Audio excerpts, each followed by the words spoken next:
Isaiah chapter 58 and verse 1. Cry aloud, spare not, lift up thy voice like a trumpet, and show my people their transgressions, and the house of Jacob their sins.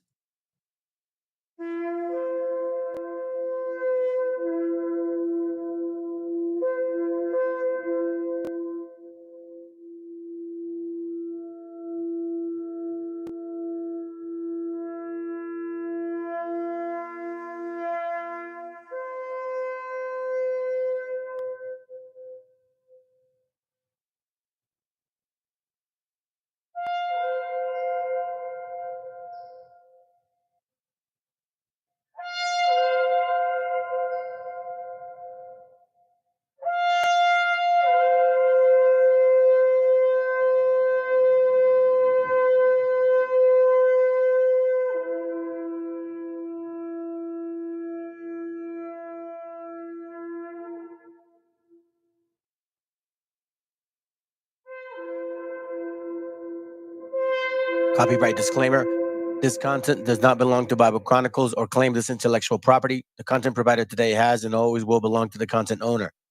Bible Chronicles does not have any affiliation with the owner of this property. As mentioned, Bible Chronicles did not intend to make use of any material for the purpose of harvesting gain. However, Title 17 of United States copyright law states material and use can only be done when it's for theological or general educational purposes, and thus Bible Chronicles believes that this principal material falls under fair use, which honors protection under Section 107 of the same U.S. copyright law.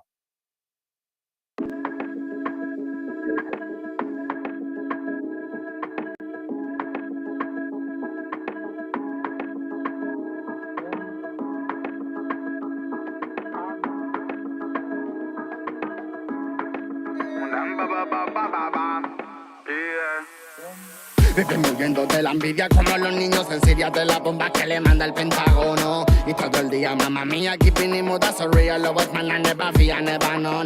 La travesía de la vida más que misericordiosa y nuestra prosa siempre para favor, no. Tú podrás por mira traicionar a tu familia, matar tu brazo sangre si vos sabías, pero yo no. Familia, familia, es el que está a la mínimo. Familia, familia, comparte almas cristalinas.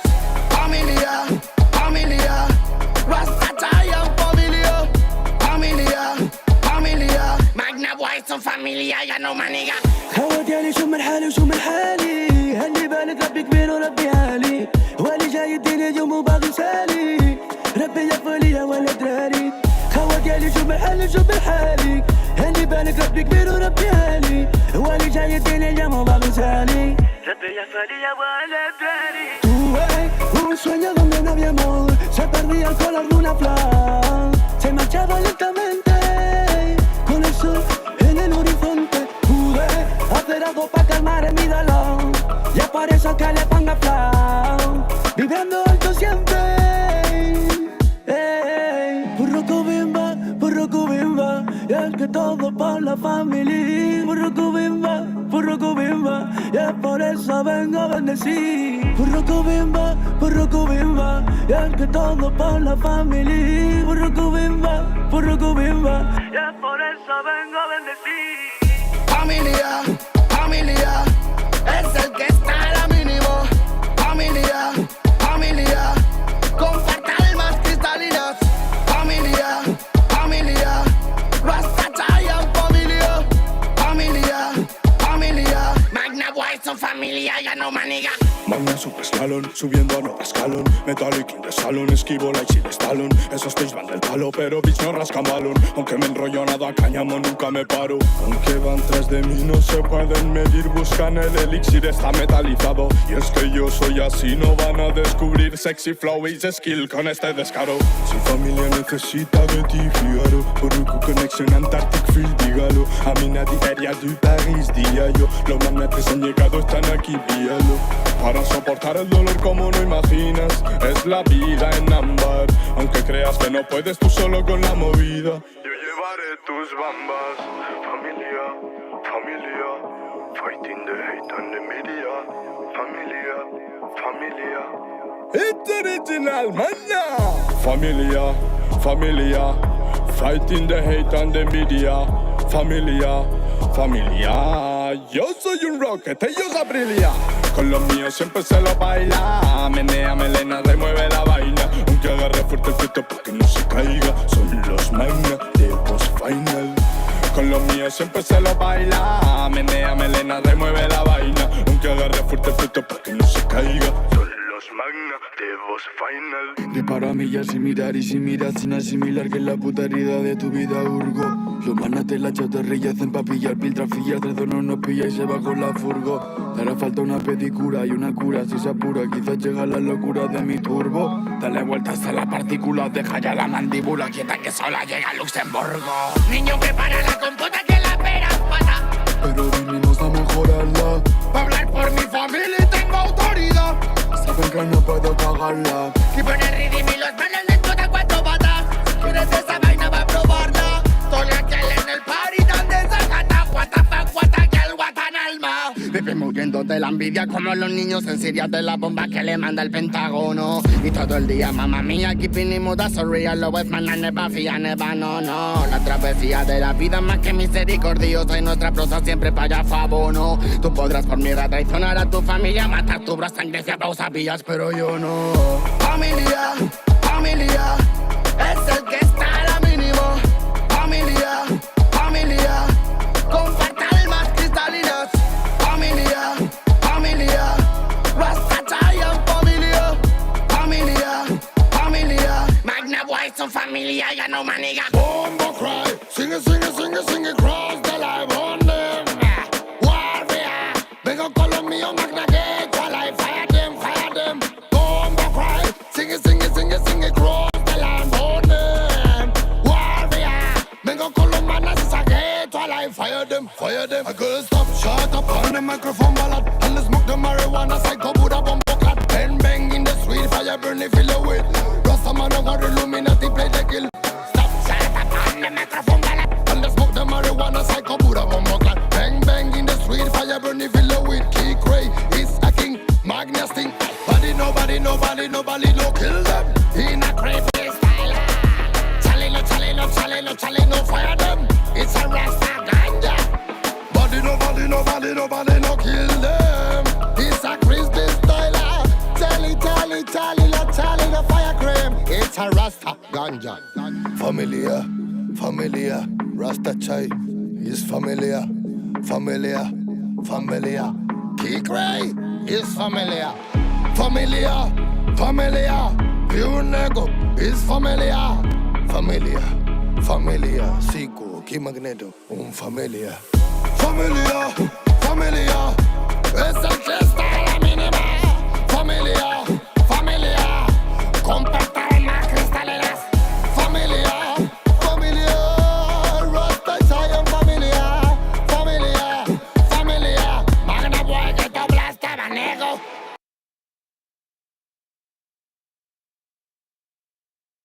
Vale. ¿Sí? ¿Te atreverías? Ahí está. ¡Bemba! ¡Es original! ¡Kimba! Ella va a bailar. ¿Quieres de mí? Origini. Todo para ti. ¡Hey, baby! Original y originini.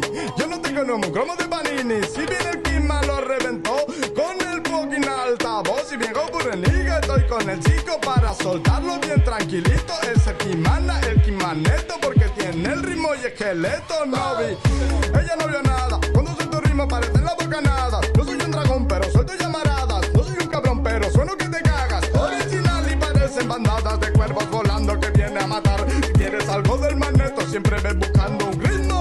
Es original, siempre suena fresco. Lo mejor me lo merezco. No tenemos parentesco, golazos de parece popescu. ¡Ey! Original, el Magneto ha llegado a soltar los ritmos sentados. Si quieres algo bueno, pues yo vengo de un pasado. Desde lejos, hace tiempo, no soy viejo. Estoy atento, estoy contento. El entrecejo, no lo ves, escondí hace tiempo. Original representa de radio, el Netflix de Europa. Va a venir a reventar todos los escenarios y llevarme la copa. Un aplauso, Gano. De Easy, haceme algo ya para culminar. Hostia puta, tío, qué bueno. Te dejo ahí mismo ese. ¿O te pongo otro. Pónmelo al principio, va. Desde el principio, este mismo. O te pongo otro. Esto está bien. ¿Este está bien? Vale. Desde el principio entonces. Ahí va. Atención. Estamos en Nazi Radio International Real. Hey, hemos vuelto a la casa del Real Neo Nefi de Europa. Bombo claro, dice. Don't stop, everybody, don't stop. Llegó el general para prender el club. Hey, sing a boy, then yabada badu. Con mi crew, solo tú, dame luz. Hey, sing it, badu. Don't stop, everybody, don't stop. Llegó el general para prender el club. Sing it, boy, then yabada badu. Con mi crew, solo tú, dame luz. Everything come through. Ooh, girl, think you better. I think you clever. Hey, stay, my fucking on nigga. Hey, girl, think you better. I sing along, my brother. Everybody come on, nego, hace radio, está fresco. Dice, mueve el cadera, mueve tremendo. Suena perfecto, filo beca. Suena perfecto, viene el del ritmo del ghetto. But the fuck, international. Hey, nego, the fama, no really nobody. Si mueve el estilo, suena fenomenal. Suena bien guapo que viene los ritmos. En radio siempre suena fenomenal. Mueve cadera, mueve tremenda. Ese Kima Neto, el rey de la fiesta. Suena guapo, te lo digo, sacaría. Así que dale, on the freak, nego.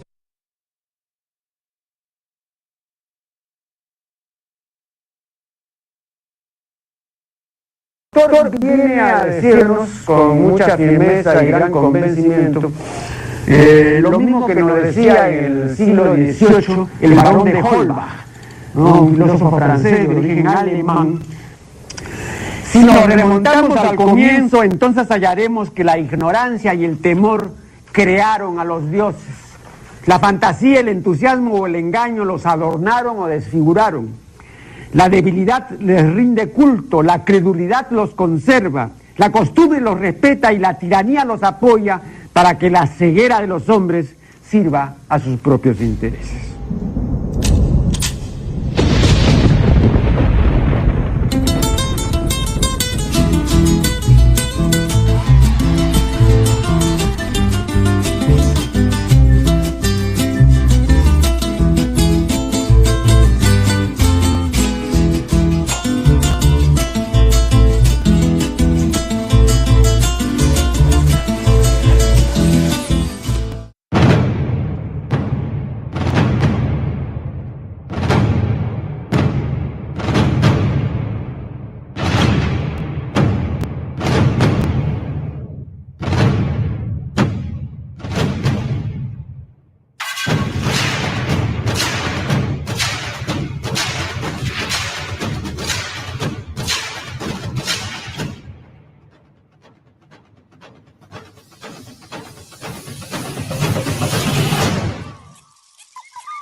¡Viva México, cabrones!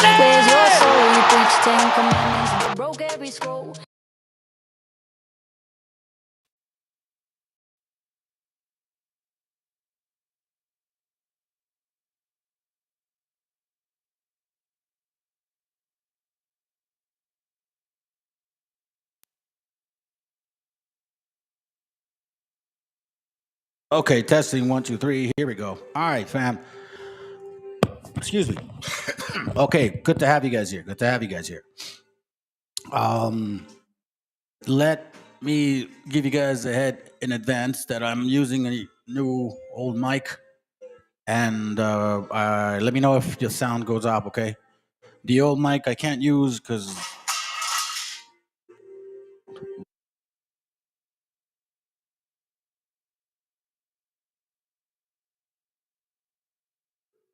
Anyhow, give me a moment, family.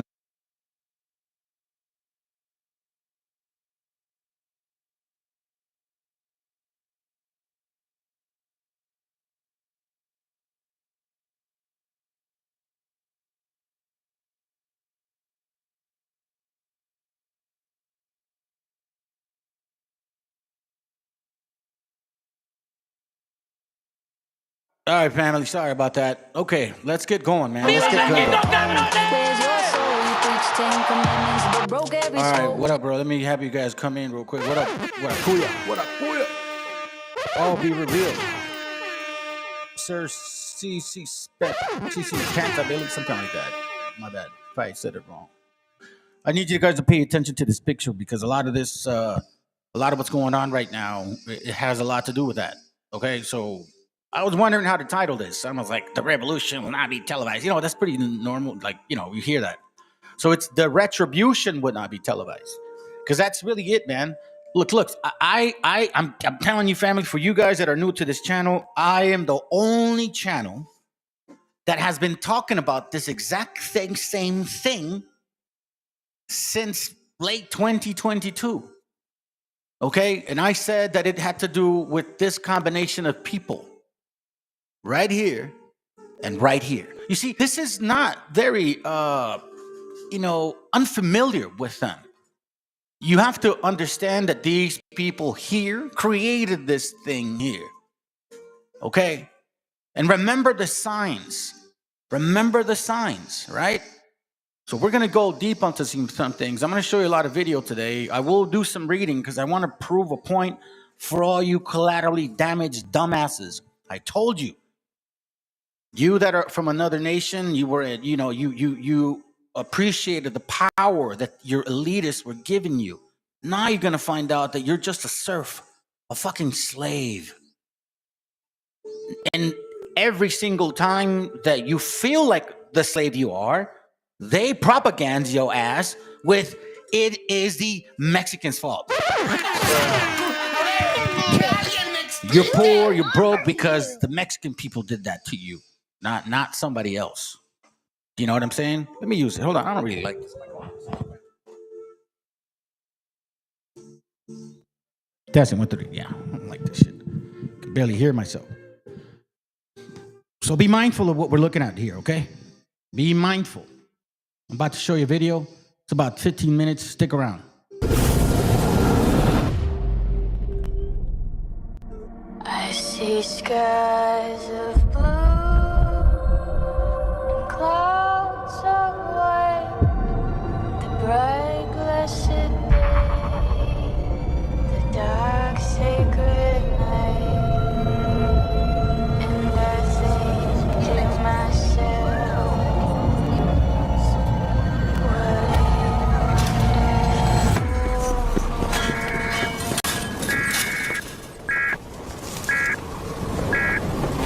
broadcasting to bring you this emergency action notification. This is a global emergency. Important information to follow.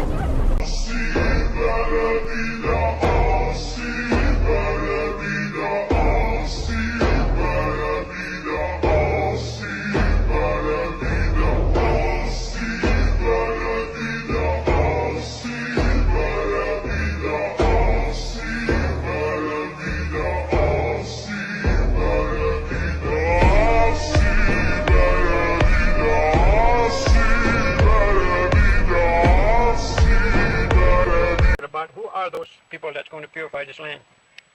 How are they going to do it? So they explained to me, we have a gourd rattle that we still use in our ceremony. And that gourd rattle represents the world. On one side, this figure is on the drawing. And another one is on this side. There'll be a gourd rattle.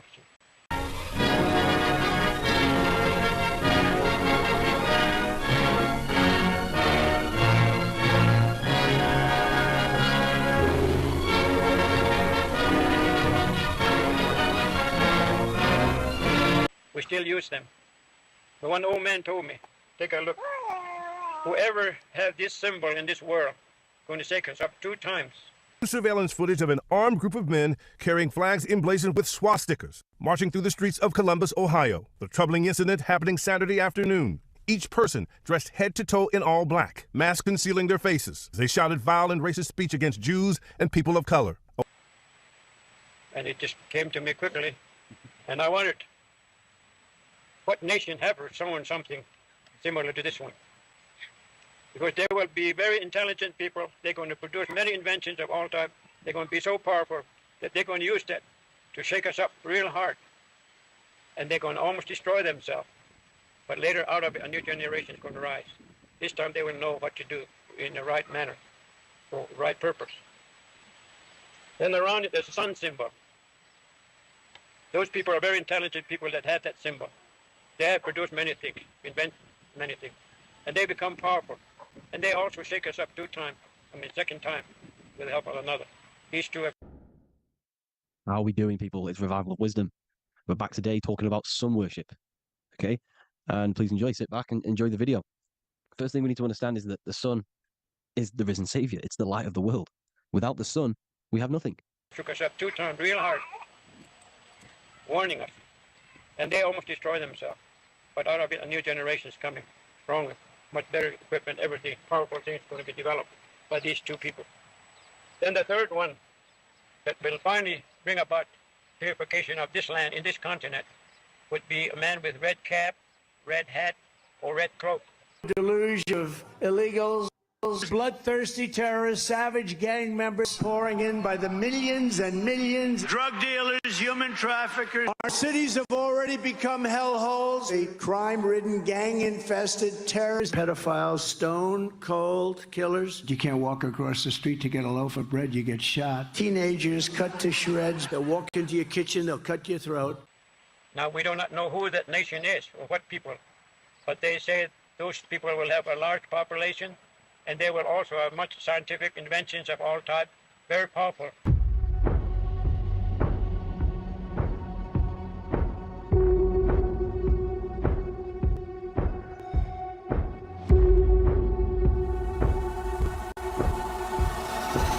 Nation going to be. So once he starts moving, these others 2 will join him with all their power and might. The 3 of them are going to come here quickly together, and nothing can stop them. This time they're going to come right here. They say even they're going to come here so fast they come here for breakfast. Now this is nice clear day today, calm, everything nice. Tomorrow morning maybe we get up at breakfast time, then the whole sky will be darkened. Old man said, I don't know what will cause the darkening of the sky.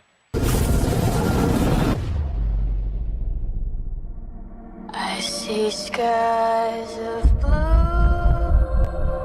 and clouds of white, the bright blessed day, the dark sacred night, and I think to myself,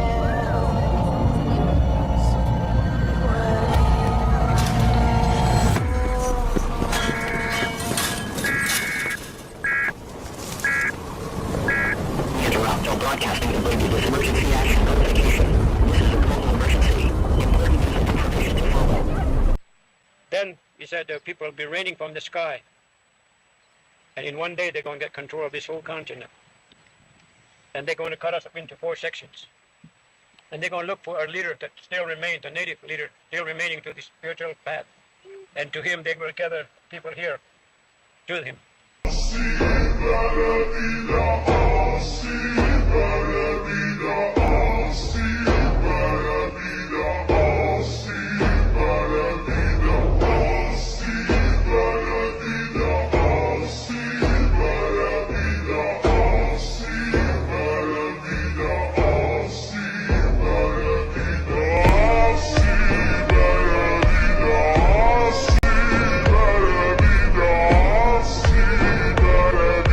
And they will say, now these people, I gave them the religion and the duty to produce things, to invent things, and to become powerful people.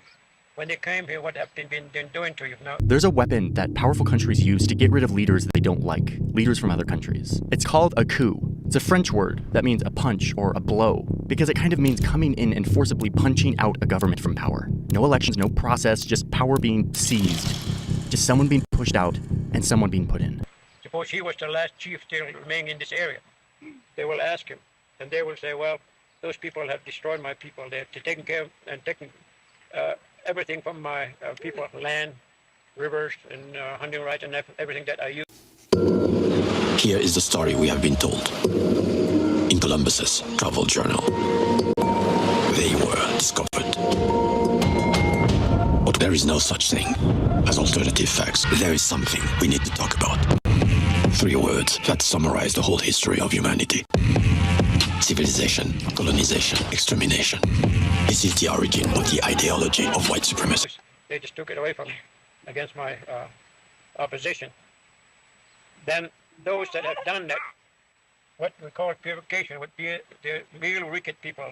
These figures had no heads on them. That will be their supreme punishment. Because right in daylight, right in public, they're going to weed out those bad people and they're going to chop their heads off, they said. And that is what they said will happen. That's first punishment. Then they say, what about these people here? And he will look at them and said, well, at least they make an attempt to help us. They did try to do something to help us, protect us. And they will pull out all those people. They will know you can't get away. They said they'll have some means of catching you. And they will bring those people. There'll be a lot of those people. Then they will say, look, you have disturbed this land, life, these people. You have polluted their rivers and land and everything. Now you go and clean it up. Then they'll say, what about these people? These people have really suffered, been persecuted and laughed at. They've been punished and they've been beat up also because they really stood by me. And they will pull out those people and they will be brought to him and they will be respected. That is what they said will happen at this period by the people that has this symbol and man with red cap and red coat. They will come from each direction, from where the sun rises. And they will come here quickly. And they will have something to paralyze all man-made machinery. Everything come to a standstill. All power will go out. All man-made machinery will come to a standstill. And we will be helpless. Then they just come and take it over. And this is what they will happen to by those people that are coming from each direction.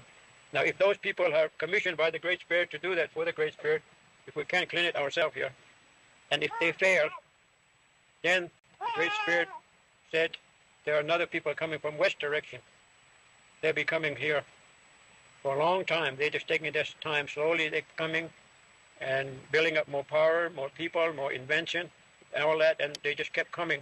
If these people doesn't come here to purify this for the Great Spirit, then this one will come.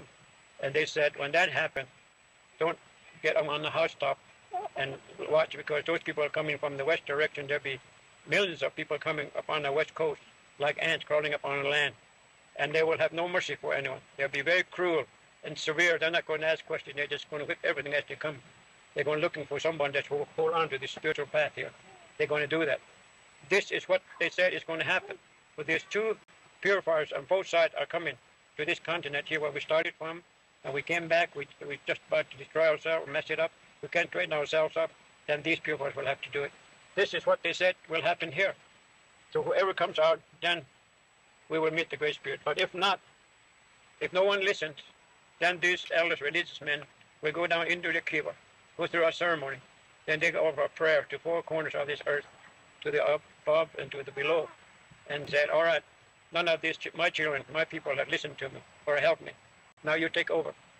That's when the cloud will rise like this. Lightning will strike 2 or 3 times all over this land. Like the old people said, if you have light power line in your house now, that power is going to run in and just blow up everything in it. And everything is going to happen when that lightning strikes. And so that's why some of these traditional people don't want power line into their village yet. They don't want to put it in their home. And then they also don't want running water inside of the house, because that's going to be so polluted one of these days. And that's going to be affected in some way when white man or whoever has the power, like the goat full of ashes, which you now would interpret to be hydrogen bomb or atom bomb or whatever bomb they have now invented, so powerful that once that hit someplace, it's going to pollute everything. So these are the things that are explained clearly, and I can't really go into all that detail, but it brings up to date what we're facing today. I've seen many things happening along this line now that it's being fulfilled. So they told us, go as far as you can to explain some of these to as many people, because there is still a faith by our elders that someday our white brother somewhere or somebody's going to realize it or hear it and understand it, and they're going to search and they're going to find out this is true. They're going to start going around to try and correct this before the purifiers come. I see skies of blue and clouds of white, the bright blessed day,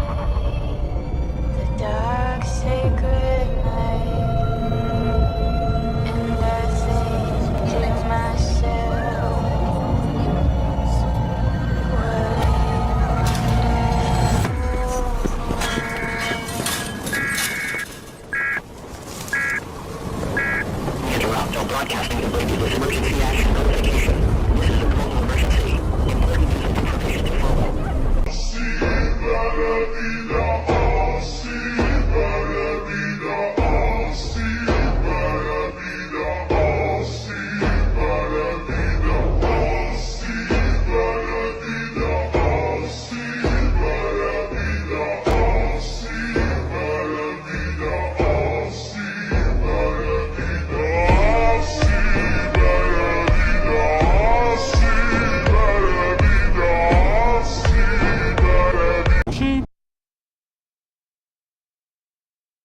Yeah, I had to show you all that.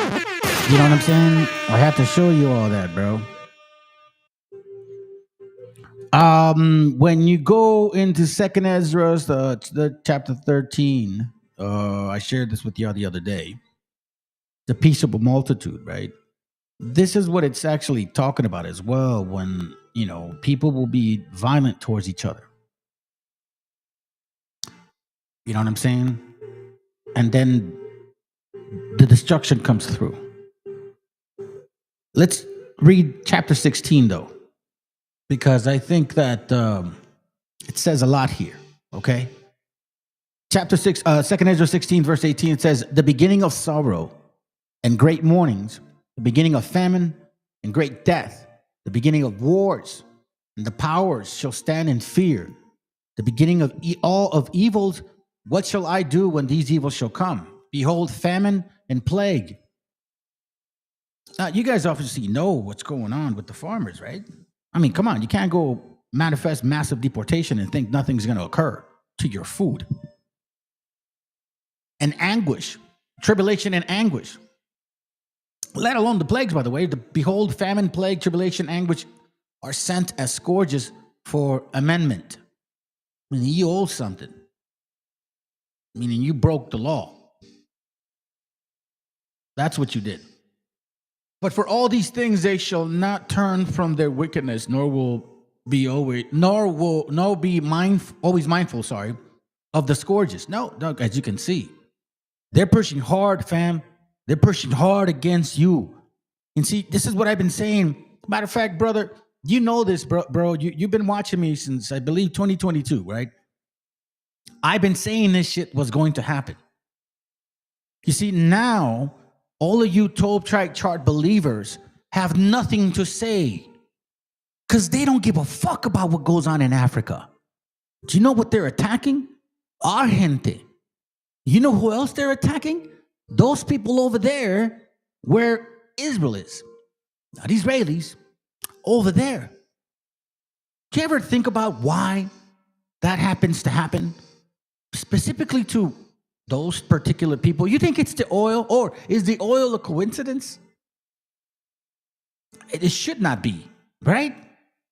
I recorded this video for y'all because I want you to pay attention on this. Let's go. In both cases, native population was dispossessed. The similarities between Palestine and Native Americans. In both cases, native population had to pay for a sin they never committed. Native Americans paid for European religious persecution, while Palestinians paid for... In both cases, native population was dispossessed due to strict interpretation of Lockean property rights, a European concept of property ownership that was alien to both Americas and Palestine.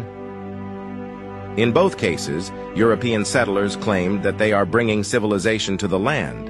In case of Palestinian, we saw in the popular Zionist claim, "We made the desert bloom." In both cases, native population resisted violently via arms to European settlers when they were marginalized by settler colonial policies. The experiences of Palestinians and Native Americans show parallels in displacement, land loss, and self-determination efforts. Both have encountered colonization, forced removals, and battles to maintain cultural identity and sovereignty, facing conflicts with external powers over their territories. Despite distinct histories and geopolitical contexts, themes of resilience, resistance, and justice pursuit unify their struggles. You have to pay attention to those things there. You know what I'm saying? You have to pay attention to those things. here's where it gets very interesting. Now you guys know that there's no more 99-cent stores, right? You realize that, right? Everybody's complaining about higher prices. It's obvious, you know, if you're living and fucking working and doing what you're supposed to do, right? Verse 21, behold, visuals, mean merchandise, shall be so good cheap upon earth that they shall think themselves to be in a good case. Wasn't this the way America was? We good, we're wealthy, but rich. Do you think the invasion of Venezuela was a coincidence? They attacked them twice. I have a video to show you. But this is where things start getting hectic. Why? This would cause a lot of wars. You see that? Right when things are good and cheap, everything's going to be good. But then obviously the economists, the people in power who are watching these things move based on their mathematical frequency, understandings and shit, you know, calculations, right? Even then shall evils grow upon earth, sword, famine, and great confusion. Why? Because that's what the media wants you to believe, that things are good today, but they're not. Y'all are crazy, dude. You know, check this out. Here's where you guys have complete. Here, matter of fact, I'm going to read this. And I'm using the New Testament, as you guys know how I feel about it, because it does say some important things. John 8:44 says, "Ye are of your father, the devil, and the lust of your father ye will do. He was a murderer from the beginning, and abide not in truth, because there is not truth in him.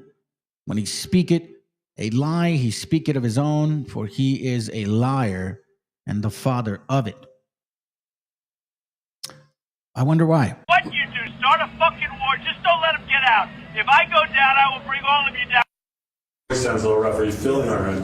I feel great. I was shouting at people because they were stupid about something. Not releasing the Epstein files. Fuck Marjorie Taylor Greene. I don't care what you do, start a fucking war, just don't let them get out. If I go down, I will bring all of you down. This sounds a little rough. Are you feeling all right? I feel great. I was shouting at people because they were stupid about something.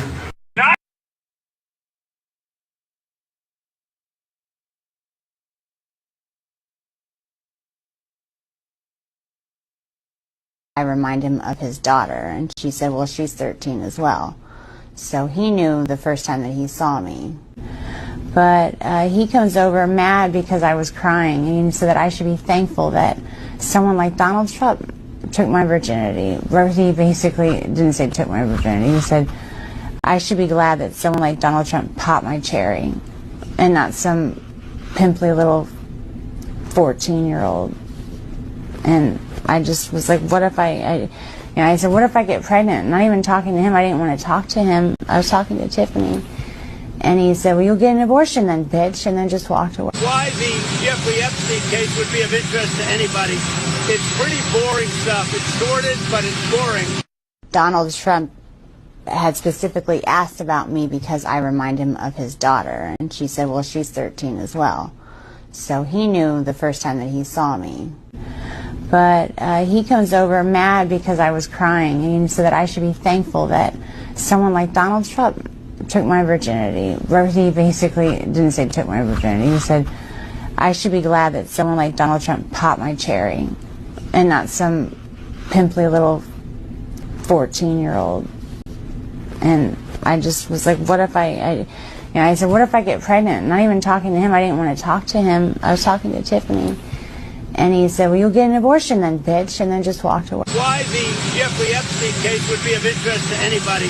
It's pretty boring stuff. It's sordid, but it's boring. Donald Trump. It's the whole point. At the expense of our brothers, children, and mothers and shit, man. Start a war to distract people from the Epstein files, just like fucking... Right. You know what? Hold on a second. That's what he gets, bro. You know, like, sheesh. So remember, and as I said this before, man, President Petro of Colombia stated this in September 2023. I had shared this obviously that year. Trump validated these statements in 2024. it's like this has been a warning, and some of you, a lot of you guys have been watching this, manifest itself in front of us, dude. It's like fudge. Sometimes you just want to be wrong, bro. Sometimes you just want to be wrong. And I need to buy a new mic holder, bro, because I don't want to spend no more money, man. Shit. Getting out here difficult, bro. Hold on a second. If I can hold this.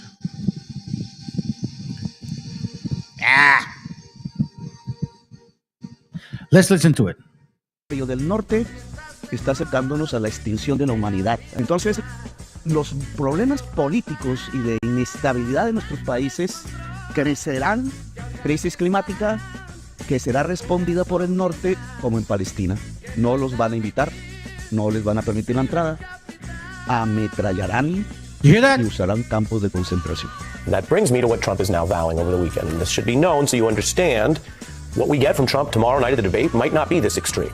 He might even run right away from this, but to his base, with that programming, he is campaigning on what he says he will do, that he will order officials to go past what I just showed you the law is, that he will do, quote, bloody border enforcement, that he will have people, quote, killed immediately for returning to the U.S. border.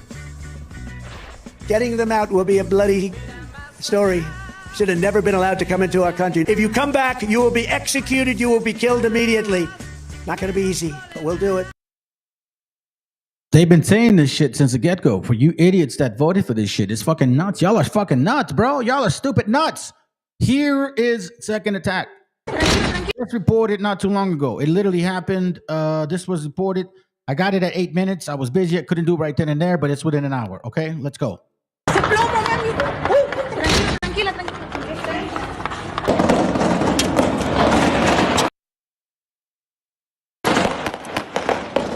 Familia, otra vez están bombardeando hacia arriba. Aquí Plaza Caracas 02. Un ataque aéreo fue repelido en este momento. Aquí cerca, familia. Vamos, Abby.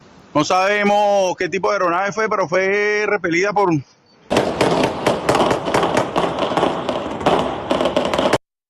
This happened within an hour or an hour ago. This is still fucking happening right now, right?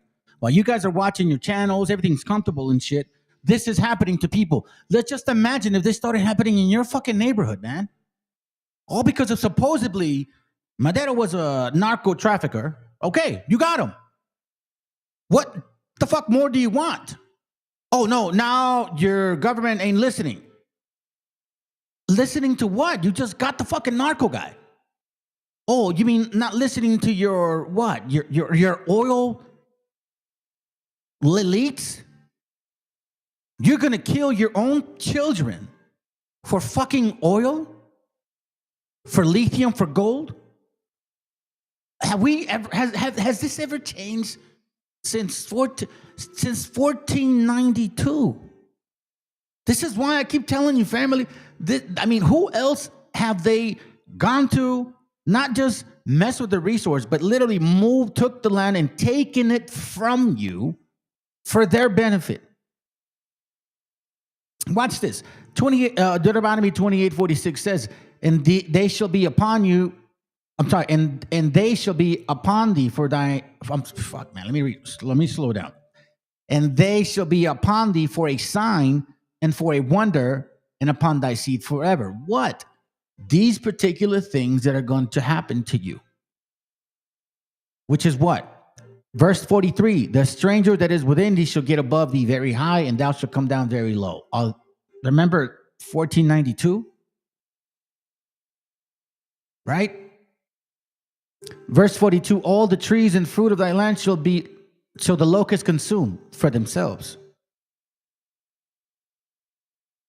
Verse 48, therefore thou shalt serve thine enemies, which the Lord shall send against thee, in hunger and in thirst and in nakedness and in want of all things, gold, silver, lithium, everything. They're saying literally, family, to this right now in the United Nations, they're saying we are in control of this whole continent. Fuck all what you guys say. They're saying that. They are literally fucking saying that to you. Look, I don't understand about how you guys are, but I agree with like some of the stuff that the Constitution that they wrote says, which is I will die for freedom before I'm a fucking slave. I will always die for freedom for my people or anybody that's civil, right? Before I become a slave. And once you understand what the fuck is going on, every single one of you, right? Every single one of you people that is not a millionaire, billionaire type of motherfucker, you need to wake up. You need to start waking the hell up. Because now they don't care anymore. They're showing like total manifest power, and it doesn't matter whether you like it or not. You think right now, haha, yeah, you know, these fucking black folks and these brown folks are getting, yeah, well, guess what? If they're ever done with us, but they never will be, but if that was to occur, you're next, you stupid, dumbass cracker barrel, you dumb redneck that will never be fucking rich. You will be their slave next. Because the elites don't give a fuck about you. You are collateral damage. And then it says, the Lord shall bring a nation against thee from far, from the end of the earth, as swift as the eagle flieth, a nation whose tongue thou shalt not understand. Bro, this has everything to do with you and nobody else. We have infiltrators that have come from another country, supposedly got enslaved and shit, and now claiming to be the people that have been suffering this. Guess what, man? You're not in the news no more, brother. BHI got nothing to talk about to you, raza, because they don't care about Africa. Even though Nate the Snake is preaching to them, they don't give a fuck about Africa. You know who they're attacking? What, Nigeria? Please, one spot? Nah. They want you. They want you. They want you. Psalms 55:21, that's actually a good one. The words of his mouth were smoother than butter, but war was in his heart. His words were softer than oil, yet were they drawn swords. This is all they've been talking about. Oh, we're just trying to build diplomacy over there. What fucking diplomacy? I'm going to show you how there's no diplomacy, man. And I'm going to tell you exactly who the fuck has been behind this shit. I don't know. I mean, I was thinking 2 hours, fam. I might go like 2-3 hours, maybe 4 hours tonight. Let's go.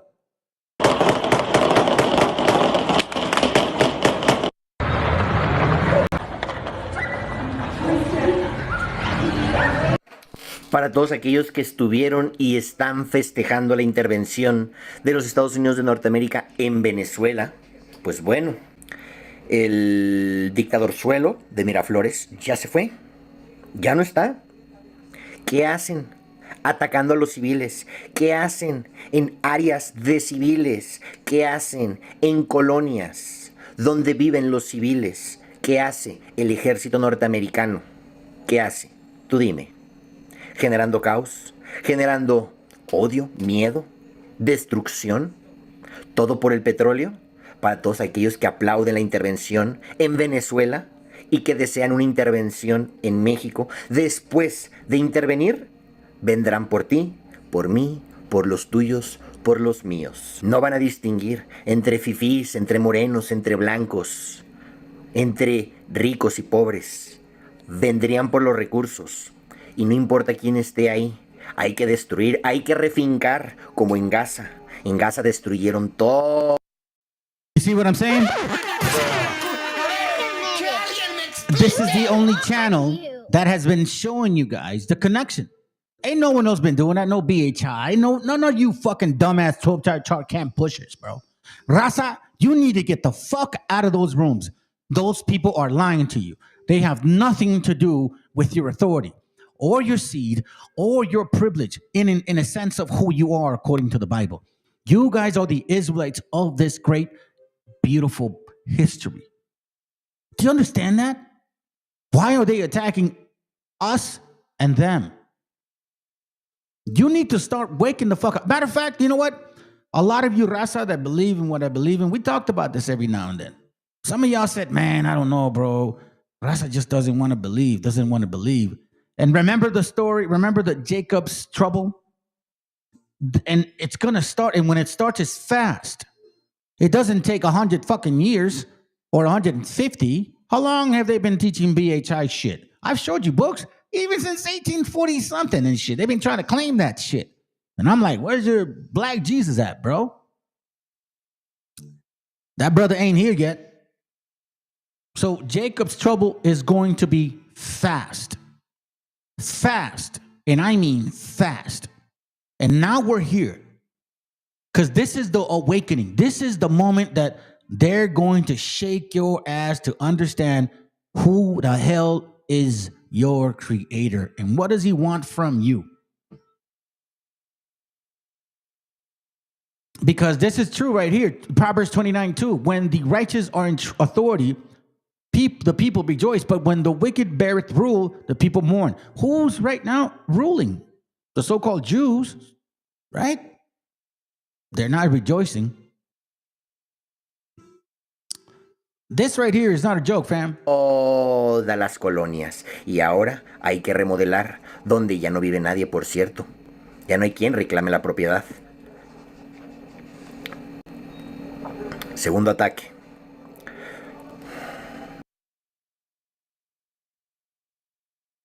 Second attack. Now, let me show you something. Let me hold on. Let me show you something. I think you need to understand what the fuck's going on, dude. A lot of you people, man, Raza, y'all need to wake the fuck up, bro. Let me say this to you. I know that this is very difficult for you to understand. Maybe your mom and your dad didn't fucking love you that much. And didn't put it in your mind that God may just favor you. Not to be a fucking asshole, but to be an example. You see, leadership requires nobility. Leadership requires like no ego at the door. Leadership says you open the door for somebody else. Leadership doesn't consider themselves only. You look for the young, the old, the disabled, and the less fortunate. A noble man focuses on that. And you don't overconsume. When you've had enough, there's a lot for everybody. And this is what they wanted to always destroy about our people, that we understand how to live that way. Now, all of a sudden, I want you to just open up your minds. Have they ever said anything like this before? Remember, they were talking about the Middle East going over there, right? And you're like, the Middle East, pinches árabes, güey, que les pase eso. Well, guess what? The shit is at your fucking door. Listen in. The United States ambassador to Israel, he might as very well be the Israeli ambassador to the United States, Mike Huckabee, this weekend, Sunday, on Newsmax. Chris, cut number 8. Well, my first reaction, Rob, was to say, praise the Lord and thank you, President Trump.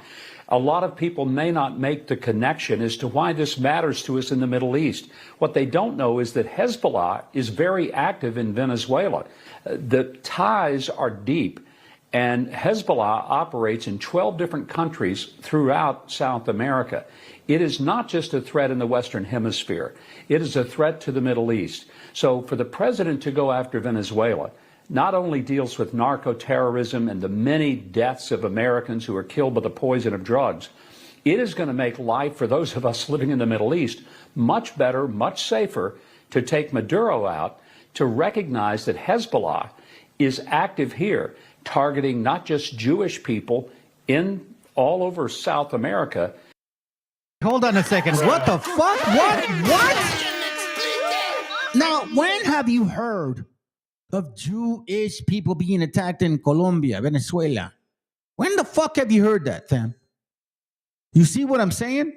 What you thought was on that side, it's now in front of your face. They're blasting you the way they did it to Palestinians. And see, I've been saying this since 2020, oh my God, bro. I guess maybe that's why I'm a little mad and shit. Because nobody was believing me. Bro, I don't know what, where's he at? Are you still here? I'll be revealed, bro. I don't know if you're still here or not, bro. Well, whoever's been watching my channel since 2023 at least, I've been saying this to y'all, bro.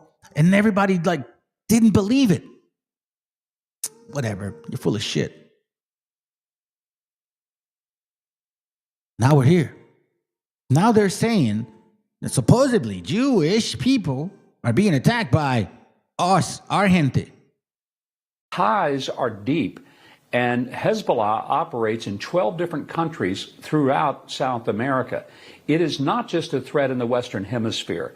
It is a threat to the Middle East. So for the president to go after Venezuela not only deals with narco-terrorism and the many deaths of Americans who are killed by the poison of drugs, it is going to make life for those of us living in the Middle East much better, much safer to take Maduro out, to recognize that Hezbollah is active here, targeting not just Jewish people in all over South America, but using those tentacles to ultimately reach into the United States. This is good news for America, good news for the world. You see that? Yeah, Warakuya, you've been following my channel for a while, bro. I've been saying this shit for quite some time. And look, we only got about eight viewers at this moment, which is, at this point, I don't even care. Sometimes I complain. It's like, dude, I'm surprised that this shit ain't going viral, bro. Like, how do you not, catch this shit? How are you not connecting the dots?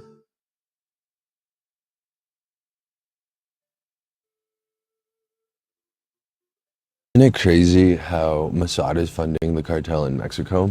And I stand on that business because the crematoriums that are being built, the portable crematoriums, are Israeli. They're Middle Eastern tactics that they've been adopting since whatever happened in the watermelon place, you know what I mean?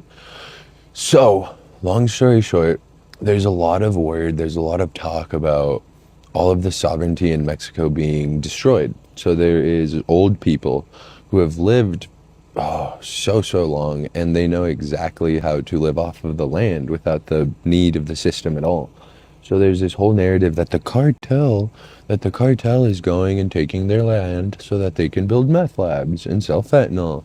And it's bullshit. It's like the cartel doesn't give a fuck about that. And I remember during the summer when they arrested El Mayo Zambada, a lot of white people were like, yay, no more cartel drugs. And it's like, bitch, you take a Xanax, you pop Perkies like it's fucking Tic Tacs. Like, you buy your own, the problem isn't the Mexicans nor the cartel. The problem is the Americans who are addicted to the drugs, baby. So another fun story is ever since that shift of the cartel from Sinaloa, from El Chapo, to Cartel Nueva Generación, the new generation in Jalisco, oh my goodness, bro. I was in Mexico, as a matter of fact, and my cousin came up to me and he had his phone. He was showing me a live on Facebook, and it said cartel, and they were in the town square of Jalisco. They opened up a fucking cop, took out his organs, and spelled out the acronyms for the CNG, whatever. And a week after that, I went to that place, and it was still taped up because they were still investigating, doing whatever the fuck. And there's just so many CIA declassified documents talking about how Mossad literally trained a lot of the cartel members so that they could hijack that operation. They were selling the drugs to the cartel to then sell them back. It's just money laundering. But it's fucked up. It's real fucked up. Because I have property in Mexico that I want to go live sovereignly at. I don't fear anything. But it's the secondhand fear from... Yeah, that's all fucked up. But, I want to go back home. Did you just totally miss what you just saw, bro? The idea, the concept, the also understanding is, where the fuck did they learn this from? Deuteronomy 32:8, when the Most High divided to the nations their inheritance, which also includes your personality, your spirit, your ego, your lack of humility or humility, your love towards your family, respect towards your mom, respect towards your dad, the love towards your kids, right? That type of stuff, what a leader requires. See, I'll tell you this right now, man. Leadership, really, true leaders find strength through their weakness. True leadership finds strength through their weakness. Because that doesn't require ego. That means you're fucking broken to the point where you got to search about who you are. I wanted to show these links first, man, because I don't know, bro. Like we're at this point I thought that maybe. Piensa y lo dice, pero hay I thought that maybe, like, nah, actually, I don't want to share that. I thought that maybe, just maybe, you know, it may not happen. You know, as I'm reading this stuff, as I'm like understanding this stuff, I'm thinking, excuse me, it's not gonna happen. Maybe it's not. And it's happening. Remember that video initially I showed you guys? Like the shamans are actually predicting back in December 30, 2025, Venezuelan President Maduro captured amid U.S. strikes. Did Peruvian shamans' 2026 prediction come true? Yeah, it did. So Venezuelan President Maduro captured amidst U.S. strikes. They had predicted this in December 30th, 2025.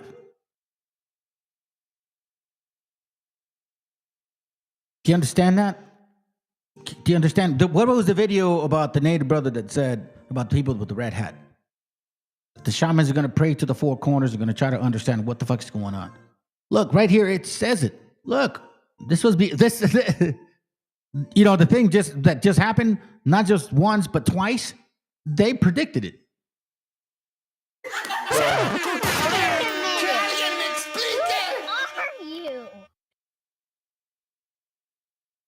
I wish I could tell you that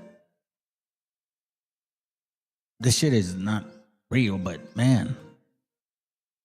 Here, I want to share this video because you know what? And I'm going to let it play for a few minutes, man, because he's an angry veteran. But I need you guys to understand also that protect your family. You know, like seriously, family, protect your family. You know, you have the right to bear arms. So protect your family. You understand what I'm saying? Please do, especially now. The New Testament concept in Christianity, what they've taught you was to like, you know, oh my God, no way, no. You still got to protect yourself. Don't be stupid, yo. Please protect yourselves, especially now. You're going to need it. Okay? I'm going to speed this up because he's an old veteran. But you know what, man? I kind of like these people. They're like democratic veterans. They go real like fuck you type of deal. So let's listen in. If it goes kind of nutty and shit, I'll take it out. But I listened to like 2-3 minutes, man. It was good. Let's go. What's up, YouTube? Drill Sergeant here. And without any bombast, I'm just going to try to give you the facts of what has happened since last night. First of all, Donald Trump has admitted it on television. Said that he needed to do this because Maduro was trafficking drugs, even though he has already pardoned all of the real drug traffickers out of prison who've been convicted already, including presidents. So that's his excuse. It's an obvious lie. Also because he said it. He said it live. As everyone knows, the oil business in Venezuela has been a bust, a total bust, for a long period of time. They were pumping almost nothing by comparison to what they could have been pumping and what could have taken place. We're going to have our very large United States oil companies, the biggest anywhere in the world, go in, spend billions of dollars, fix the badly broken infrastructure, the oil infrastructure, and start making money for the country. Now that... Let me pause that for a moment because I wanted to show this to you before we forget, okay? You have to understand what the fuck just occurred. Who gave that power up and why the hell this was going on? I'm going to share this video twice because it makes a lot of sense. But you should know this.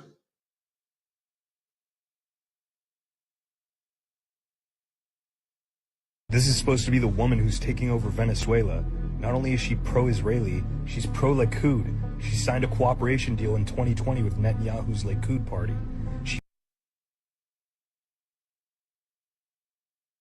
I hope you caught that.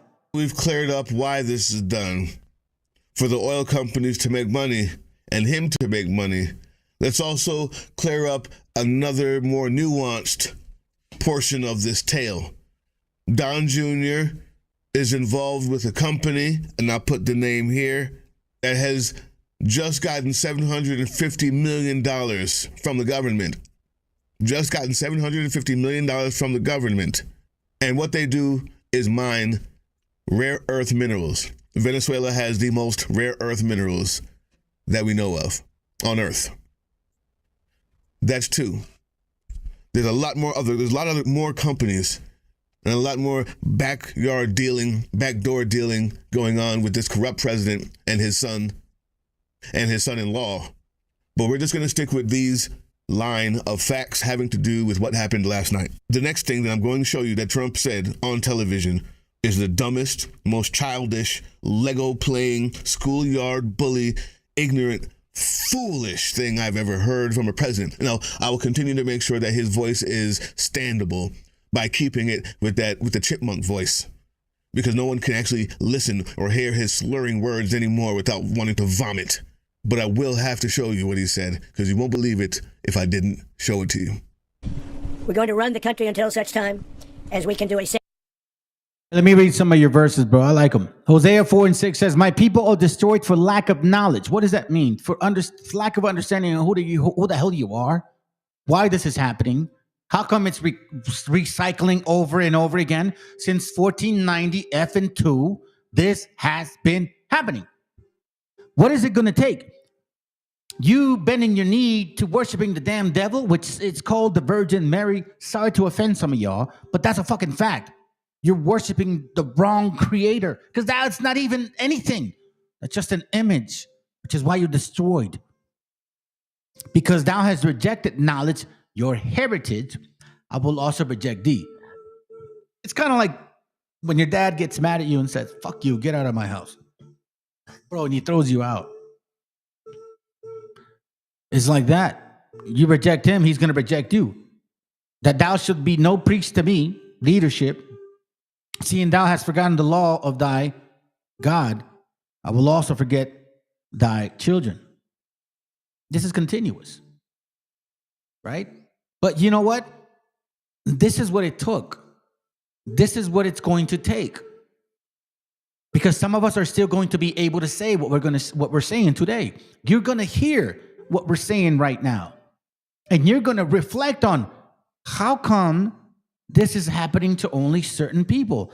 You dumbass BHI 12 triad believers, that is raza, get the fuck out of those rooms. Those people do not belong to you, nor do you belong to them. They are not your gente. This is not happening to them. Never did it happen since 1492, and it's not even happening now. Do you understand that shit? ISUPK, IUIC, GMS, none of them can prove what the fuck I'm saying. That's why they don't show up to my channel. What? General Yohana showed up to my channel one time, said, we're the home of the truth, and then he skedaddled like a big-ass fat fucker. Why? Because he can't defend what I'm saying. Nor can all his cronies do it. Who's he gonna bring? Come on, bro. Captain Taserface, does he speak Spanish? Because I got some documentation in Spanish. What are you gonna bring? That stupid-ass Jewish-looking Puerto Rican, supposedly? The little fat fucker that tries to sound all loud and hard and shit with his voice. Bro, please stop it. Stop it. Stop it. That's why when I call people out, they don't come to this channel and say, "Oh, F you, you're wrong." No, bro, because like I speak facts. I don't go by emotions, man. I've told you guys who you guys been since the get-go. Since the beginning. Let's go. Safe, proper, and judicious transition. So we don't want to be involved with having somebody else get in, and we have the same situation that we had for the last long period of years. So we are going to run the country until such time as we can do a safe, proper, and judicious transition. And it has to be judicious, because that's what we're all about. We want peace, liberty, and justice for the great people of Venezuela, and that includes many from Venezuela that are now living in the United States and want to go back to their country. It's their homeland. We can't take a chance that somebody else takes over Venezuela that doesn't have the good of the Venezuelan people in mind. We've had decades of that. We're not going to let that happen. we're there now, and what people don't understand, but they understand as I say this, we're there now, but we're going to stay until such time as the proper transition can take place. So we're going to stay until such time as we're going to run it, essentially, until such time as a proper transition can take place. There you have it. He's playing Legos.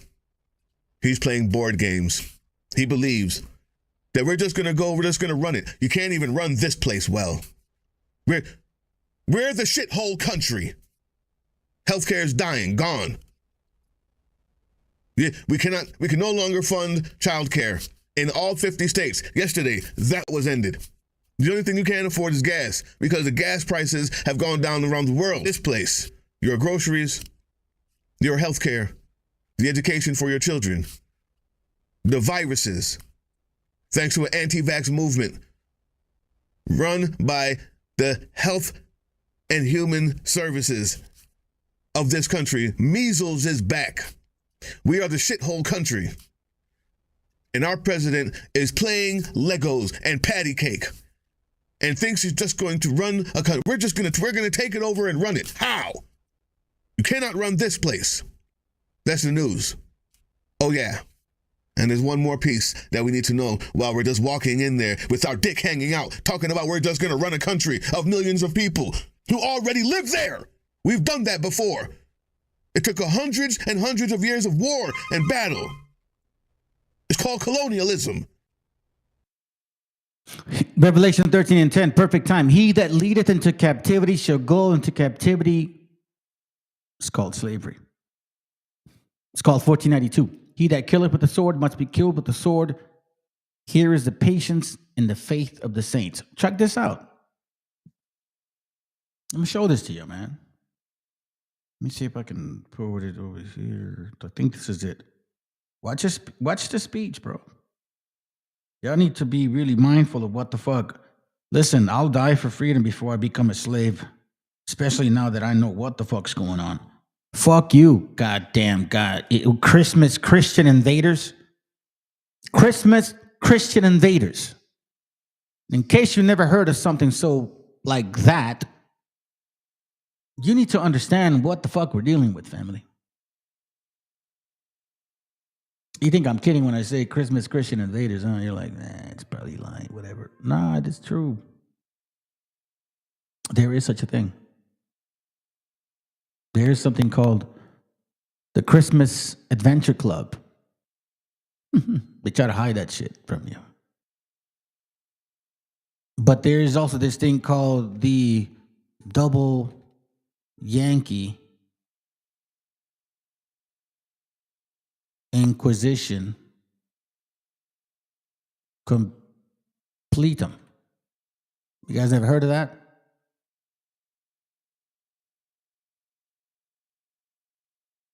Probably never have, huh? The double Yankee White just meant having both familiar lineage, whatever. What it basically means is you go a thorough background. Yankee White is an administrative nickname for a background check undertaken in the United States of America for Department of Defense personnel and contractor employees working with the president and vice president. They call it double Yankee Inquisition. They want to check to make sure that you don't have nothing else but Aryan bloodline. I thought you guys knew that. Where are these great prophets from these BHI camps and shit? They should be telling you guys these things. You know what I'm saying? Getting you prepared. But what's going to happen? But just so you know, Venezuelan deputy has just given a press conference saying Maduro is the leader after Trump and Rubio said she was the new president. Also, Rubio didn't rule out action in Cuba. And lastly, Venezuelan military, head of their military, said they're going to form an impenetrable wall and will not allow U.S. troops in their land. I don't know what any of that means because I don't know the size of their military. I know that they're... So, by the way, here, we're going to move on from this video. I just want to remind y'all of how quick repercussions are now. Like, it's fast now. You know, scriptures talk about things moving fast, quick, right? Talks about things moving fast, quick, right? Especially those that want to do things like this nature, like these things right here. Isaiah 5:20 says, woe to them that call evil good and good evil, that put darkness for light and light for darkness, that put bitter for sweet and sweet for bitter. Basically, that it's okay to see other people suffer because supposedly they're breaking the law. They're feeding you drugs. I mean, you're the one taking them. That's turning things upside down. That's blaming somebody else for your shit, for your fuck ups. Here's one of them. Why do you keep showing up over here, man? Shit, bro. We need a better computer. We're gonna have to buy a better computer, family. Let's go. Oigan, se enteraron de los venezolanos que salieron a las calles en los Estados Unidos de Norteamérica a festejar el intervencionismo yanqui norteamericano en Venezuela y la extracción, secuestro de Nicolás Maduro. ¿No? Bueno.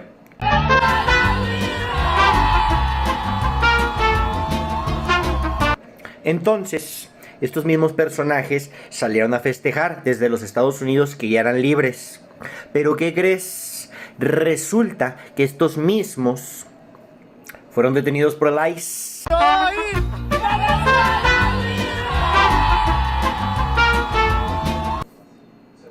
Y van a tener que ser repatriados a la Venezuela de Donald Trump, obviamente. Pero bueno, ahí les dejo el dato, ¿verdad?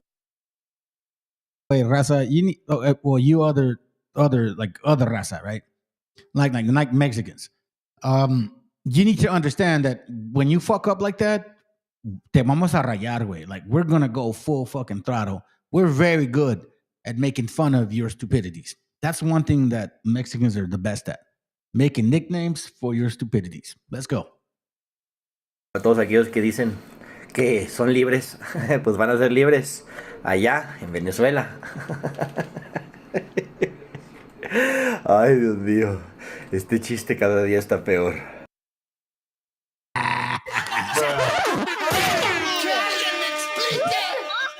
It's amazing shit, isn't it?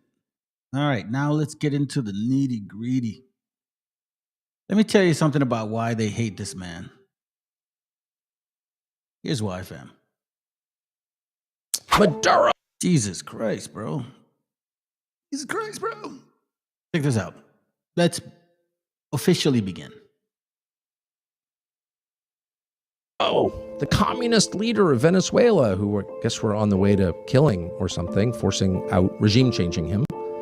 Maduro, most people didn't know this, whatever his many faults, has the most socially conservative country probably in the hemisphere. It's just a fact. I mean, I didn't make this up. I'm not in charge of Venezuela. Just noticing. Venezuela has banned banned abortion, banned gay marriage, banned sex changes, and banned usury.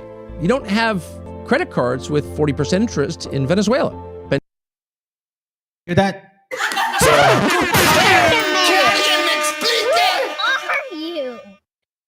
Let's hear that again. He banned usury. We understand now what we're dealing with, right? Raza, you are the people that were once called Israelites. This is what they call Jacob's trouble now. I didn't make this up. I'm not in charge of Venezuela. Just noticing. Venezuela has banned abortion, banned gay marriage, banned sex changes, and banned usury. You don't have credit cards with 40% interest in Venezuela. Ben Shapiro responded this way. He's shipping fentanyl to the United States to kill Americans. Why do I give a shit whether he's anti-LGBTQ rights? Maduro's against Israel. Oh, okay. I don't give a shit. You spent like a decade pretending you did give a shit. Do you agree with Tucker or Ben? Game they're playing. Watch this. Oh, dear Jesus. Stop playing it over here. Contra venezolano. I'm not, you know what? This is making me upset. Sorry, fam. It's just, I'm like, dude, I don't want to play it here. All right, let's go. El presidente de Venezuela, Nicolás Maduro, denunció el martes una escalada fascista contra los chavistas y familiares de funcionarios gubernamentales. Somos los nuevos judíos del siglo XXI que persiguió Hitler. Así somos. No llevamos la estrella de David amarilla aquí. Llevamos el corazón rojo de ganas de luchar y de pelear por la dignidad humana. Y los vamos a derrotar a estos nazis del siglo XXI, a estos fascistas.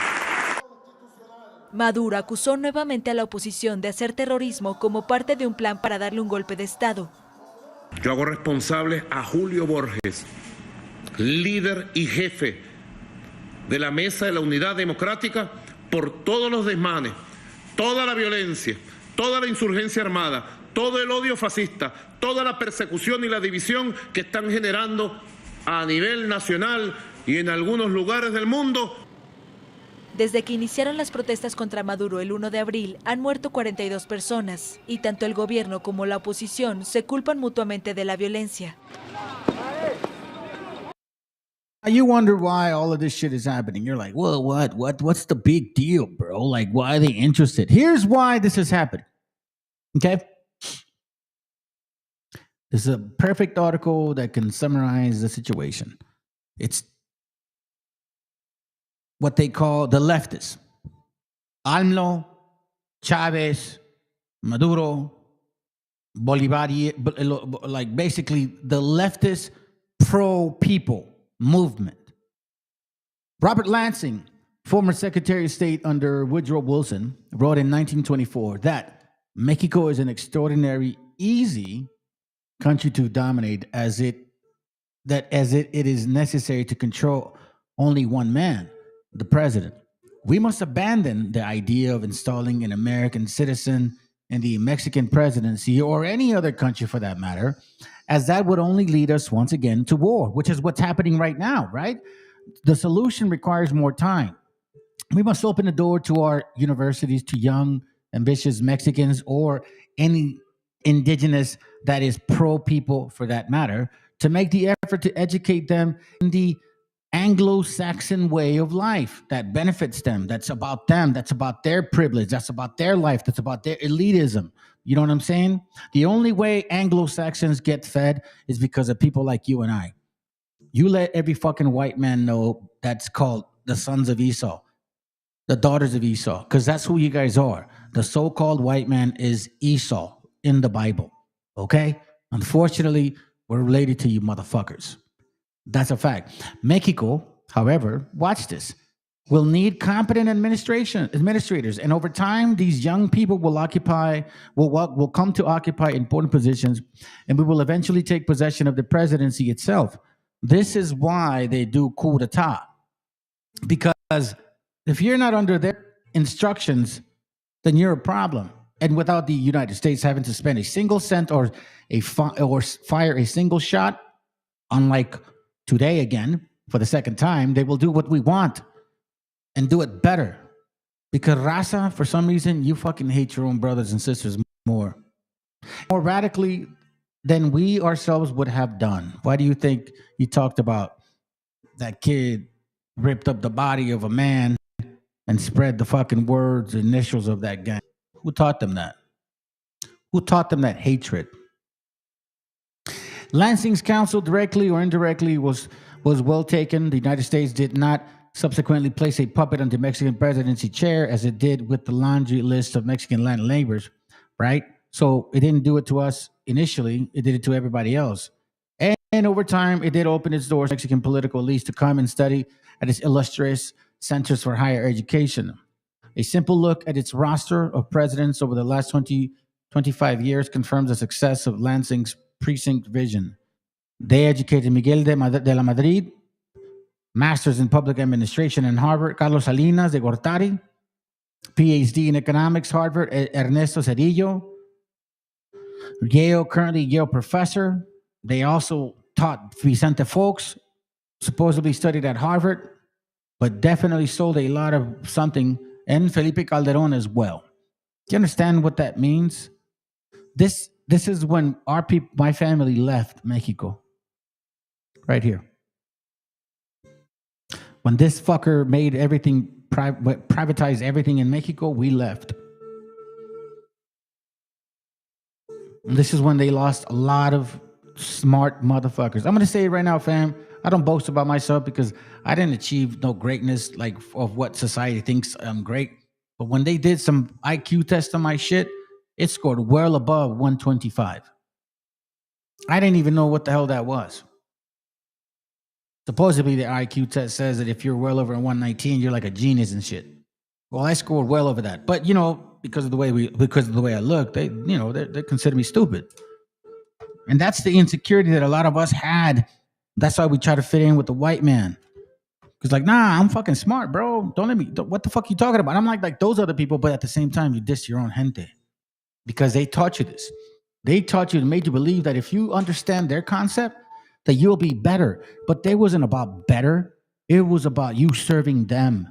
They've always wanted slavery. And they want slavery from their own people.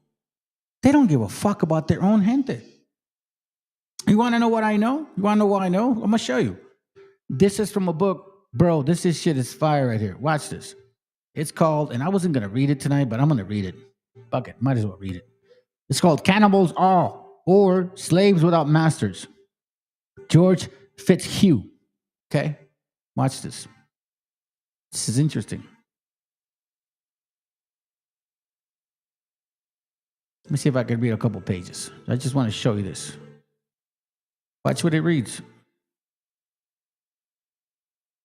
It says, we are all North and South engaged in the white slave trade. What? Bro.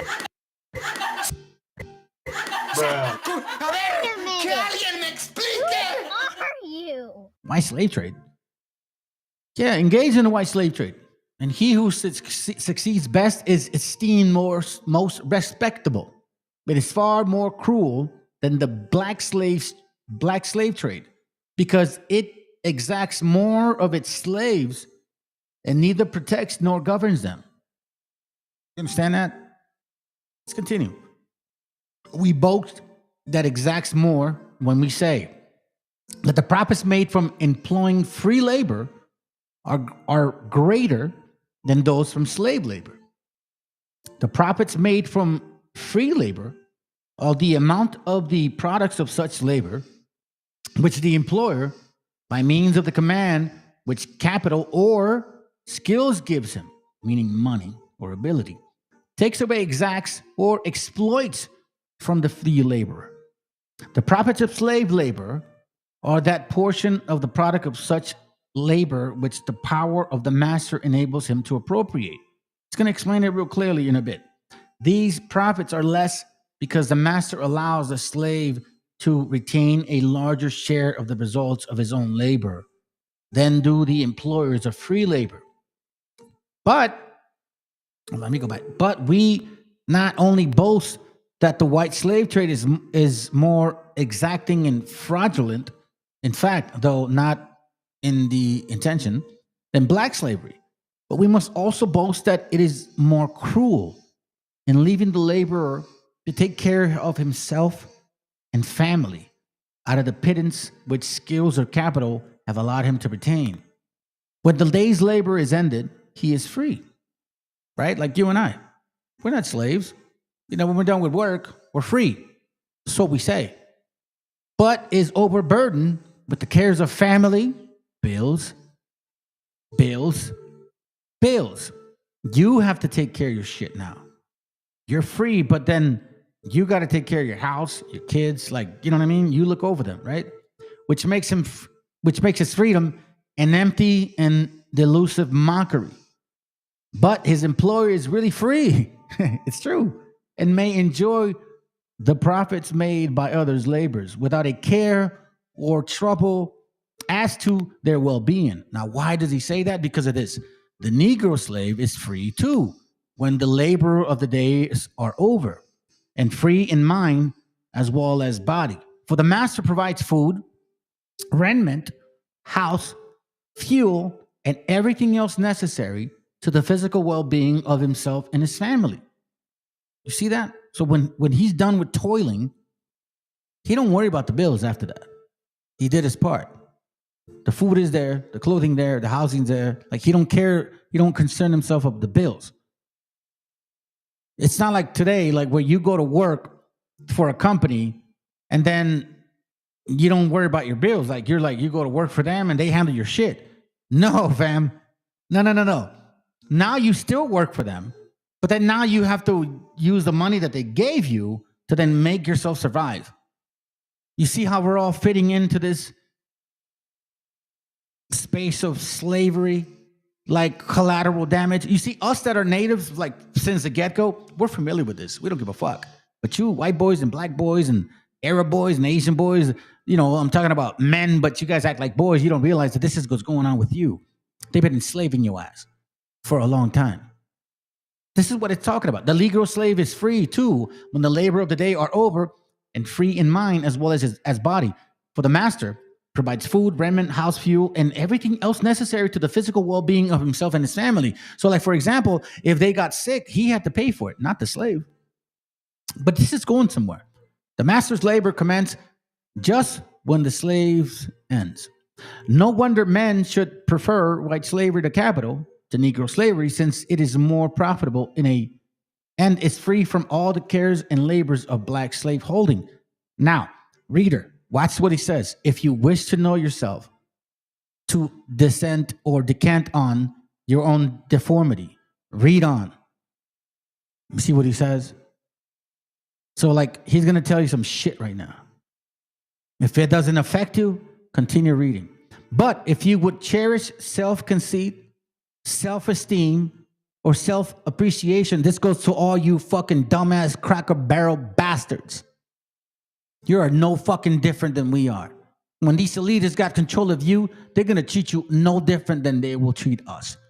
And man, it ain't going to happen. But that did happen.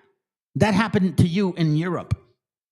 Now, reader, if you wish to know yourself, to descend on your own destiny, read on. But if you wish to cherish self-conceit, self-esteem, or self-appreciation, throw down our book. You see that warning? Please. Oh, that's gonna hurt!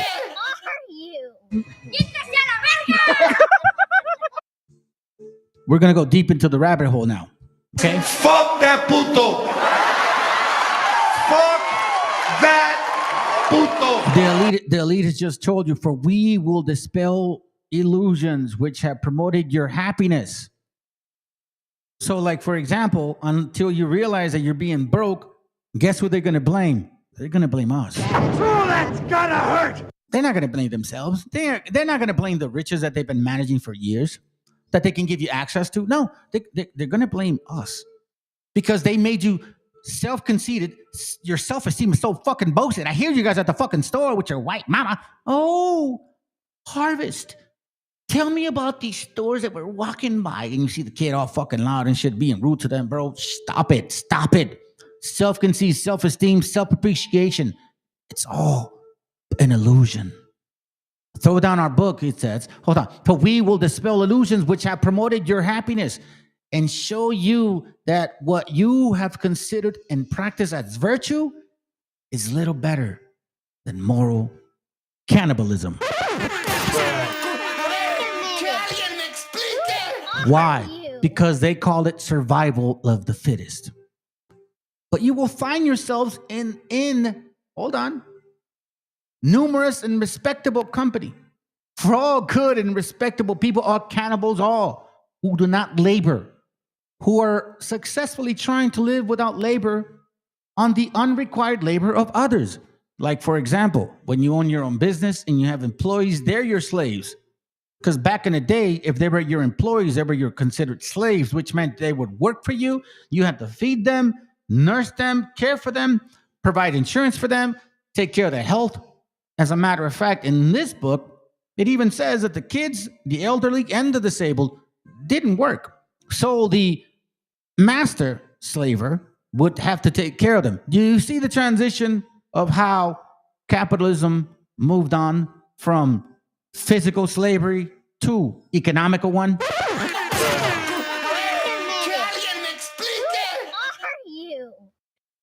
It says here, watch this. I'll show you right now. It says here, let's see. While low, bad, and disputable people are those who labor to support themselves, to support said respectable people. Besides, throwing the Negro slave out of the account, and society is divided in the Christendom in 4 classes: the rich, or independent, respectable people who live well and labor not at all. You know, those like fucking billionaires, right? The professional and skillful, respectable people who do a little light work. Because in reality, they don't work hard, family. They say they work hard. They don't fucking work. Trust me, I know them. I dealt with these people. They are not. They like to drink a lot. They like to party a lot. They like to get like fuck around a lot. They always cheat on. Dude, I'm telling you, man, it's just crazy how this society functions. It says, let's see, the rich, hold on a second. The professional and skillful, respectable people who do a little light work for enormous wages. Hold on, then it gets good. The poor, hardworking people. Let me repeat that. The poor, hard-working people. And that doesn't require color line, by the way. Who support everybody and starve themselves. And the poor thieves, swindlers and sturdy beggars who live like gentlemen without labor on the labor of the other people. You see? You see all this stuff right here? You are collateral damage. You are a slave. We've known this since you got here. We've experienced this shit from the way low totem pole. Hence, white slaveholding is much more respectable than Negro slavery, for the master works nearly as hard for the Negro as he for the master.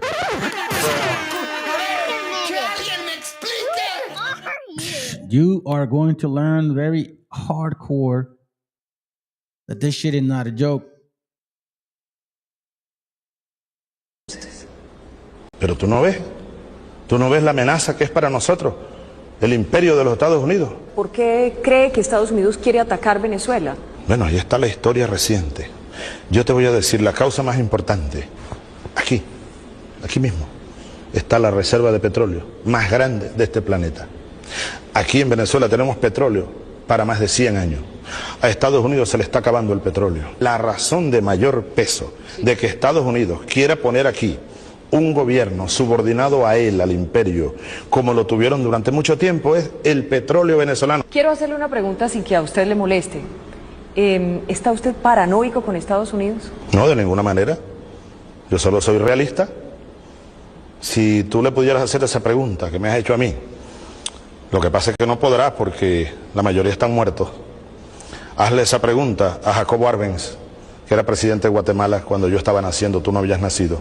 Solo porque quiso hacer una reforma agraria.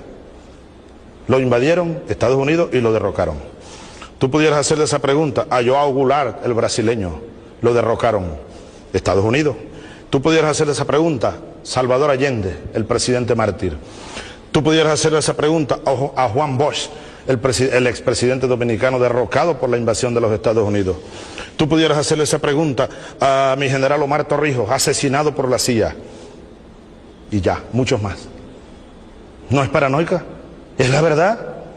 Yo estoy cumpliendo una responsabilidad de jefe de Estado. Los paranoicos son otros, los de la extrema derecha, los enloquecidos que creen que el mundo no va a cambiar, las burguesías de este continente, pitiyanquis que pretenden a rajatabla seguir dominando estos pueblos y no van a poder lograrlo. Solo después del 11 de septiembre, Estados Unidos empezó a hacer la lista de terroristas.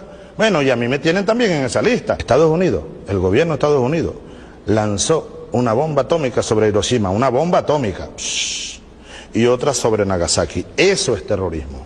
¿La posibilidad de una guerra está ahí entonces? Pero tú no ves la amenaza que es para nosotros, el imperio de los Estados Unidos. ¿Por qué cree que Estados Unidos quiere atacar Venezuela? Bueno, ahí está la historia reciente. Yo te voy a decir la causa más importante. Aquí mismo, está la reserva de petróleo más grande de este planeta. Aquí en Venezuela tenemos petróleo para más de 100 años. A Estados Unidos se le está acabando el petróleo. La razón de mayor... Hey, family, I had to use the bathroom, so I don't know where it left off, so I'm going to play it again one more time. The world would be better off with Saddam Hussein 100%. and Gaddafi in power. 100%. Now, as far as Assad is concerned, what about the human rights abuses? Let's talk. Well, you don't think they're happening now? They're worse now than they ever were. People are getting their heads chopped off. They're being drowned. Right now, they're far worse than they were ever under Saddam Hussein or Gaddafi. And it all blew up around Hillary Clinton and around Barack Obama. It all blew up. Now, one thing about Assad, not a good guy. I understand that. We have to rebuild our country. Our country's falling to pieces. We have 19 trillion in debt. We have infrastructure that's a disaster. Our roadways, our airports, our schools, everything. We have to start thinking about our... You see that? He's been saying this for a long time. Damn it! That's why in 2016, I cut off my relationship with anybody in my blood family that supported this piece of shit. And God is a witness to that. It took you guys a long time, basically 2025 maybe, to figure that out. I'm way ahead of y'all. Ourselves. We're pouring trillions of dollars into the Middle East, and we have nothing for it. We have nothing. The world would be better off with Saddam Hussein. There are really... Here goes. Let's play it one more time. Peso de que Estados Unidos quiera poner aquí un gobierno subordinado a él, al imperio, como lo tuvieron durante mucho tiempo, es el petróleo venezolano. Quiero hacerle una pregunta sin que a usted le moleste. ¿Está usted paranoico con Estados Unidos? No, de ninguna manera. Yo solo soy realista. Si tú le pudieras hacer esa pregunta que me has hecho a mí, lo que pasa es que no podrás porque la mayoría están muertos. Hazle esa pregunta a Jacobo Arbenz, que era presidente de Guatemala cuando yo estaba naciendo, tú no habías nacido. Solo porque quiso hacer una reforma agraria. Lo invadieron Estados Unidos y lo derrocaron. Tú pudieras hacerle esa pregunta a João Goulart, el brasileño. Lo derrocaron Estados Unidos. Tú pudieras hacerle esa pregunta a Salvador Allende, el presidente mártir. Tú pudieras hacerle esa pregunta a Juan Bosch, el expresidente dominicano derrocado por la invasión de los Estados Unidos. Tú pudieras hacerle esa pregunta a mi general Omar Torrijos, asesinado por la CIA. Y ya, muchos más. ¿No es paranoica? ¿Es la verdad? Yo estoy cumpliendo una responsabilidad de jefe de Estado. Los paranoicos son otros, los de la extrema derecha, los enloquecidos que creen que el mundo no va a cambiar, las burguesías de este continente, pitiyanquis que pretenden a rajatabla seguir dominando a estos pueblos y no. It ain't gonna happen no more. It's not gonna happen anymore. This is not 1492. We are the majority now. We are the majority now. That's why they're pushing so hard to gain power. This is not about democracy or anything or liberation or religion. This is about race. This is about race. Like, you know what I'm saying? These people want to stay in power because they don't ever want a fair game. Ever. So when you hear a stupid Republican boasting about their greatness, this is their greatness? Thievery? So you're great because you steal? Well, fuck, man. If that's greatness, then you just turned light into darkness.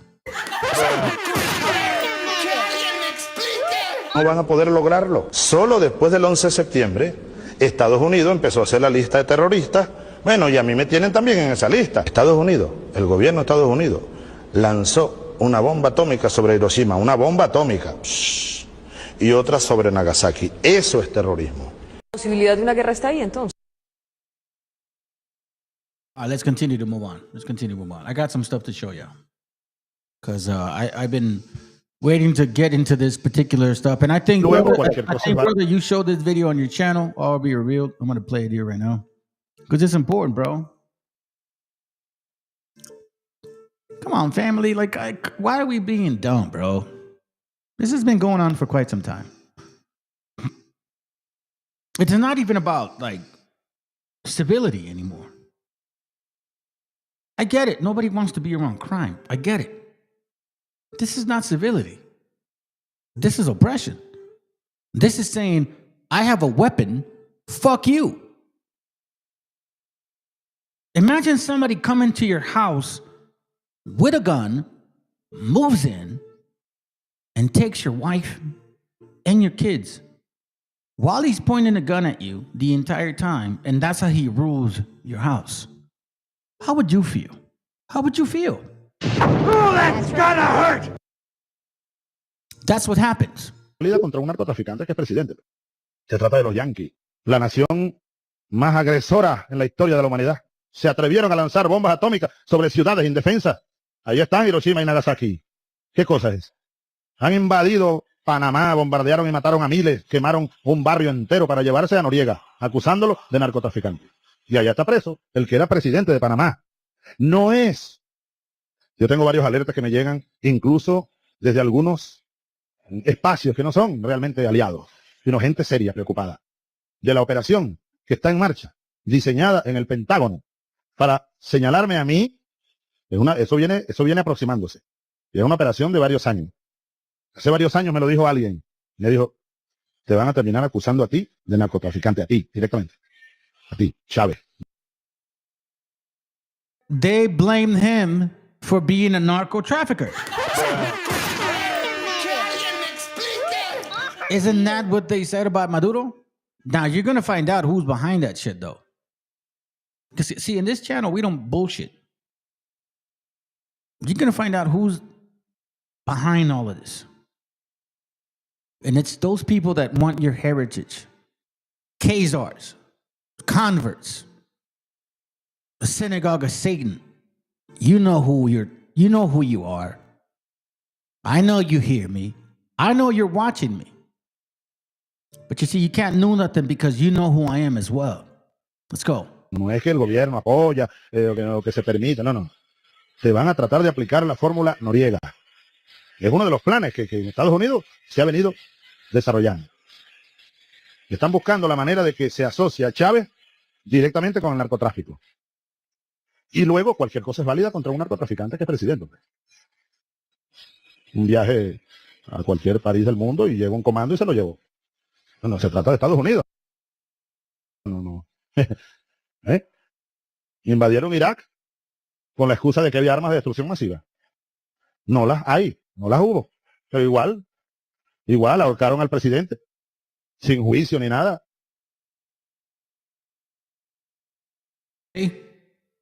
Now, I want you to listen to their talk. I now give the floor to the representative of the United States. Mr. President, thank you for chairing. And I particularly want to thank you. This past weekend, colleagues, the United States successfully carried out a surgical law enforcement operation facilitated by the U.S. military against two indicted fugitives of American justice, narco-terrorist Nicolas Maduro and Celia Flores. Colleagues, Nicolas Maduro is responsible for attacks on the people of the United States, for destabilizing the Western Hemisphere, and illegitimately repressing the people of Venezuela. As Secretary Rubio has said, Maduro destabilizing. I mean, is he destabilizing Mexico, Colombia? How is he destabilizing anybody there? But let's continue. there is no war against Venezuela or its people. We are not occupying a country. This was a law enforcement operation in furtherance of lawful indictments that have existed for decades. The United States arrested a narco trafficker who is now going to stand trial in the United States in accordance with the rule of law for the crimes he's committed against our people for 15 years. A similar crime that he committed against our people. You're talking about white people, right? Because I don't think you're considering people like me or the people that looks like the one in the back over there. Let's go. Action was taken in 1989 against Manuel Noriega. He was arrested, indicted, convicted in a court of law, served in prison in the United States and in Panama, and the Panamanian people, the American people, are safer for it. And undeniably, the region was more stable. This law enforcement action was... Hold on. Did you hear what he just said? This law enforcement action. In case you guys are not aware of this, there is something called the UCC, the Uniform Commercial Code. which means there's laws of the land and laws of the waters. They just completely dismantled that concept. He just said, like, for example, if the police comes to your fucking house, right? He is within this jurisdiction to come and check your fucking house. He literally just said that Venezuela is kind of like their house. Do you understand what this means? I will die for freedom before I be a fucking slave. You want to know why? Because he's long-winded on these things. I wanted to press on this and tell you guys why this is important. Because I don't think you understand the totality of like what we're dealing with. Okay, let's continue. Directed, consistent with the President of the United States' responsibility as Commander-in-Chief to protect Americans at home and abroad against a fugitive who is directly responsible for narcoterrorism that has killed hundreds of thousands of Americans we have a and lot of created breaking news. destabilizing violence throughout our hemisphere. Nicolas Maduro and his co-defendant, Celia Flores, have been transferred here to the United States to stand trial for their crimes. Maduro was indicted by a grand jury in the Southern District of New York and faces very serious criminal charges for his involvement in a wide-ranging conspiracy to conduct narcoterrorism, to traffic cocaine and other drugs, and conducting international weapons trafficking. The overwhelming evidence of his crimes will be presented openly in U.S. court proceedings.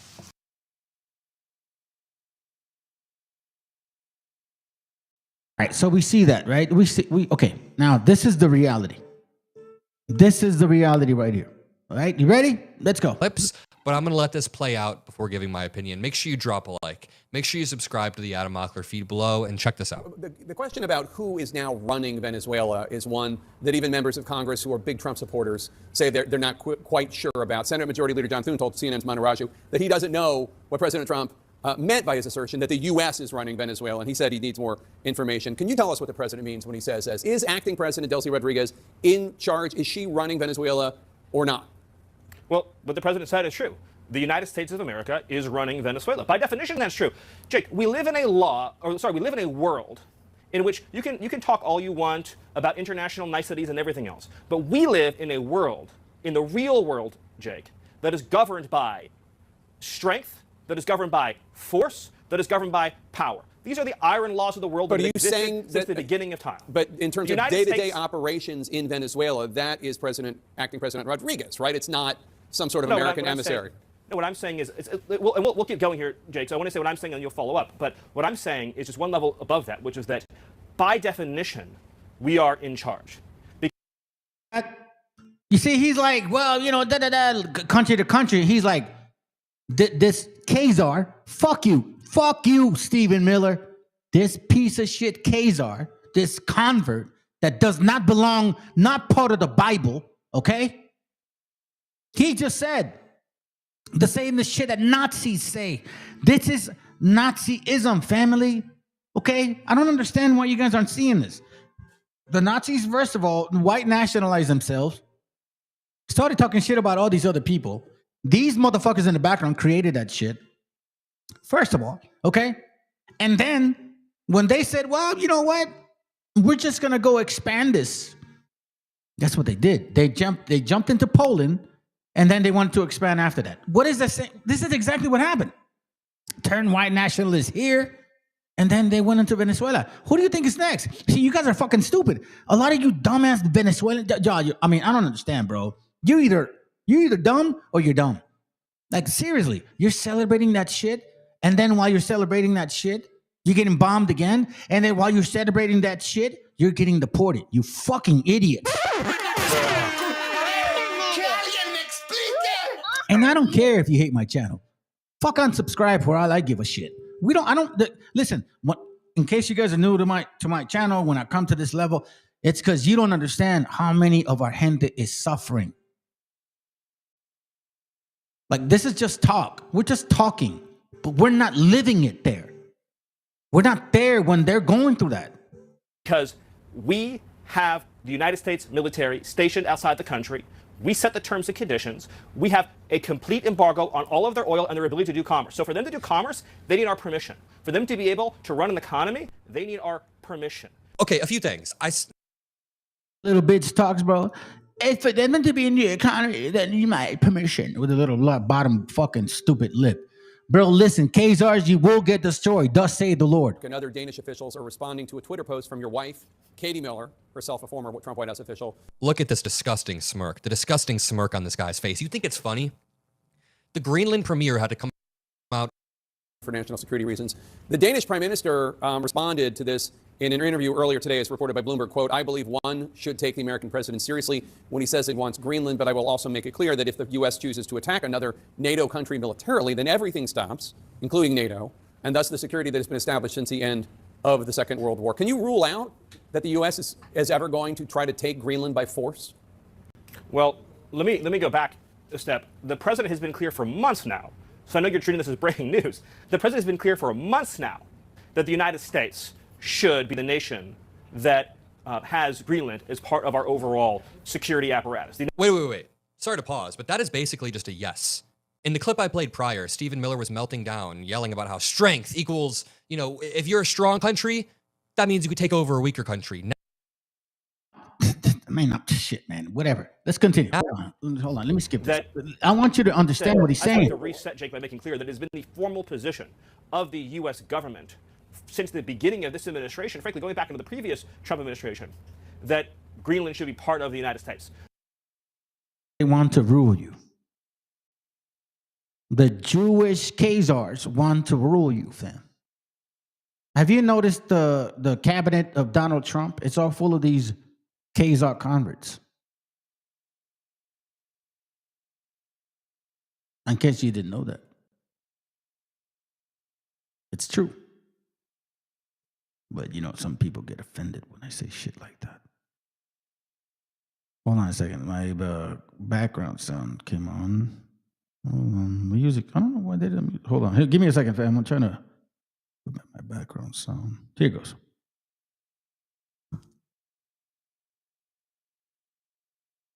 Let's continue with the point. I think it's just getting. I think we should start really seeing what's going on, right? Let's continue. Why do you believe that the United States so violently tries to overthrow other forms of government, such as socialist governments, such as what happened in Chile in 1973 and in Cuba? Why is the United States responding with such moneyed interest? Good. Excellent question. Everyone hear the question?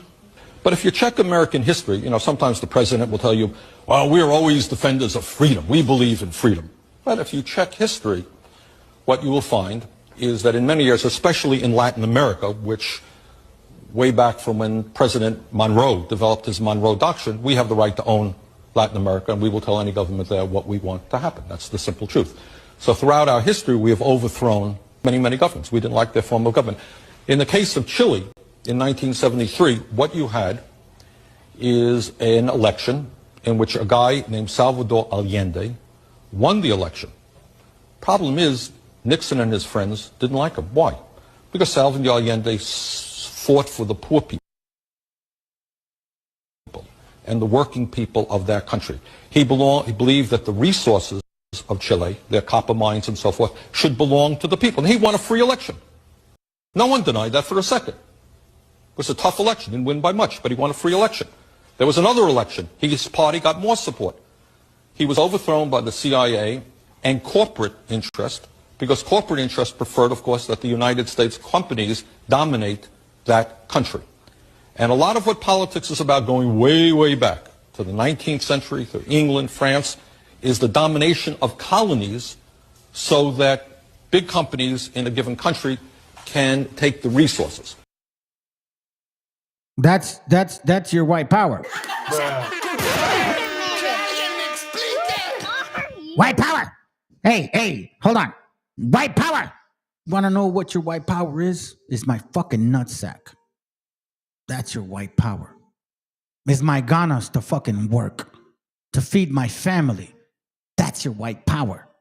Without my fucking huevos, you ain't got no power. Unless you replace that with a fucking gun or a big truck with big tires, because that's typically what I see. Or some fucking waving flag that feeds your ego, like we read earlier. Like we know this now. White slavery. You ain't no different than us, Cracker Barrel. You were just fooled. We're collateral damage. If they were ever done with us, which they never will be, but if for whatever reason life handed it that way, guess what? You would be next. You would be the serf. You would be the slave. Because these leaders don't give a fuck about you. Those are facts. When it comes to our gente, and this is what I talked about, nobility. You think about not you, you think about the well-being of your gente. You don't think about how can I reap? No, you think about their children, the elder, the young, the disabled, and the less fortunate, because some people just are like that. Some of us are blessed with the opportunities, abilities, or I don't know, just avenues. And some people are just not. That's called communalism.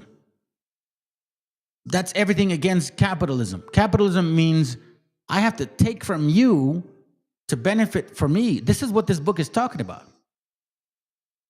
Hence, white slave holding is much more respectable than Negro slavery, for the master works nearly as hard for the Negro as he for the master. But you, my virtuous, respectable reader, exact $3,000 per annum for white labor. He's talking to the rich. For your income is the product of white laborers, and make not 1 cent of return in any form. I'll give you an example, because I'm in insurance, right? If you own an insurance agency, the way that you grow your business, if it's thriving because you started, right, and you create a great book, a big book that you have to service, what you do in order for you to hire a very good insurance rep, you don't pay him that much. Obviously, you don't pay him that little. You pay him just enough to where he believes that he's wealthy. And that number runs between 6,000 to 80,000 before. Now it's about 70 to 95. And then you make them strive for more. You make them wish the dream. But you see, the difference between slavery back then, not that it's good or bad, I'm just talking about the way society has always functioned. Economics makes the decision whether slavery is what it used to be or what it is today. Do you understand what I mean? So when you hire somebody, you say, well, look, how can I trap this individual to where he doesn't ever leave? You give him not too much, but not too little. So he's always in the rat race. You are collateral damage. And see, for us, I know that you are collateral damage, and this is going to be your actual, like a hamster, you know, that cycle. You will be doing that from now on. I hope you Cracker Barrels enjoy this fucking lifetime of benefits. Because you will be in that swirl. You will be a hamster because of what you created. Whether we're here or not, you will be that hamster for your elitists. But you, my virtuous, respectable reader, exact $3,000 per annum for white labor. For your income is the product of white labor. And make not 1 cent of return in any form. You retain your capital and never labor. And yet you live in luxury and the labor of others. Why? Because when it came to so-called Negro slavery, they had to take care of them, feed them, clothe them, nurture them, insure them, provide a house for them, and then they would go to work. Not that it's good or bad, but this is where we're at now. Economic slavery, they've been talking about this for some time. Whether people live well or not in slavery situations, I'm not concerned about that. What I'm trying to teach you all is what the fuck they have done to their own people. If they don't care about them, what makes you think they care about you? You want to vote for Donald Trompetas and shit? This guy right here that we just listened to, by the way. I don't know if you guys know. He's Bernie Sanders, right? So let me remind you of what he just said. Way back from when President Monroe developed his Monroe Doctrine, we have the right to own Latin America, and we will tell any government there what we want to happen. That's the simple truth. So throughout our history, we have overthrown many, many governments. We didn't like their form of government. In the case of Chile, in 1973, what you had is an election in which a guy named Salvador Allende won the election. In case you guys don't know, Venezuela, from my understanding, from my research, from what I've read, is that they have legitimate, like, presidential elections. They use a computer system. So this is who he's talking about. Salvador Guillermo Allende was a Chilean socialist politician. Socialist meaning like you care about your environment. Like, you know, you want profitable industry. You want people to succeed. Like, yeah, do your thing, but don't leave the poor behind. Like, as you grow, help them grow. Like, you're not, I'll give an example, fam. You can do this in history. You can do this in fucking, what is it called? Man, I don't remember the name. But if you open a business, like, this is fucking scientific. If you open a business, only 4% of your customers will really want to rob from you. Like, only 4% of your customers will really intend to rob from you. That's just statistical facts. Every restaurant knows that shit, which is why they open restaurants. Do you get what I'm saying? Then you have that fluctuation where things happen, whatever.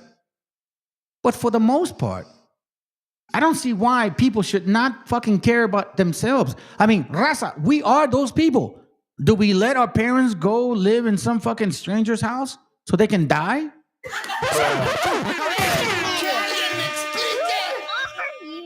I mean, I'm asking you guys. There's like 16 people watching. Please just interact a little bit today. I mean, you know what I mean? I do talk a lot and I go through my channel and shit. But I'm asking you guys a sincere question. Is this something Raza does? Do we take our elderlies, our parents, and then say, okay, I'm done with you. Go live somewhere else. I don't want to take care of you. Is that something we do?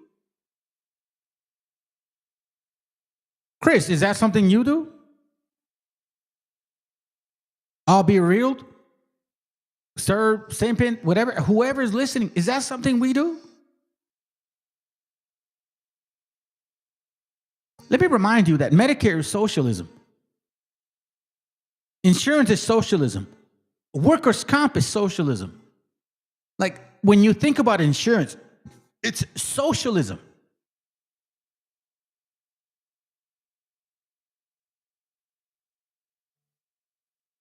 Literally. Oh, thank you, bro. Of course not. We don't do that. We take care of our children, our elders, and our sick, our people in disability. That's what we do. And that's called socialism. That you earn your income and you provide for other people that are in need. That's not communism.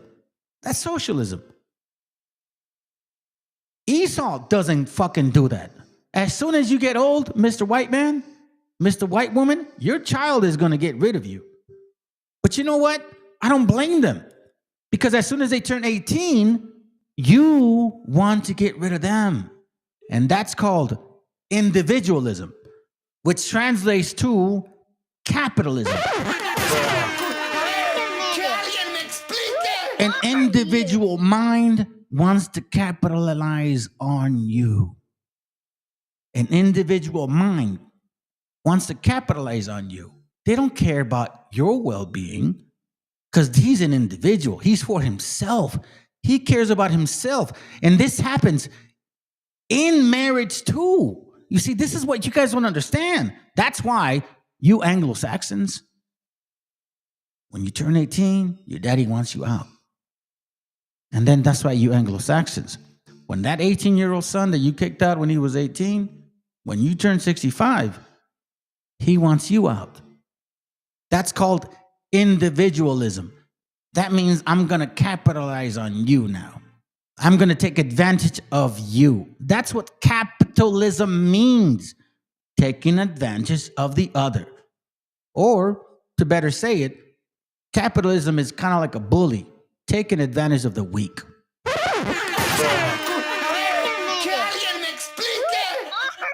Let's listen to what this man wanted to do. What did he want to do? Manage the war effort better than Diem's administration. As the coup unfolded, the U.S. actively... We're going to listen to what this man, what he wanted to do. Hopefully, I tried to search for the best video that would not block or like give me a hard time about what I'm going to show. But I want you to listen to what, here, I'm going to do it like this. Hold on. Sometimes I don't even want to show it. It's not that I don't mind. I just sometimes like other pictures and shit. All right, so let's listen to this in case they want to block me, okay?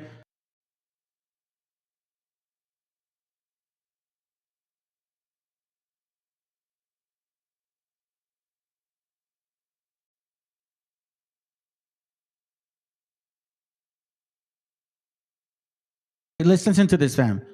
Because it seems like every single time we want to do something for our people, they have a fucking problem. They say this is communism. No. We care about everybody else. I can't sit here and do well while my neighbor is fucking starving.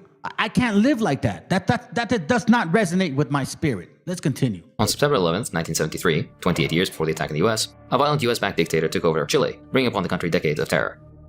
Besides being the most significant event in modern Chilean history, the overthrow of President Salvador Allende was not a spontaneous uprising, but rather a carefully planned operation planned by the CIA under the Nixon regime. Allende's democratic election victory in 1970 made him the first Marxist president in Latin America and was a direct challenge to US interests in the region, according to the US itself.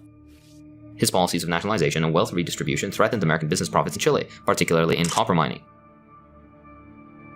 This economic shift was perceived by the US as a move to the dreaded Soviet communism, which caused Americans to intervene. In response, Nixon and his national security advisor Henry Kissinger devised Operation Fubelt, aimed at destabilizing Chile and Allende's government.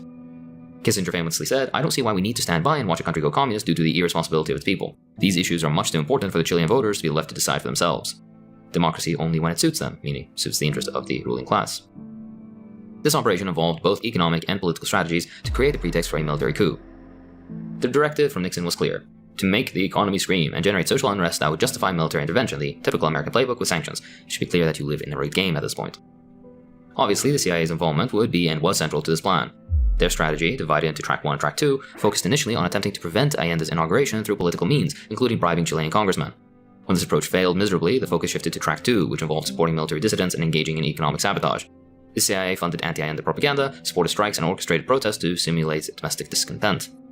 A critical element of this operation was the elimination of General René Schneider, the Chilean army's commander-in-chief. In short, his adherence to constitutional legality posed a significant barrier to the coup. The CIA's plans to kidnap him resulted in his assassination, an event that cleared the way for the coup by removing a key obstacle to military intervention. The US had successfully orchestrated an invisible blockade by freezing Chilean bank accounts in the United States, halting new loans and credits, and pressuring European countries to do the same, severely restricting the Chilean government's ability to import essential goods and access foreign currency. Basically a mini version of the embargo Cuba has been under since the 60s. Additionally, on October 11, 1972, truck owners supported and funded by the CIA initiated a nationwide strike that paralyzed transportation across Chile, causing significant disruptions in the supply chain, food shortages, and escalating inflation. See that? You see what occurred? He was trying to do something for his people.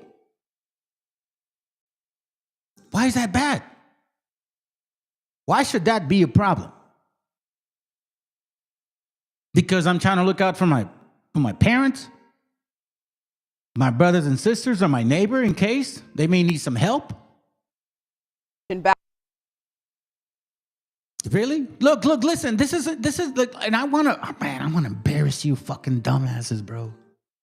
And these are the same people that voted for Trump.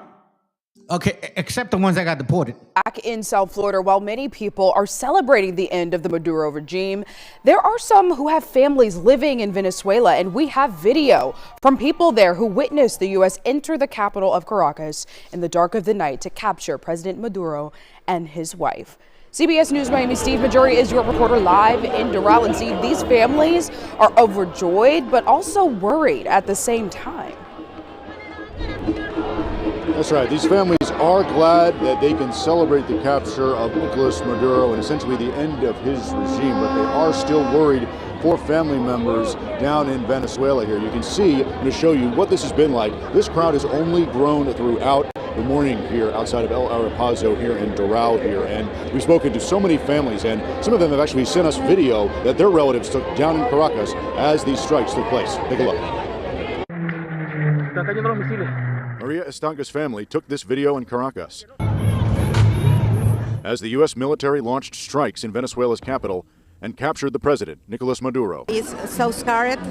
The explosion is so very hard, but it's okay. Everybody is okay. Estanca is hoping this is a step towards democracy after decades of oppression under Maduro and Hugo Chavez. I'm waiting for freedom fast. And Hey, decades of oppression from him. Do you guys not ever heard of IMF? Do you guys not ever heard of sanctions? Did you not hear that Khazar saying that you got embargoed because like you need to follow my rules? Do you not realize who has not fucking fed you?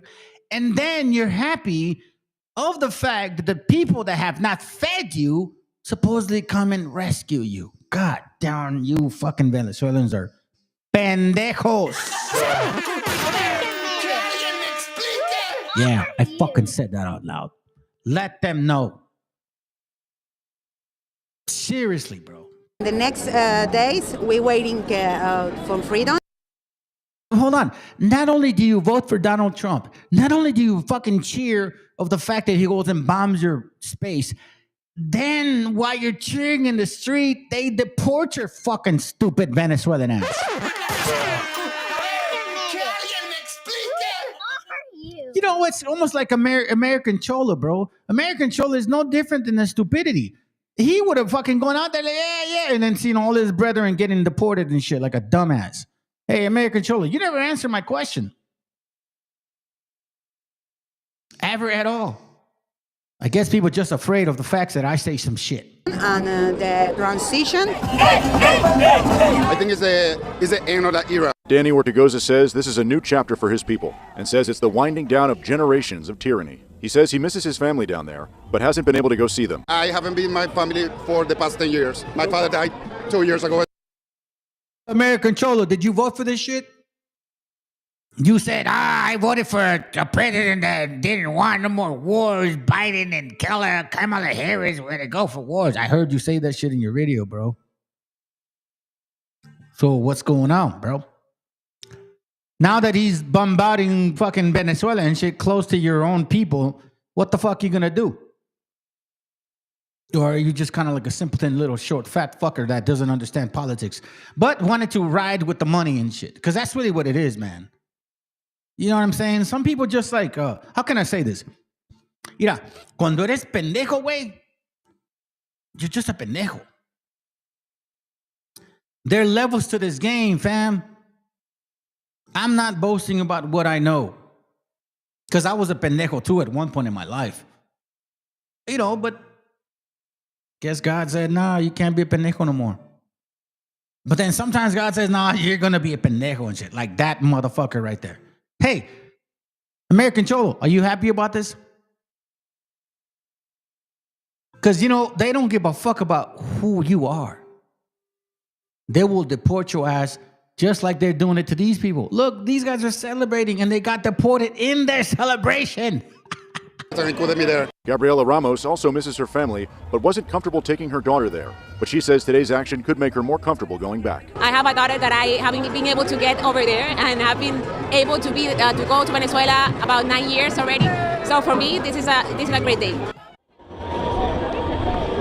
And families here are glad that the U.S. government will be running.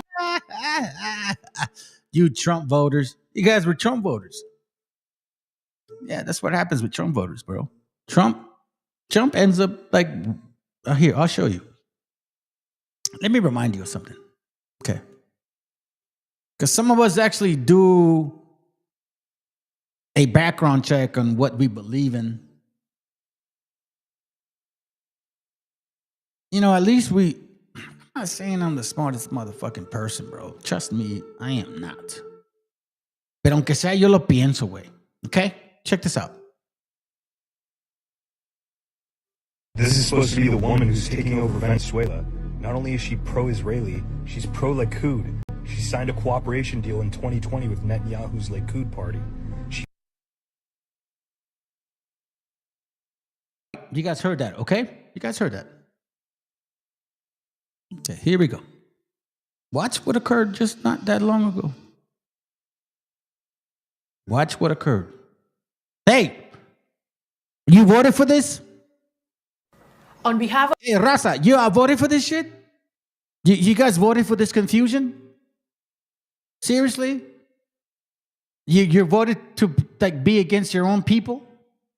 The people that cared about like just trying to provide for your parents and your children and your pregnant wife and to benefit from the resources that you're fucking living off of? That's the problem? So you went Anglo-Saxon on us because you thought it's capitalism that fucking benefits everybody. So let me ask you, all you stupid motherfuckers that believe in capitalism, especially you dumbass, what's his name again? I forgot, what's his name? Oh, that's right, American Cholo. Are you telling me that you sent your mom to the old woman's house? Are you telling me that you kicked your kids out at 18 years old so they can fend for themselves? Is that what you did, American Cholo? Because that's what, conservative Republicans believe in. When your kid turns 18, you got to kick them out. When your viejita 65, you got to fend for yourself. Don't be fucking providing for them. They got to fend for themselves. Is that what you did, American Cholo? See, you rode the coattail of Raza for a long time. And then when you got called out, you turned Republican, you fuckface. See, I saw that. See, maybe Raza didn't see that. I saw that. When Marvelous started calling your ass out, guess what you did? You turned Republican. You said, fuck Mexicans in secret. And you got one of them stupid ass Mexicans in your channel. Bro, I got nothing ahead of you. But man, this is so dumb, bro. It's so easy to read spirits because that's what it's all about. Cuando tienen ganas, güey, de ganar feria, porque están enfadados de ser indios, this is what happens. Not that money is bad. I don't believe that because I'm not poor.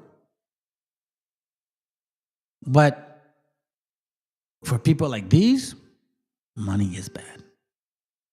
On behalf of the people of Venezuela, I would like to thank Benjamin Netanyahu, the Prime Minister of the State of Israel, for his recognition of Juan Guaidó as the interim president of Venezuela. Prime Minister Netanyahu joins our many allies in the hemisphere and the world in welcoming Venezuela back to the bloc of Western democratic nations that oppose despot and oppression. We certainly have a common enemy with Israel, the criminal forces that undermine freedom and peace in the world. See what she said? Did you guys catch that? Let's return this into a better matter. Raza, I need you to understand what she's saying to you. You 15 or 16 or 13 or 17 people, because I have 3 different lines that are sharing me different things. You need to understand what this means. You heard it earlier. Pay attention. On behalf of the people of Venezuela, I would like to thank Benjamin Netanyahu, the Prime Minister of the State of Israel. Hold on. Let me remind you what I mean. Let me see if I can find it. Let me see. Hold on.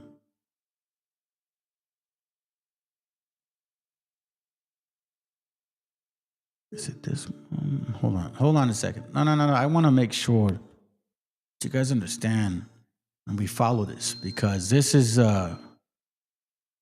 once in a lifetime situation. What's going on right now will never be repeated. It will never be recorded again. You know what I'm saying? Like, we are here right now. We are here right now, family.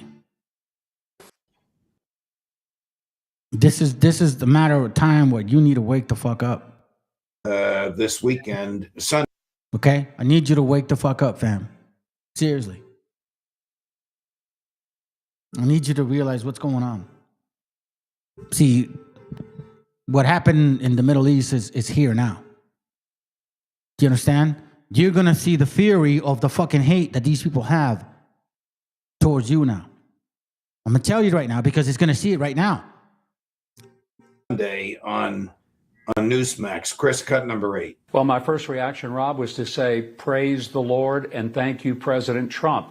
A lot of people may not make the connection as to why this matters to us in the Middle East. What they don't know is that Hezbollah is very active in Venezuela. The ties are deep, and Hezbollah operates in 12 different countries. Hear that? Did you hear that? Throughout. Listen to what he said.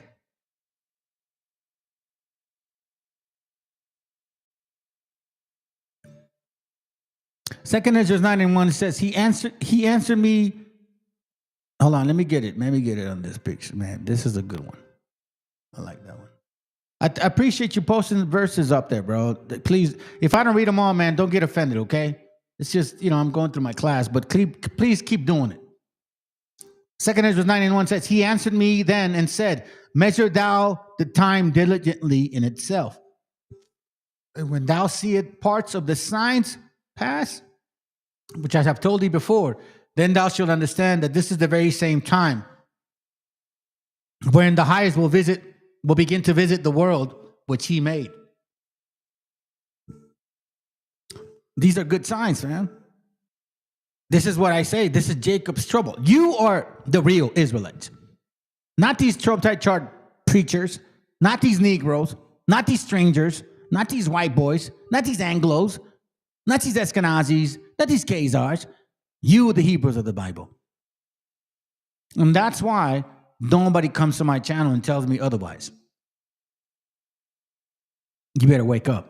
Action, Rob, was to say, praise the Lord and thank you, President Trump. A lot of people may not make the connection as to why this matters to us in the Middle East. What they don't know is that Hezbollah is very active in Venezuela. The ties are deep, and Hezbollah operates in 12 different countries throughout South America. It is not just a threat in the Western Hemisphere. It is a threat to the Middle East. So for the president to go after Venezuela not only deals with narco-terrorism and the many deaths of Americans who are killed by the poison of drugs, it is going to make life for those of us living in the Middle East much better, much safer to take Maduro out, to recognize that Hezbollah is active here, targeting not just Jewish people in all over South America, but using those tentacles to ultimately reach into the United States. This is good news for America, good news for the world. News for the Jews. So-called. So-called. Hold on a second. Let me just do this. I want to prove this point before people start getting offended. Because some people get offended. They say, like, you're anti-Semitic. No. I'm not. Why do I bring this information to you, family? Because you're talking to a true Hebrew Israelite. Let me show you something. See that right there? See, I did my DNA, and it says that I'm 91% or 92%. Most recent native. Mexican, Peruvian, Colombian, pure indigenous, all that stuff. And it says European, whatever. But it breaks it down into, and Scandinavian, right? All that shit. Okay. All right. That's the most recent. This is from CRI Genetics showing my DNA. All right. Now we're going to go advanced analysis.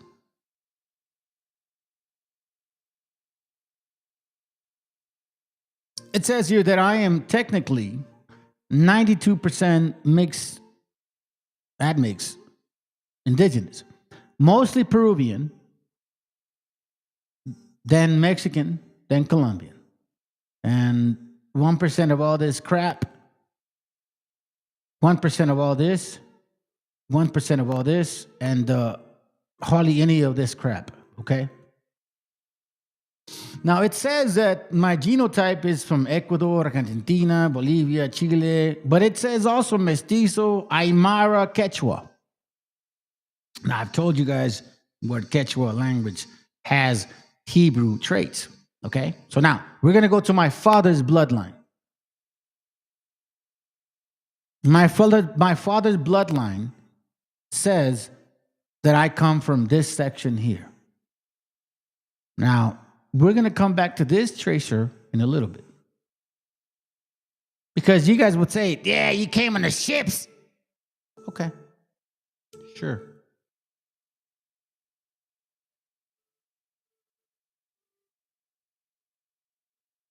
This is where my bloodline is from, my father, my forefathers. Now, you would think I came here in 1492, right? That's what you're going to say. Okay. But I didn't. I'm 92% indigenous. How the fuck is my father from that region? See, this is what it's called trait tracers. Advanced timeline within like my bloodline. So you'll see here, right here. That's my slave name. There's a lot of people like that. I'm not worried about it. So now, here we go. Peruvian. Mexican. Then it says somehow Chinese. Oh, shit, you're Chinese. Sure, sounds good. Okay, I'm not embarrassed. Peruvian. Peruvian. Oh, shit, he's Chinese. Okay, sounds good. Peruvian. Mexican. Peruvian. Mexican. Peruvian. Mexican. It seems like my family kept mixing with Peruvians and Mexicans. Now, it goes all the way back to 245 AD.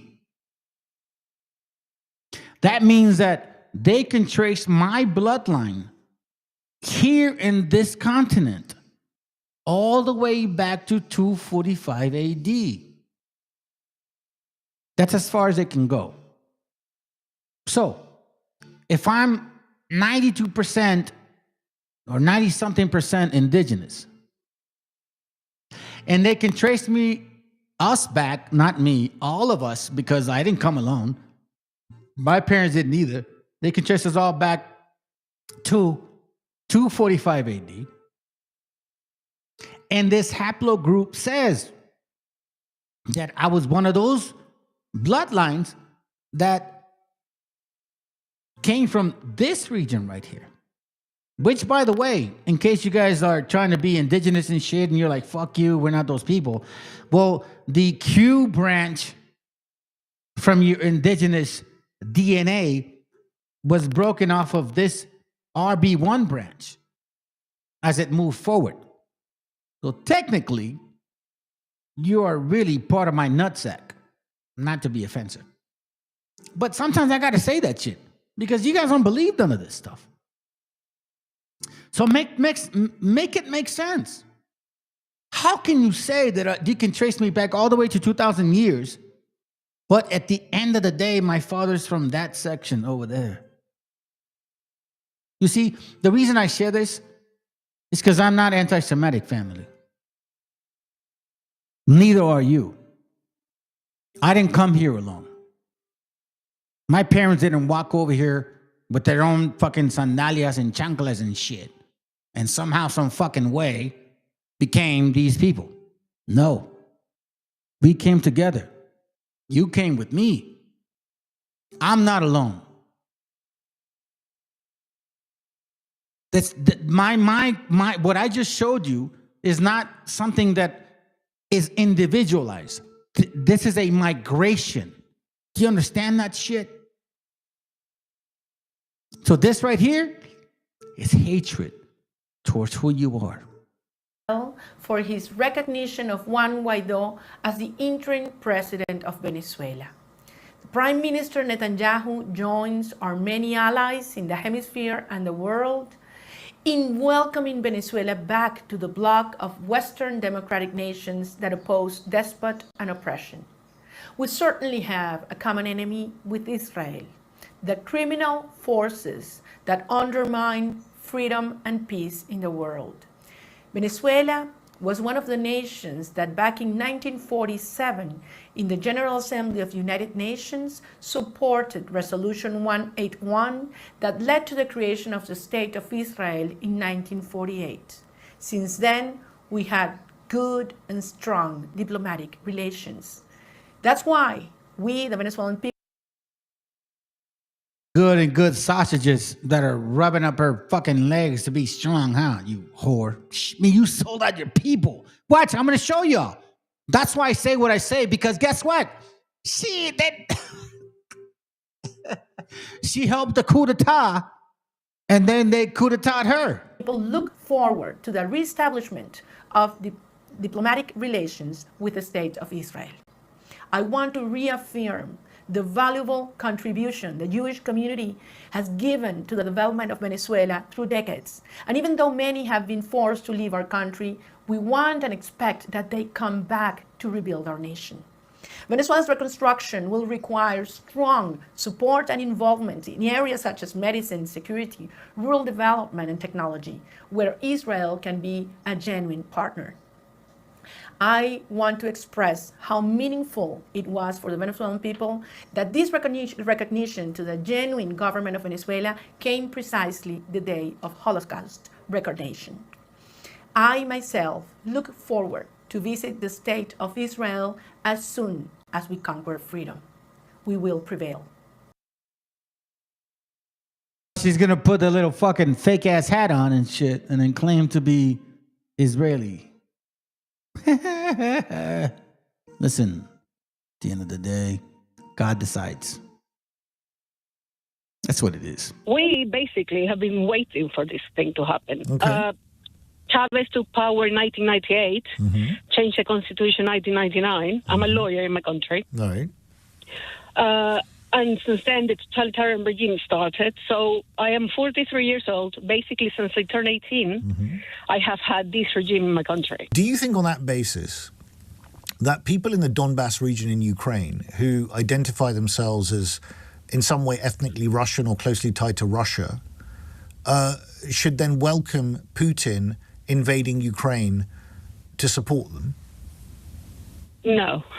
Why? I mean, I do not agree with Putin's actions on Ukraine. The difference with the rest of the countries in Latin America is that they have a rightful president.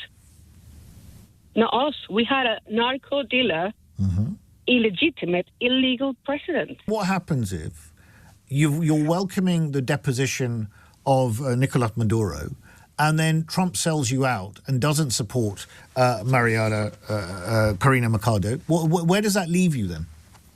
Back to square one. Back to what the fuck? Fuck you. Fuck you, you piece of shit fucking bitch. Fuck you. You know why? Because people are fucking dying. Because of you. Because of you, Malinche. Shit. Malinche. Pinche. Malinche pinche. Or pinche malinche, way. So there's been some major fallout since. Remember this fucking Machado bitch? She's a me pinche malinche way. Because check this out. He just said, hey, so no, listen to, I want to hear, I want you to hear this.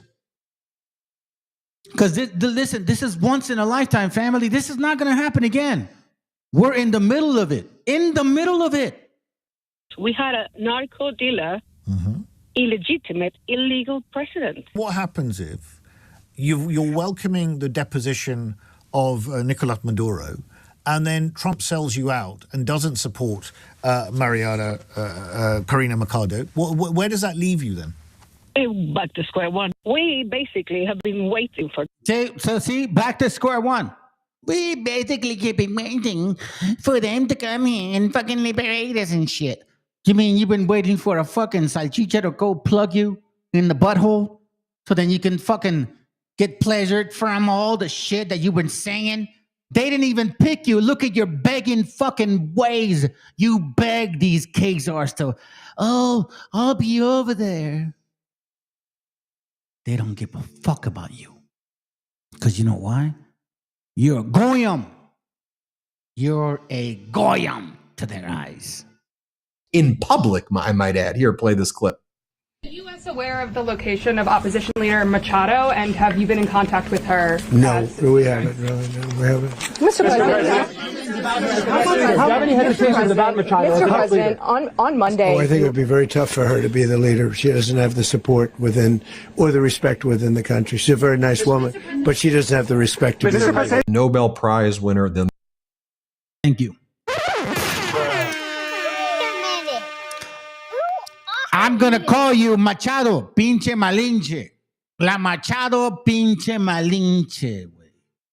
You sold your own people out for a cock. For a fucking salchicha. You fucking disgusting bitch. Venezuela and Nicaragua. 17 years. Nicaragua with Russia relationships. Why this region matters with all of its rich resources and rare earth elements. You've got the lithium triangle, which is needed for technology today. 60% of the world's lithium is in the lithium triangle. Argentina, Bolivia, Chile. You just have the largest oil reserves, light sweet crude, discovered off of Guyana over a year ago. You have Venezuela's resources as well with oil, copper, gold. We have the Amazon, lungs of the world. We have the 31% of the world's fresh water in this region too. I mean, it's just off the charts. We have a lot to do. This region matters. It has a lot to do with national security, and we need to step up our game. Of course, the countries, Cuba. You know, hey, Raza, listen, not you white people, not you Negroes, not you fucking Asians, not you Arabs. I'm not talking to you piece of shit motherfuckers. I'm talking to my Raza. Did you hear what she said? Did you hear what she said? I guess you could say it, bro. I was kind of incorrect about it. Maybe you're right. There in the Garden of Eden. That was given to you. That should tell you how much God loves you. And that's why he's mad at you. That's why he's saying, yo, y'all gotta come back to him, bro. You guys gotta start coming back to the Most High. Stop worshiping these fucking stupid ass saints. These virgin, stupid Mary bullshit crap. You don't even know what the fuck, where it came from. That's a devil. I've been sharing that shit with y'all, man. Our oil rights, we let them oil there. As you know, they threw our companies out, and we want it back. Donald Trump has openly admitted that he wants to take Venezuela's oil. And top officials in the Trump administration have also revealed that the reason that they're waging war against Venezuela is they want to take over its oil. Now, if you know anything about the long history of U.S. meddling in Venezuela and the U.S. government's many coup attempts in Venezuela, this will not come as a surprise to you. Venezuela has the world's largest oil reserves. And U.S. corporations have been desperate to get access to Venezuela's oil ever since back in 2007, when Venezuela's leftist former president Hugo Chavez kicked out U.S. oil corporations and fully nationalized Venezuela's oil industry. Las 12 tribus, que no son los que mandan hoy en el Estado de Israel. Los que hoy gobiernan Netanyahu no es judío auténtico. Él es un cambalache que viene por allá de Polonia. Para los que les gusta hablar de religiones y dicen que esto es un conflicto religioso. No, esto no es un conflicto religioso. El conflicto que hay desde la fundación del Estado de Israel es un conflicto geopolítico. Porque Let me tell you something, in case you're watching, you 14 of you, listen, you guys are the people of the Bible. You people are the Israelites. This is who they try to steal this stuff from. Think about it for a moment. These white people that are Europeans claiming to be Jews is treating you like that, right? Remember that, right? Okay, we see it right now, right? All of a sudden, they told us a story that supposedly the white man came and they enslaved a bunch of people, and then they brought black people over here and all of the da. And then we had black people saying that those are the real natives. But guess what? Their shit got just trapped, because guess what? Negros, do you realize in TikTok? I don't know if you're noticing, they're not saying this shit no more. Y'all ain't the natives of this continent. They're going to get rid of the people of the book. They want to get rid of the Israelites. These are who you guys are. This is why my channel's been going on since 2022. I've been trying to tell you, you guys are the Israelites of the Bible. And we don't need to go to the curses to prove it. We can go to a variety of examples. Outside of that, there's no other nation that can do that. Negroes can't fucking even do that. Asians can't do that. Arabs can't do that. White people can't do that. Only you can do that. Who eats corn? Who eats grasshoppers? Who wears fringes? Who has a weeping woman in their history?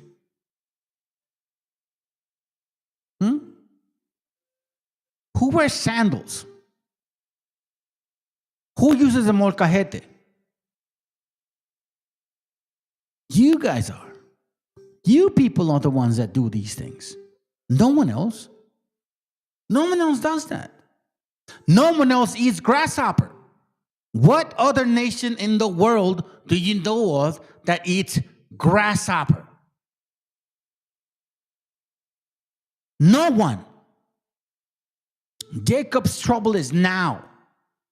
I wondered. I was like, man, you know, is our gente ever going to learn? I told some of you brothers, bro, man, I don't know, bro. I'm a little upset. I'm disappointed. Our people don't want to listen. Now they're going to listen. Now they're going to listen. Listen, family, I'm going to tell you right now. This has nothing to do with anybody else but you.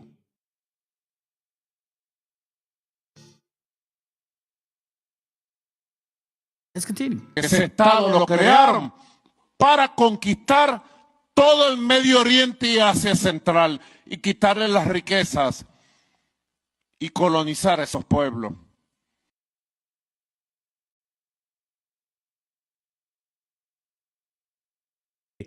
This affected three major U.S. oil corporations, ConocoPhillips, Chevron, and ExxonMobil, along with some European oil corporations. So with this policy, the Venezuelan government was saying that the oil of Venezuela belongs to the people of the country, not to foreign corporations. However, according to Donald Trump, Venezuela's oil belongs to the United States.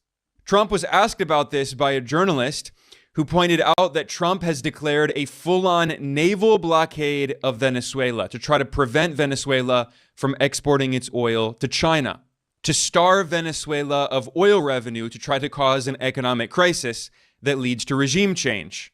So this reporter directly asked Trump if the goal of the naval blockade is to bring about regime change in Venezuela, and Trump responded by saying that Venezuela's oil belongs to the U.S., that U.S. corporations want to get access to that oil, and they want to control Venezuela's land.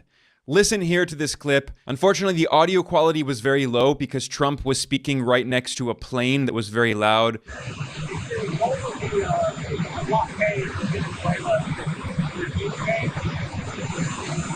Just a blockade. Not going to let anybody going through that shouldn't be going through. You remember they took all of our energy rights. They took all of our oil. just a blockade. Not going to let anybody going through that shouldn't be going through. You remember they took all of our energy rights. They took going through. You remember they took all of our energy rights. They took all of our oil from not that long ago, and we want it back. But they took it. They illegally took it. See? I like that verse. I like that verse, bro. Psalms 2:1. 2:1. I like that verse. Psalms chapter 2, verse 1 says, why do the heathen rage and the people imagine vain things? The kings of the earth set themselves and the rulers take counsel against the Lord, against his anointed. Do you know what that means? Do you guys understand what that means, anointed? Let me tell you what that word means. The word anointed means this. MESHIACHA. Okay? The word anointed means this. MESHIACHA. I'll say it again. MESHIACHA. MESHIACHA. MESHIACHA. So that name that I have, MESHIACHA, is not MESHIACHA. It's MESHIACH or MESHICHA. MESHICHA or MESHIACHA or MESHIACHA means anointed. The kings of the earth set themselves and the rulers take counsel together against the Lord and against his anointed. Y'all are the anointed. Our people have been saying this shit for years, bro. You guys just didn't fucking want to hear it. You're so broken. Your daddy told you that you ain't shit so much that you cannot even comprehend the concept of the fact that God just might have fucking said, listen, you're a pretty good person, and I'm going to choose you. Organismos internacionales, ¿dónde están, carajo? ¿Dónde están? Todos juntos vamos a salir a defender la patria, porque esta patria es nuestra, esta patria es de nuestras próximas generaciones, esta patria es de nuestros hijos y merece que nosotros brindemos y ofrendamos la vida por ella, porque Venezuela es nuestra. Venezuela se respeta, la tierra de Bolívar, la tierra que generó ejércitos libertadores, en este momento se le pretende mancillar. Así que el llamado es un llamado a la comunidad internacional. Pónganse alertas, comunidades, porque no vienen por nosotros, vienen por el petróleo y van por ustedes también. Entiéndanlo, que ellos aquí quieren petróleo para continuar sus guerras. Entiendan que ellos aquí quieren... Okay, so let me say it to you in a very brief, simple moment. They want the oil here. You want to know do you want to know why? So they can continue the war in Iran. You see, they have to have oil to sell to other nations to produce what they want, which means artillery. They need this oil to go over there and decimate them too. But you know what? Sometimes I wonder, are you really warriors? Nuestras tierras para poder seguir alimentando guerras, no son un ejército de paz, no lo son. Presidente Nicolás Maduro Moros es el único que ha sido electo en este país, que ha sido votado por su pueblo, que ha sido abanderado por sus movimientos sociales, por sus mujeres, por sus campesinas, por el pueblo agroproductor. Do you know what she means? That means that man was picked by them. They're not bullshitting. He was picked by them. But you know what? Y'all never gonna know that. Because America has been bombarded with a bunch of nonsense.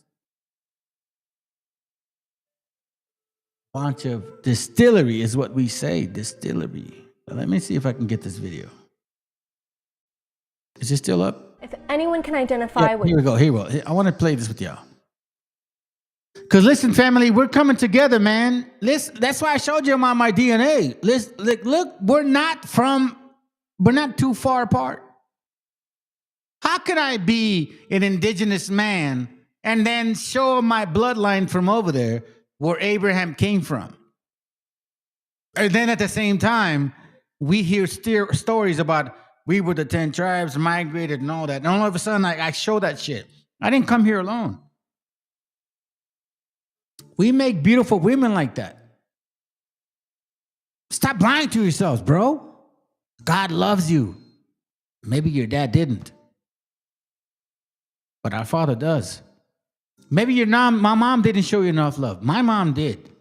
My dad didn't, but my mom did. And let me say something to y'all. I was born in this world fucking angry. I used to pass out at 9 months old. I was so angry. They told me that I used to pass out at 9 months old and shit. They're like, this guy's crazy. Maybe I died. Maybe I fucking died like in a very crazy way, and that's why I grew up that way. I'm not lying to y'all. My mom was worried about me. I used to fucking get so mad that I would pass out at 9, 10 months old. Do you know what that means? I'm sick of you guys suffering. What genocide and settler colonialism looks like, it's the Native Americans. As the United States commemorates Native American Heritage Month, which seeks to honor and recognize the histories of communities indigenous to the Americas, Palestinians have been reflecting on the inherent intertwining of our struggles, especially this year. While the two communities are literally oceans apart, our joint histories of mass displacement, genocide, and settler colonial violence have maintained a connection between Palestinians and Native communities across the decades, but particularly within this last year. And therefore, it is these very people who have stood side by side with us at the front lines of our struggle against the same violence. While the histories and experiences differ in many ways, the key principles of settler colonialism, whether under the umbrella of Manifest Destiny or Zionism, remain largely consistent, as well as the erasure of their existence within spheres of culture and influence. While the Indigenous American and Palestinian historical models teach us a great deal about the nature of settler colonizers, they have also taught us about the resilience and endurance of these two people that have insisted on survival by rejecting settler erasure. Despite the horror of the Trail of Tears and hundreds of years of settler violence and domination, as well as the tragedy of the Nakba and the ongoing genocide in Gaza, the two indigenous peoples have resisted, endured, and continued to survive. Throughout the bloody history of the American settler project, the indigenous people resisted through literal battles with invading settler armies, but also engaged in other forms of resistance through the assertion and maintenance of their cultures and indigenous languages. These mutual histories of settler erasure in all of its manifestations continues to reinforce the link between the indigenous people of the Americas and those of Palestine, reserving them an indispensable role in our movement for Palestine in the US and across the globe. So while settler ideologies have remained consistent across time and space, so are our calls for collective liberation, for a free Palestine, and for land back.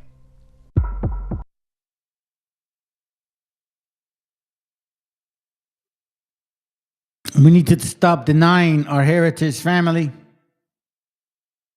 You guys are not mushrooms, bro. I know you got some indigenous channels trying to tell you like, we ain't no Hebrews. Okay. So explain this shit to me. Indigenous revolution. Why does this keep happening to our people? If we're just like,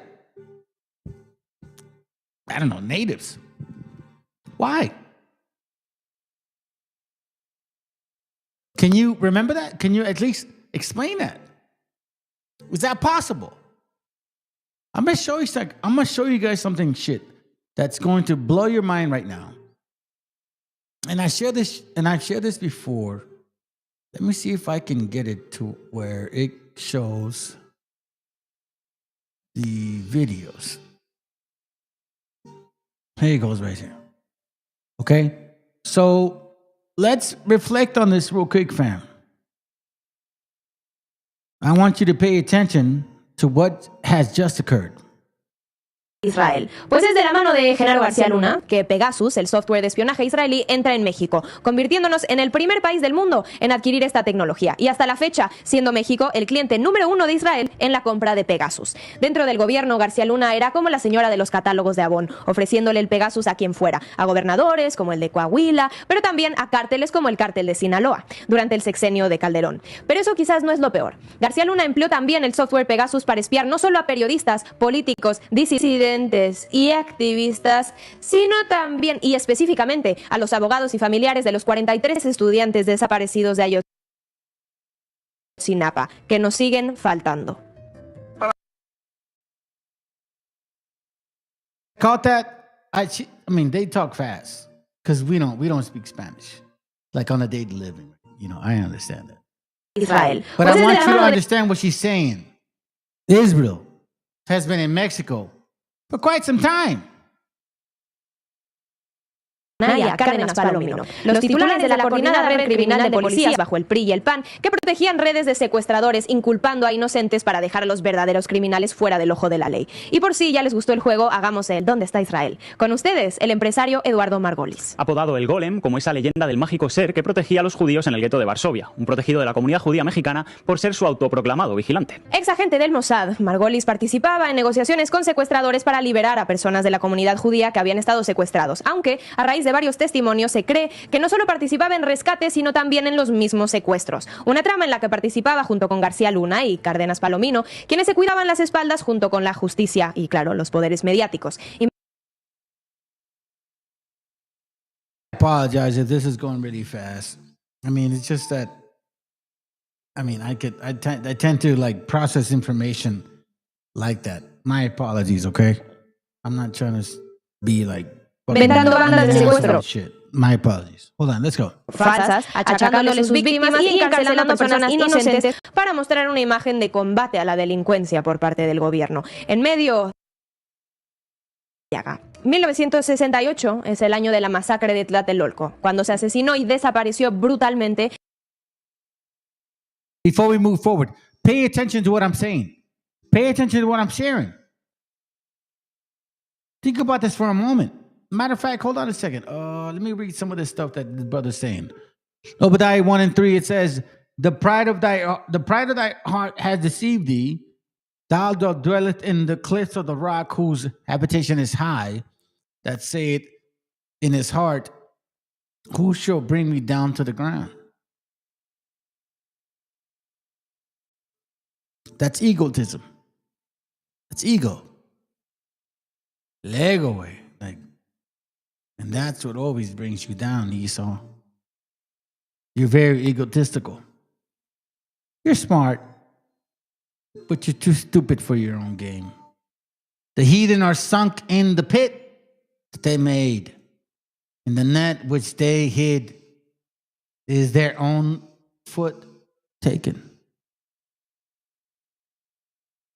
It's like everybody. Like todo lo malo gets caught up.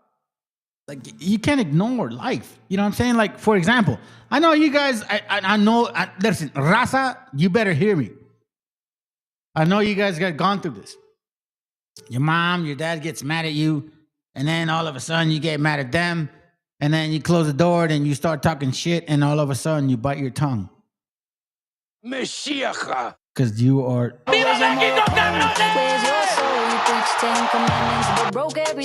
God looks out for you, bro. You know how many times that happened to me? You know how many times I didn't cuss my mom that much. I think I cussed her out like a couple times. And then those 2 times I bit my fucking tongue, bro. Yeah, it works like that. When the Most High chooses you, that's who you are. This is your book, fam. It's not about like punishment. It's not about none of that. It's about knowledge, understanding, tradition, love, family, parents, children, disabled. It's socialism.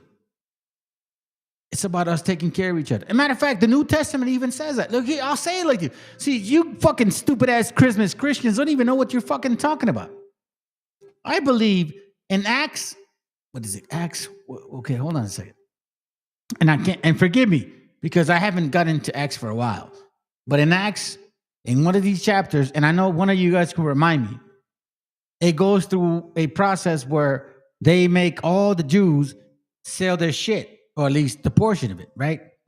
And then they go like, okay, you sold it. How much did you get back? You sold it. How much did you get back? Whatever, all that. They did that to make sure that everybody was equal. That's called socialism in the New Testament.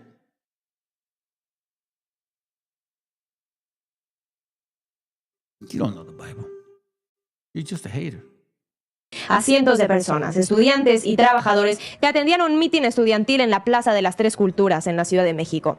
En manos de los guantes blancos del ejército paramilitar del Batallón Olimpia, el papel de la CIA en esta masacre está ampliamente documentado, sabiéndose que hasta el presidente de la época, Gustavo Díaz Ordaz, era un agente de la misma CIA, bajo la clave Litempo 2. Pero ahora juguemos ¿dónde está Israel? Informes de la ONU, archivos estadounidenses desclasificados, así como testimonios de exfuncionarios, concuerdan en que durante toda la década de los 60, ahí estuvo el Estado sionista. 76, una misión técnica mexicana viaja a Israel para coordinar una planta de ensamblaje de Áraba en México y para así poder exportar estos aviones a otras dictaduras latinoamericanas. Especiales estos aviones para ejercer vuelos de la muerte. Una práctica que no hace... He just said was how they killed a lot of our people. And guess who did that? Empezando gradualmente. See, I don't trust these motherfuckers. Neither should you. I'm not anti-Semitic. I am those people. They are anti-Semitic to me. So when you hear me talk and they say some shit about me, they're anti-Semitic to me because I'm the real Jew. They can't even prove that shit to themselves. Hey, listen, Miller, all of you motherfuckers, all of you guys, do your DNA. Can you get close to me? And if you can, then you're right. I'll shut the fuck up. But no, I'm not. I'm not going to. You're never going to get rid of me. We're going to prove your point that you hate my gente. You hate raza. You hate Hispanic, so-called. You see, for a long time, family, in America, we were taught that the Anglo-Saxon was against the black man and the Jew. They were against the black man and the Jew. They were against the black man and the Jew. Who are they against now, right now? Is the black man in the way?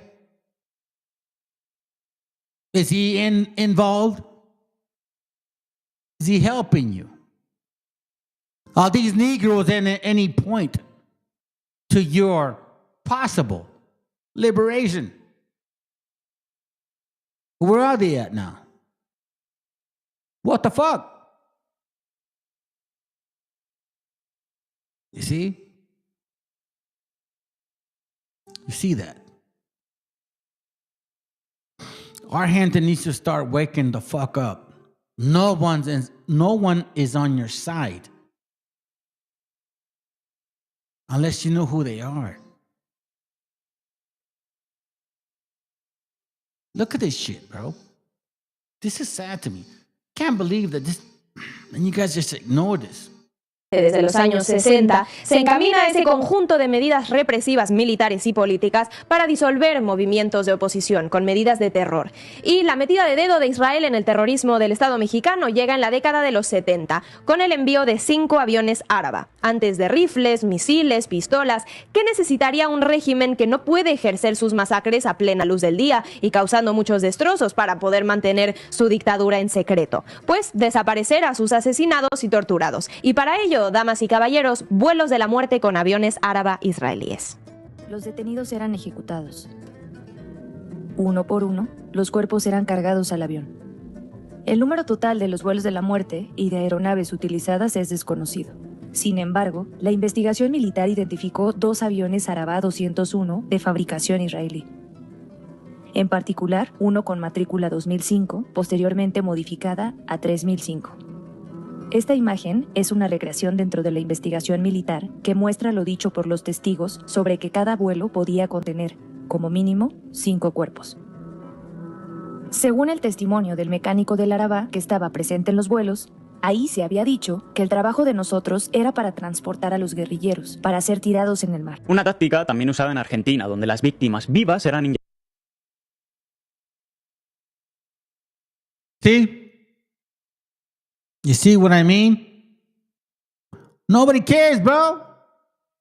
Vendría la guerra civil en El Salvador, mientras Israel armaba a manos llenas al régimen del apartheid en Sudáfrica, a los que les aprendería mucho. También les proporcionaron armas y entrenamiento al ejército salvadoreño de la dictadura, así como a los escuadrones de la muerte, operando con total impunidad en sus operaciones clandestinas de represión contra disidentes, sindicalistas, estudiantes, campesinos y cualquiera que se atribuía la etiqueta de subversivo, con especial ensañamiento contra los teólogos de la liberación jesuitas, como el vasco Ignacio Yacuría de mi familia y por el que buscamos justicia hasta el día de hoy. Lo mismo se puede decir. Shit. In case you guys don't realize,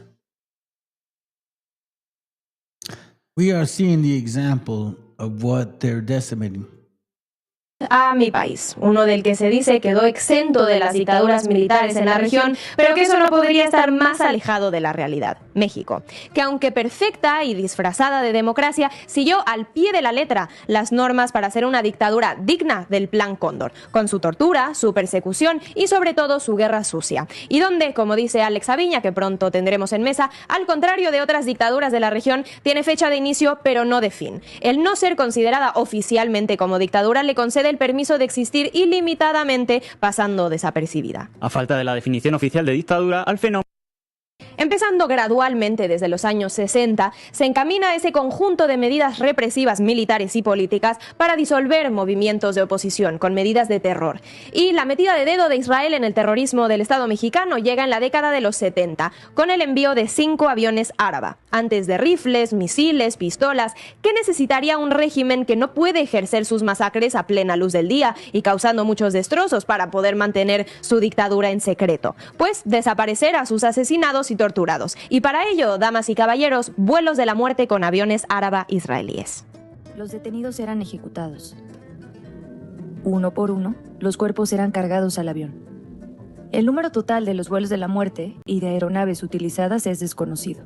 Sin embargo, la investigación militar identificó 2 aviones Arabá 201 de fabricación israelí.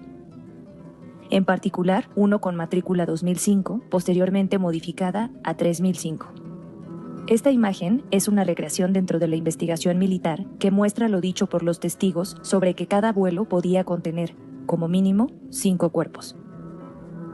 Según el testimonio del mecánico del Arabá que estaba presente en los vuelos, ahí se había dicho que el trabajo de nosotros era para transportar a los guerrilleros, para ser tirados en el mar. Una táctica también usada en Argentina. A mi país, uno del que se dice quedó exento de las dictaduras militares en la región, pero que eso no podría estar más alejado de la realidad, México, que aunque perfecta y disfrazada de democracia, siguió al pie de la letra las normas para ser una dictadura digna del Plan Cóndor, con su tortura, su persecución y sobre todo su guerra sucia, y donde, como dice Alex Aviña, que pronto tendremos en mesa, al contrario de otras dictaduras de la región, tiene fecha de inicio pero no de fin. El no ser considerada oficialmente como dictadura le concede el permiso de existir ilimitadamente, pasando desapercibida. A falta de la definición oficial de dictadura, al fenómeno.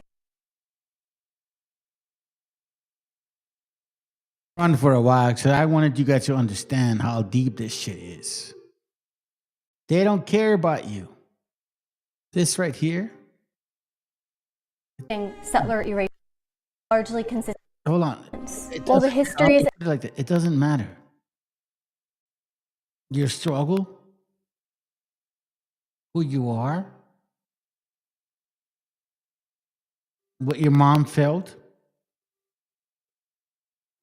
what your children experienced since 1492, doesn't matter.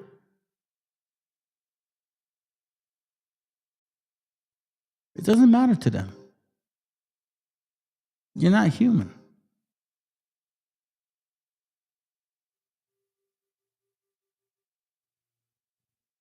I told my wife I said to her, I wish we were all human beings. I wish we were all like one people.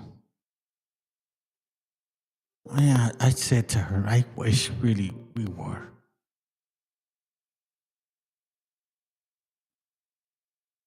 But the reality is we're not. We're not one people. We're different nations. And some nations hate more than others. Some nations are very individualistic, and some nations are pro-family.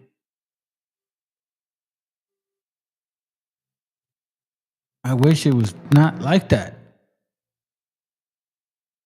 It'd be nice, huh? If we could just get along. If it wouldn't be genocide. But some people just hate more than others. I don't hate like that.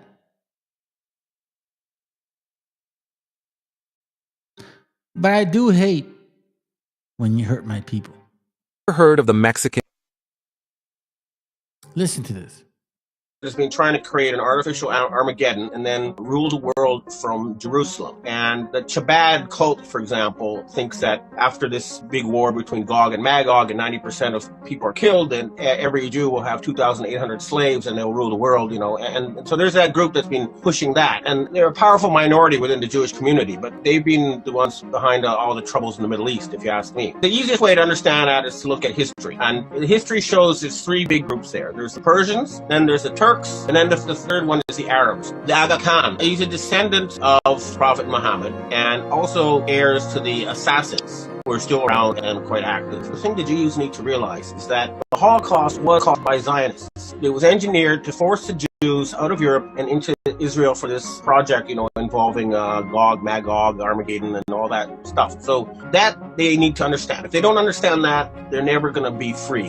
You know, nobody has got anything against the Jewish people. Nobody's going to kill the people of Israel. They're going to be allowed to live and prosper in peace, and they'll have complete autonomy. They just need to get rid of these fanatic. It's clear that most Jews now understand that the whole concept of Zionism is antithetical to Judaism. I'm not allowed to say certain things, so I decided to reveal the hidden truth in this ebook. If you want to understand what you are, where we are, this ebook will literally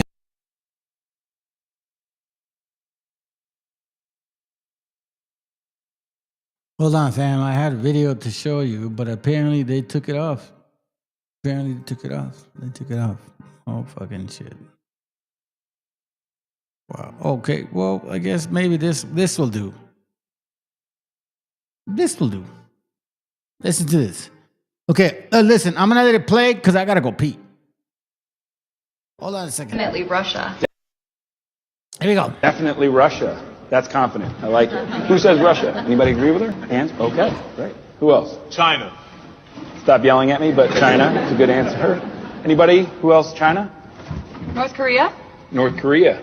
Any North Korea takers? And Venezuela? Anybody? Nope. Oh, yeah. One guy in the back. A little worried about Venezuela. Everybody's cool with Venezuela? No threat? Okay. Let me ask you this. Which one of these places can claim to have the largest oil deposit on the planet? More than Saudi? More than Iran? Wow.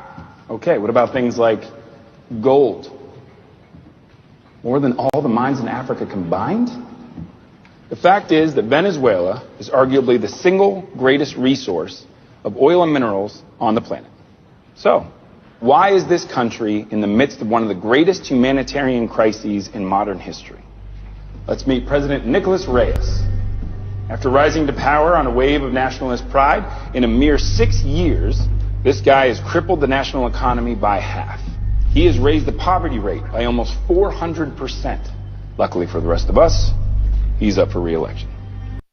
This message is specifically for the inbred fucks out there who genuinely have no clue what's going on. You really think this is about drugs? You really think this is about illegals? If this is about illegals, why do you think he's doing a lot of illegal things just to try to get to Venezuela? It's not about drugs. Sure, it's about drugs, right? For the tabloids. We get it. But you saw that. Google it. Oil and gold. That's what he wants, so that he can make more and more. Yeah. And then leave you out to dry, as usual. Good luck, though. What would you assume is the most major threat on the world stage? Anybody? That's a good point.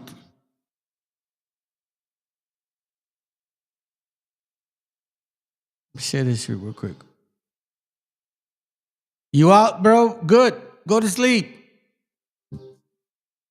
Here we go.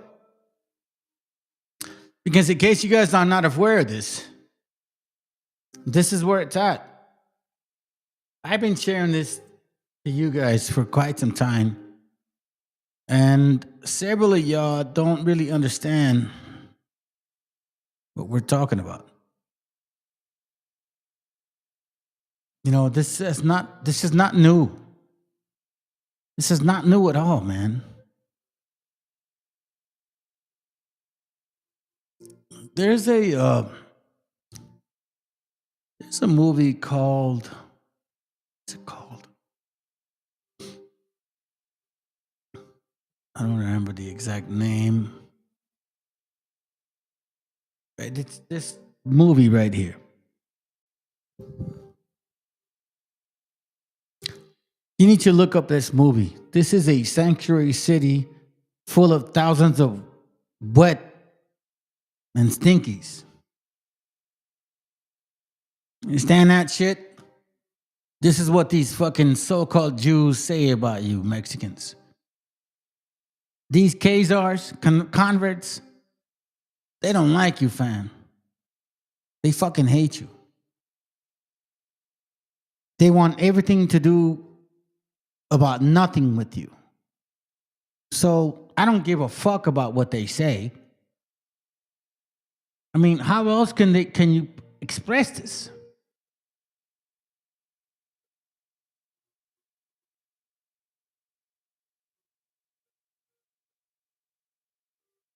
It's known throughout history that if Christians knew what was in the Talmud, it would make Christians very angry. And so the Jews were able to conceal a lot of their most blasphemous statements about the Lord Jesus Christ because people didn't speak Hebrew. Here's what they say about Jesus in the Talmud. There's sections in there about Jesus. In fact, there's an entire book that's been written by the director of Judaic Studies in Princeton University, Dr. Schaefer, a Jew. He's written a book, Jesus in the Talmud. So if you want to know what Jesus has to do with the Talmud, get his book, Jesus in the Talmud by Dr. Schaefer. Peter Schaefer is head of the Judaic Studies at Princeton University. In his book, Jesus in the Talmud, he documents and analyzes every time Jesus is mentioned in the pages of the Talmud. Keep in mind that the Talmud was written hundreds of years after Christ lived. And so it has references about Jesus in it, and they are hateful, blasphemous references. According to the Talmud, Jesus was the product of adultery, the bastard son of Mary and a Roman soldier named Pantera.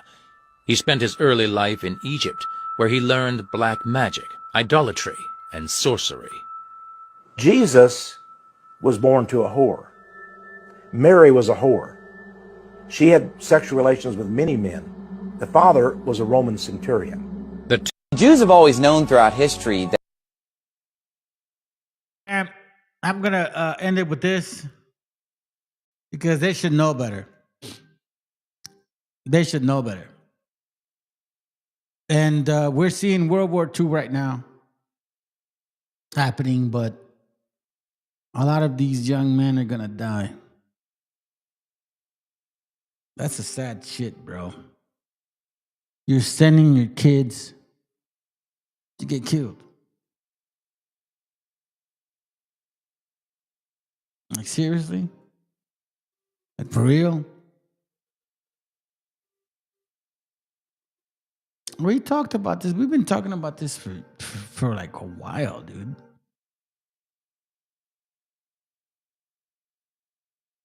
And now it's here. I said, look, I'll say it like this. WW3 is going to kick in when they invade Mexico. They went to Venezuela. I mean, it's going to be tough to get there. If they get to Mexico, then you know damn well. Well, I mean, I don't know, man. These fucking Nazi bastards are fucking Nazis now. At this point, what do you mean? You guys don't see that shit? Come on, man. It's right in your face. Even he's saying it. Hold on, I'm looking for the video before I play that one. Let me see if I can find it. Where the hell are you at?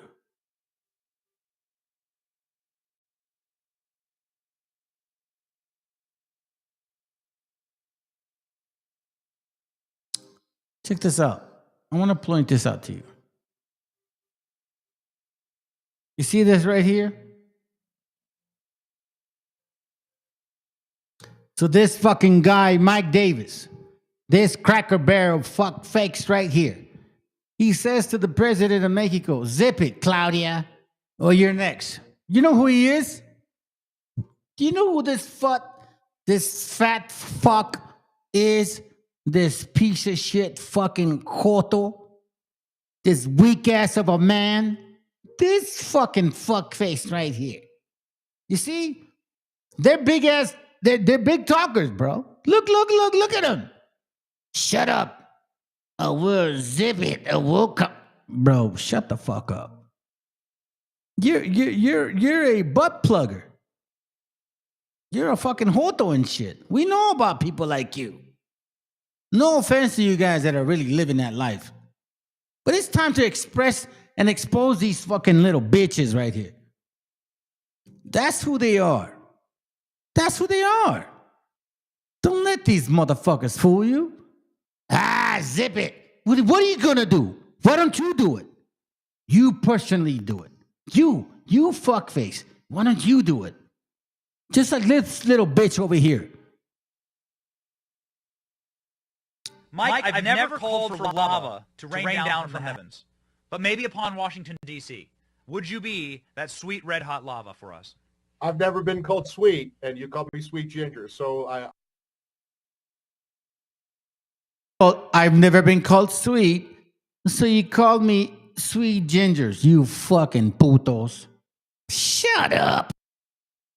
I think I meant Ben. During my 3-week reign of terror as Trump acting attorney general before I get chased out of town. See that little Benny butt plug Blanco and shit? He's like, bro, when I catch you, I'm going to pull that fucking hair from your forehead. When I catch you. Because I will catch you. Let's go. With my Trump pardon, I will rain hell on Washington, D.C. We've talked about this, Ben. I have 5 lists ready to go, and they're growing. List number 1, we're going to fire. We're going to fire a lot of people in the executive branch and the deep state. Number 2, we're going to indict. We're going to indict Joe Biden and Hunter Biden and James Biden and every other scumball, sleazeball Biden, except for the 5-year-old granddaughter who they refused to acknowledge for 5 years until the political pressure got to Joe Biden. Number 3, we're going to deport. That fucking Benny Blanco is such a Joto, bro. It's funny. And growing. Anchor babies, their parents, their grandparents. We're going to put kids in cages. It's going to Who are the real anchor babies? Yo, you motherfucking white boys aren't even from here. The real anchor babies. But it's all good. You want war? Let's do it. Let's do it. I think it's time. Listen, a lot of us will die for freedom before we could become slaves under your faggot ass, under your puto ass, under your pedo ass. Because you guys are worse than, let's just put it this way. The people that you criticize, supposedly because they want to have a different lifestyle. You guys are pedophiles. Every single one of you cracker barrels. We know what you like. You like little girls. You like 12-year-old girls. That's what you Esau bastards like. You love little girls. I used to think like, man, gay people are going to bring that pedophilia. Nah, bro. They did not bring that pedophilia. is these white people. These so-called conservative Christians with little fucking penises and shit. That's probably why they're so upset. Be glorious. We're going to detain a lot of people in the DC Gulag and Gitmo. And list number 5, I'm going to recommend a lot of pardons. Every January 6th defendant is going to get a pardon, especially my hero Hornman. He is definitely at the top of the pardon list. We actually went out and have some upcoming content with Jacob Chansley. We did. Stop bullshitting, family. These white people hate your ass. White people hate you. White cracker barrels hate raza. Wake the fuck up. They're not your friends. They want to fucking kill you. They want to destroy you. That's what they do. Because they're weak. Because that's what they are. They're afraid of y'all. You know why? Because of this. Let's go, bro. And we're almost done, man. I don't give a fuck, bro. Somebody can tell me that I'm wrong. I don't give a shit. I'm wrong, so what? I'm wrong.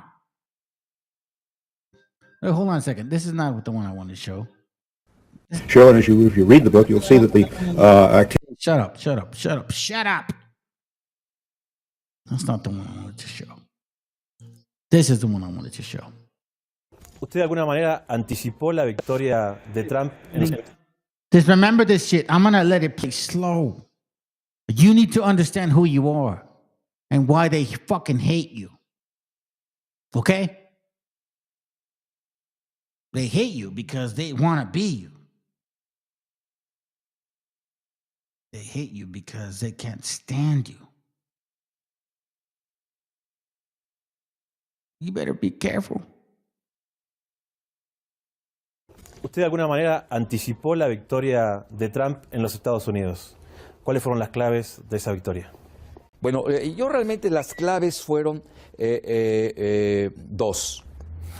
Una demográfica y otra la caída del modelo neoliberal global y que afectó sobre todo a Estados Unidos en su clase media. Y son los que se volcaron por Donald Trump.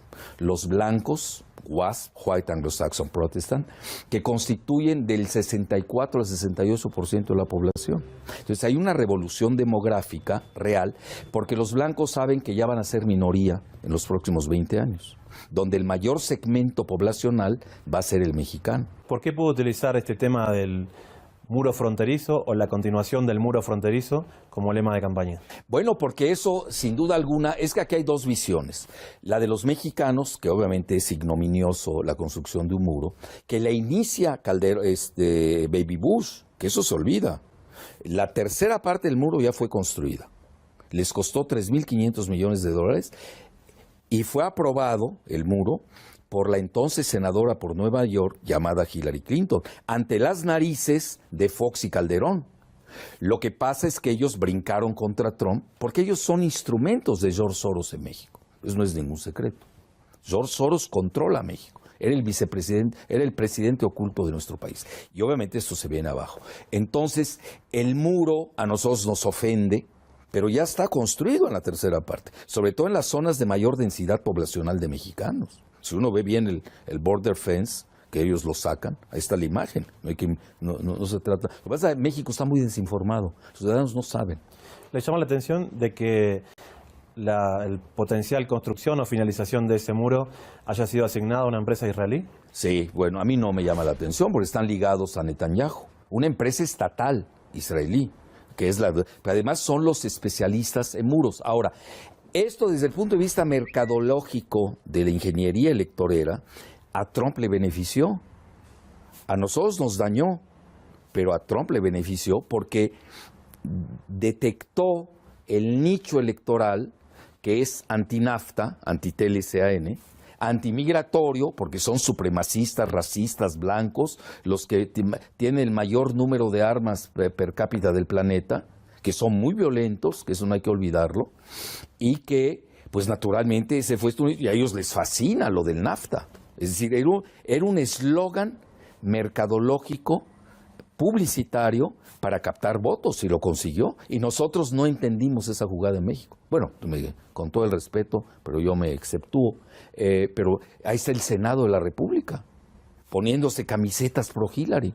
Lo único que están haciendo, y lo digo con mucha responsabilidad, es que están alebrestando a estos racistas, supremacistas blancos de Estados Unidos, y se puede venir un backlash, donde podemos ver a mexicanos perseguidos. E incluso esta Mariana Gómez del Campo, que es prima del que fue presidente Calderón, yo si fuera ella no iría a Estados Unidos, Hay mucha violencia en estos momentos en Estados Unidos. Es un país fracturado, eso es real. Es un país dividido, es un país que vive una guerra larvada, una guerra civil larvada que no se atreve a decir su nombre. Pero entonces cada vez más la realidad estadounidense-mexicana se parece más a la israelí-palestina. Totalmente. Y aquí hay que ver los escritos de Netanyahu, 20 años atrás. Yo recuerdo una ocasión cuando llegó a Dallas Netanyahu, algunos sectores de judíos o israelíes, yo no uso la palabra judío porque no sé qué quiera decir, porque se yuxtapone con 3 definiciones: la religiosa, la étnica y la ciudadana. Entonces yo ya me perdí, entonces yo ya uso lo israelí. Incluso cuando dicen antisemita, bueno, ok, para que exista un antisemita se requiere la existencia de un semita. Yo soy semita, por ejemplo, yo soy 4 veces semita.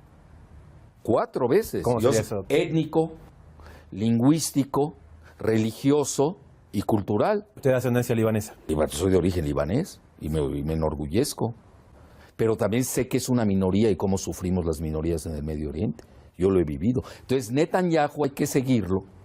Y hoy más que nunca porque es uno de los grandes vencedores con Netanyahu, con Trump. Incluso Sheldon Adelson, que es el jefe de la mafia de los casinos en Estados Unidos, que es un criminal sionista, lo digo abiertamente, él apoyó a Trump y es íntimo de Netanyahu. Entonces, cuando llegó Netanyahu a Dallas, Texas, que había un grupo de judíos o israelíes, no sé cómo se diga ya eso, le decían, oye, ¿por qué persigues tanto a los palestinos? Y les dice, los palestinos son para nosotros los israelíes lo que los mexicanos son para ustedes en Estados Unidos. Entonces yo veo la palestinización de los mexicanos en Estados Unidos. Con todos los componentes. ¿Cómo? Con todos los componentes, porque primero Estados Unidos le roba el territorio a México, después le termina de construir un muro, después los ataques xenófobos y racistas por un componente étnico y religioso también. ¿Qué falta? Bueno, falta el último capítulo. Vamos a empezar a ver, hay que tenerlo en el escenario, una gran discriminación sobre los mexicanos. Eso a mí me queda muy claro. Y Estados Unidos, porque aquí la pureza blanca del WASP, del racismo, supremacismo, es igual que la pureza inventada de los nuevos judíos del siglo XXI, que ni son semitas. Lo digo con responsabilidad. Hoy uno llega a Tel Aviv y el 25% habla ruso. Son de origen házaro. Los házaros, lo digo también con definiciones puntuales, son mongoles centroasiáticos, no son semitas.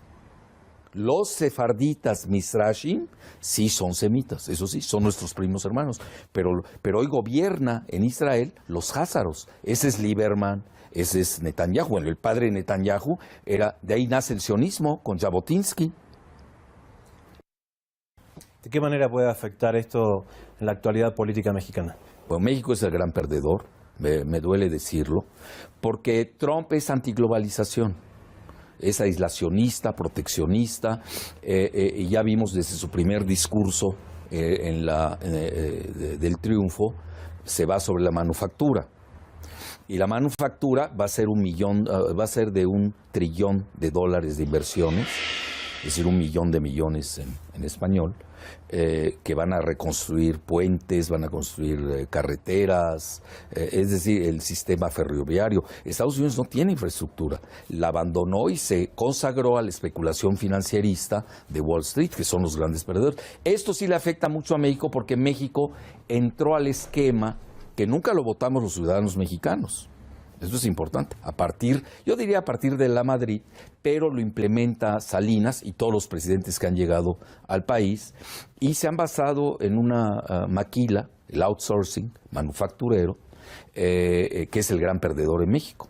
Porque lo que va a hacer Trump, nos guste o disguste, es pues darle empleo manufacturero en Estados Unidos a los rednecks. En medio de esta catástrofe política para México, ¿no puede ser un buen momento para repensarse a sí mismos y cuál es el lugar geopolítico que quieren ocupar? Bueno, yo primero que nada he estado proponiendo, primero que nada tenemos que preocuparnos por nuestros migrantes en Estados Unidos. Pero no solamente los migrantes, los 11 millones que dicen que son indocumentados. No olvidar que los mexicanos votaron masivamente en favor de Obama, y Obama es quien más ha deportado mexicanos en la historia de Estados Unidos. Lo que pasa es que en México hay mucha desinformación. Como todo lo controla Soros y Televisa, pues hablan solos, ya son soliloquios.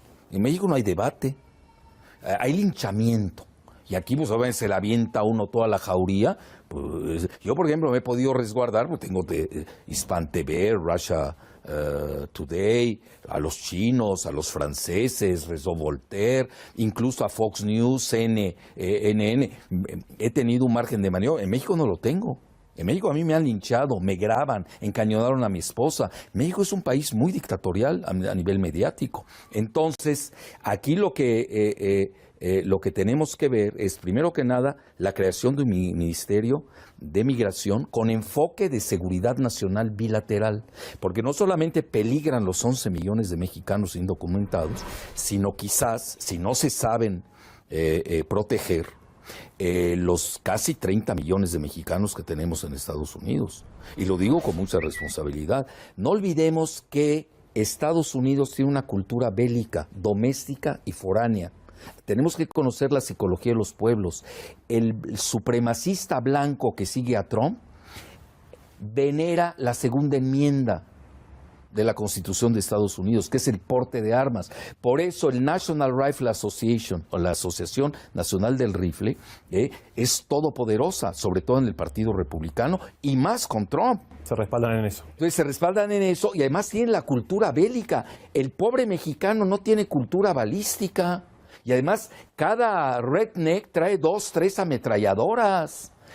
Lo digo, con mucha responsabilidad. Lo que hicieron los senadores en el Congreso, encabezados por Emilio Gamboa Patrón, que es el líder del Senado, y por una cosa que se llama Jorge Lozano, y otro Zoé Robledo, y la Mariana Gómez del Campo, no solamente es frivolidad y irresponsabilidad y desconocimiento de la historia de Estados Unidos, peor aún, están incitando a la violencia blanca, del supremacismo blanco en Estados Unidos, y han puesto en alto riesgo a los 27 o casi 30 millones de mexicanos allende la frontera. ¿Usted cree que puede haber algún regreso masivo de mexicanos? Mira, yo tengo que tener en el radar todos los escenarios. Ya vi Netanyahu cómo opera, y así va a operar Trump. No hay que hacerse ilusiones, ¿eh? ¿Qué hemos visto en Palestina desde 1948? Estamos hablando de 68 años. Obviamente, quizás no se da en un día o en 2, eso no ocurre así, pero sí se va a dar en forma crónica. No va a ser quizás agudo, en algunos centros más, en otros menos, mucho va a depender. Pero sí vamos a asistir a una política idéntica a la de Netanyahu, que lleva 68 años, obviamente no con Netanyahu, independiente de que hayan llegado los laboristas o el Likud, de despoblación de Israel, de los palestinos originarios. Y lo mismo puede suceder en Estados Unidos. Yo no estoy diciendo que vaya a suceder. Yo soy un agente responsable y analista. Tengo la obligación de tenerlo en el radar. Y pongo, cuidado con este escenario. Pónganse alertas porque nos puede suceder. Bueno, pero además voy a decir algo. Nosotros los mexicanos tampoco tratamos muy bien a los migrantes centroamericanos, ¿eh? Es decir, nosotros no podemos estar dando lecciones en el Senado de cómo maltratan a los mexicanos. Nosotros tenemos que, como analista que yo soy, tengo que impugnar el maltrato de nuestros hermanos mexicanos en Estados Unidos, pero también el maltrato de los centroamericanos en la frontera mexicana con Guatemala. Es interesante, doctor, porque siempre se habla en México, y sobre todo actualmente, de que el principal ingreso sigue siendo las remesas. No, no es el segundo oficial. El primero es el síndrome del Chapo, es lo que más deja, el narcotráfico. Que eso es el producto del Tratado de Libre Comercio. Quizás hasta beneficie, por ahí podemos ver algo que quizás amaine Yo incluso cuando lanzaron el TLC por Salinas, recuerdo perfecto que le llamé el TLC bis. ¿Cómo sería? Tratado de Libre Cocaína. Es decir, yo ya veía el gran negocio de Soros y de los Rothschild, que es el tráfico de armas y de drogas. No es ningún secreto. ¿Quién está detrás de la legalización de las drogas en el mundo? George Soros. Es muy claro esto. Lo que pasa es que la gente no lo quiere ver. Entonces ahí quizás este muro, por lo menos, uno de los resguardos, hay que ver, es que hay que analizar. Hoy un análisis pulcro tiene que ser de varios niveles. Tiene que ser local, regional y global. Y ahí vamos a ver que varían, ¿eh? Por ejemplo, el maldito Trump a nivel interno de Estados Unidos, el abominable Trump con México, el pésimo racista, como le llaman en Europa, donde nace el racismo avant la lettre, ¿no? Del trumpismo, que eso es el Brexit. Cómo tratan a los migrantes, ahí tenemos el ejemplo. Y con Rusia. Curiosamente, con Rusia es de los pocos buenas buenas noticias con Trump, porque por lo menos, y lo puedo aseverar, ya no va a haber una tercera guerra nuclear mundial como se hubiera dado con Hillary y el complejo militar industrial. Y bursátil, que están buscando una guerra para alivianar sus pérdidas. Por lo menos con Putin hay un acercamiento y eso a nivel de paz global ya es un respiro. Muchas gracias.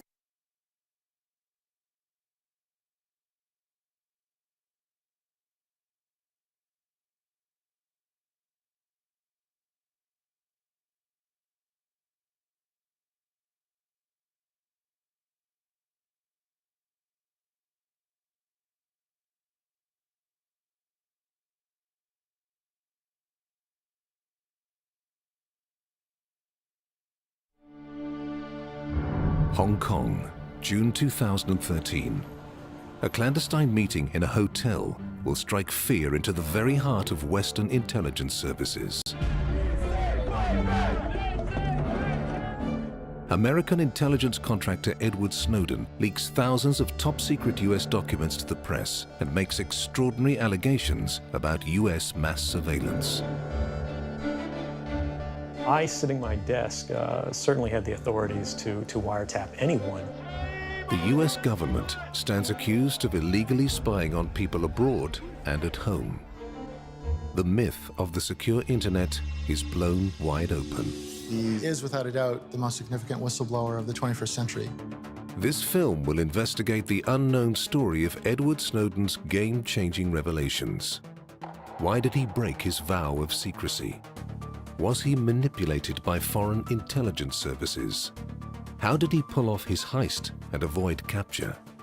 Who benefits most from his actions? 99% of what that young man stole had nothing to do with American privacy. It had everything to do with how America collects foreign intelligence on legitimate foreign intelligence targets.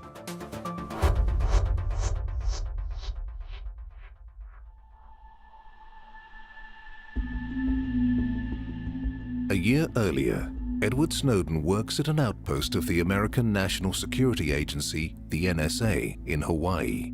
Later, he makes some controversial and unverified claims. I had access to, the full rosters of everyone working at the NSA, the entire intelligence community, and undercover assets all around the world. In secret, Snowden downloads thousands of classified files and removes copies from the premises. His claims reveal a scandalous story of mass surveillance by the US government. You realize that that's the world that you helped create, and it's going to get worse with the next generation and the next generation who extend the capabilities of this sort of architecture of oppression. Over 10 months, Snowden accesses as many as 1.5 million classified documents. He puts his freedom on the line to tell the world how he believes they are being spied on. You realize that you might be willing to accept any risk, and it doesn't matter what the outcome is, so long as the public gets to make their own decisions. When Snowden leaks thousands of classified NSA files to journalists in a Hong Kong hotel, he will gain fame and notoriety. I don't think Ed Snowden is a hero. I feel like he betrayed our country. The documents that Ed leaked were not only sensitive in tradecraft nature and in access methods, sources, locations, they had people's names and information on them. First name, last name, email address, personally identifiable information of real people that you know and work with that have families. And they become targets. Their information is out there for targeting. To many others, Snowden is a hero. 5 years after the heist, he is welcomed like a messiah by his supporters worldwide. From Russia, where Snowden now lives, he addresses the audience via video link. We are familiar with the fact that governments abuse their power. He did a great service for the society by just releasing those documents, by putting himself in danger. This is one of the largest gatherings of computer hackers in the world. One reason for the bond between Snowden and the hackers is that he has a long-standing affinity with the hacktivist world, which represents being controlled and cherishes complete internet freedom. It's a bond that goes back many years to his earlier youth in Maryland, USA, where he lives with his mother after his parents' divorce. He doesn't take to conventional schooling. He spends all his time on the computer. He becomes a champion at Tekken, a combat video game. The characters he chose in role-playing were essentially in single combat against an unjust tyrant. I think he came to see himself as an individual against oppression. Snowden joins the Ars Technica chat forum, where he calls himself the true hoo-ha. He writes about how he loves his gun, about modeling, and a fascination with all things Japanese. He is scathing about the establishment. Universities produce two things: morons and elitist assholes. At some point online, Snowden comes across Anonymous. It's an international hacktivist group that is known for its anti-establishment cyber protests.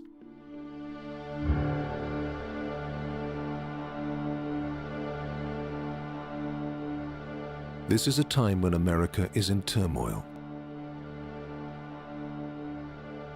After 9/11, the country goes to war in Iraq.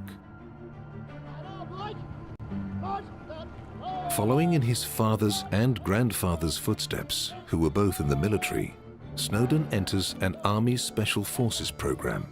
He doesn't complete the course. His father was not happy with him. He actually got into a bitter discussion with Mr. Snowden while he was lying on his hospital bed, I think with a couple broken legs from a military accident. And they really, after that part, were estranged for some time. It feels as if Edward Snowden's rebellious nature, which of course saw him end up where he is today, it was almost a reaction against his father, who was very controlling, very strong character. Edward Snowden would emerge as a person who decided to be troublesome. And yet, Snowden lands a job with the CIA, one of the most powerful spy agencies in the world. Despite his sympathies with Anonymous and his loathing of any kind of authority, he joins an institution that is hierarchical and requires discipline and obedience. In my background, I've arrested a lot of traditional spies in my career, and almost every time when you go back and you look at a spy, you can spot years in advance where they've had personnel issues. They didn't get along with individuals. They were exceeding their boundaries. And almost every company that he worked for would say he's a bit odd or he didn't fit in. And I know hindsight's 20/20, but unfortunately, when you couple that to the most traditional spies that I've arrested, it fits 100% all the time.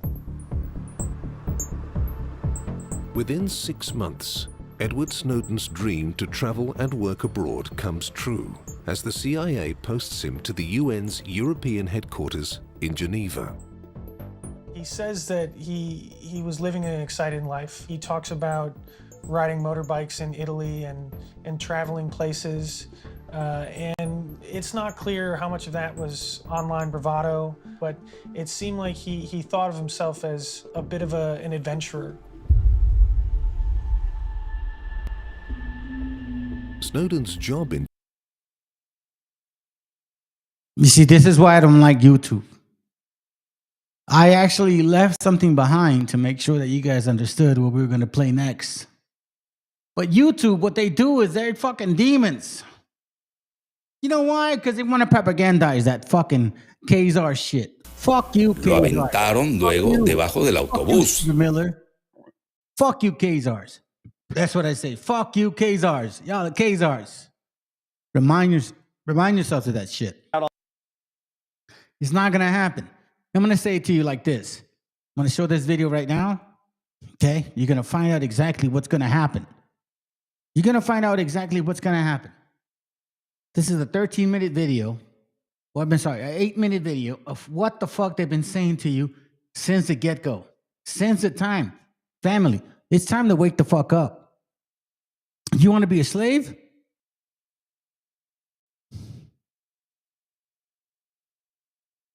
Because more raza, I think more raza wants to be a slave. And that's not raza. That's European, African, Arab, Asian foreigners.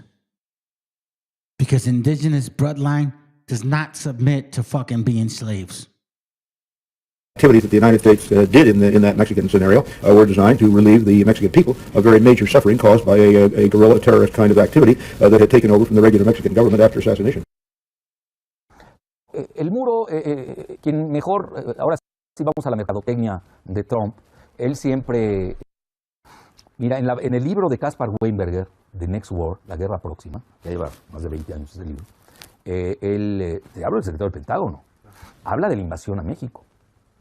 Show, and if you read the book, you'll see that the activities that the United States did in that Mexican scenario were designed to relieve the Mexican people of very major suffering caused by a guerrilla terrorist kind of activity that had taken over from the regular Mexican government after assassination. El muro, quien mejor, ahora sí vamos a la mercadotecnia de Trump, él siempre ha glorificado a la empresa israelí Magal Systems, que es la que hace los muros, en cuya tiene parte accionaria del Estado de Israel. Eso tampoco hay que olvidarlo. Y son especialistas en muros, sino que le pregunten a los palestinos, ¿no? En Gaza, en Cisjordania, muros de la ignominia, ¿no? Y en México son los candidatos primarios a la construcción del muro. Igual que tienes la empresa Mekorot, que es de Israel, del agua, que son los que quieren privatizar el agua con Korenfeld, ¿no?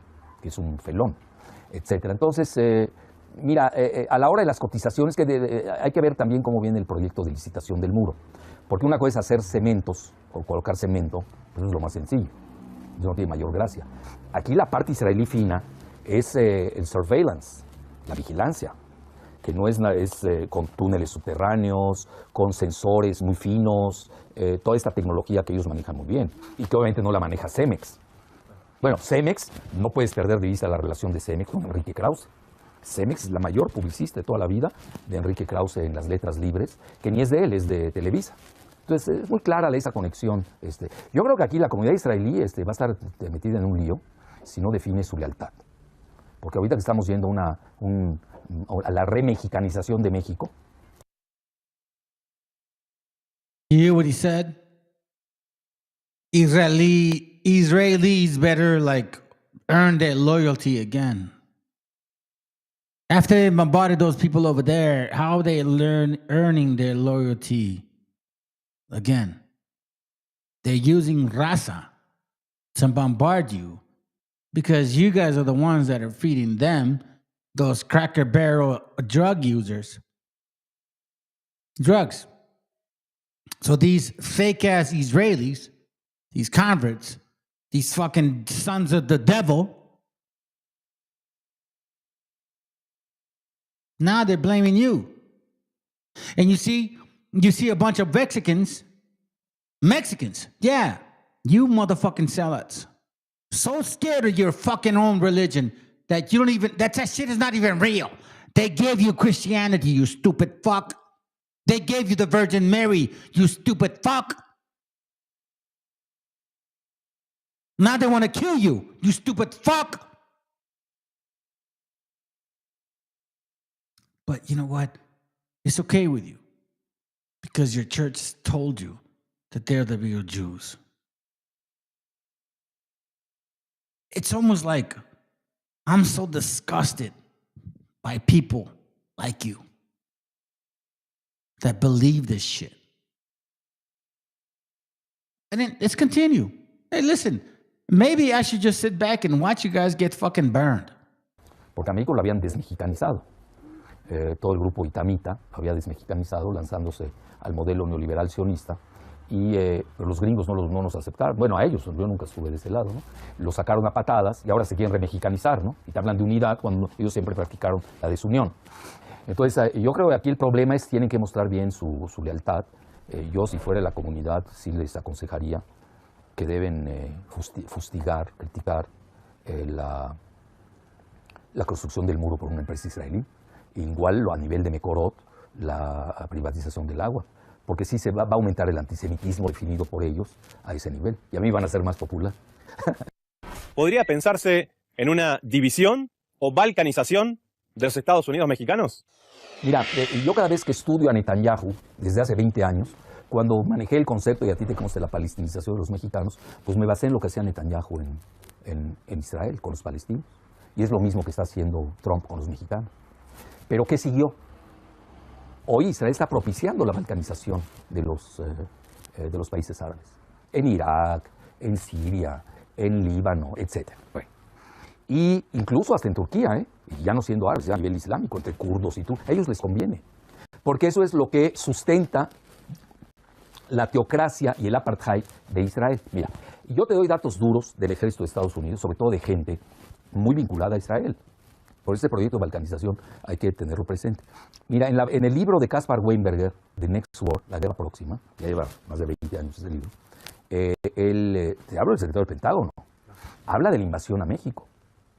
Show, and if you read the book, you'll see that the activities that the United States did in that Mexican scenario were designed to relieve the Mexican people of very major suffering caused by a guerrilla terrorist kind of activity that had taken over from the regular Mexican government after assassination. Y empieza a hablar Robert Kaplan, que él se formó en el ejército israelí, nos guste o no, estaba en una revista muy importante de Atlantic, que incluso tiene mucha influencia con Clinton, con Obama, etcétera, etcétera.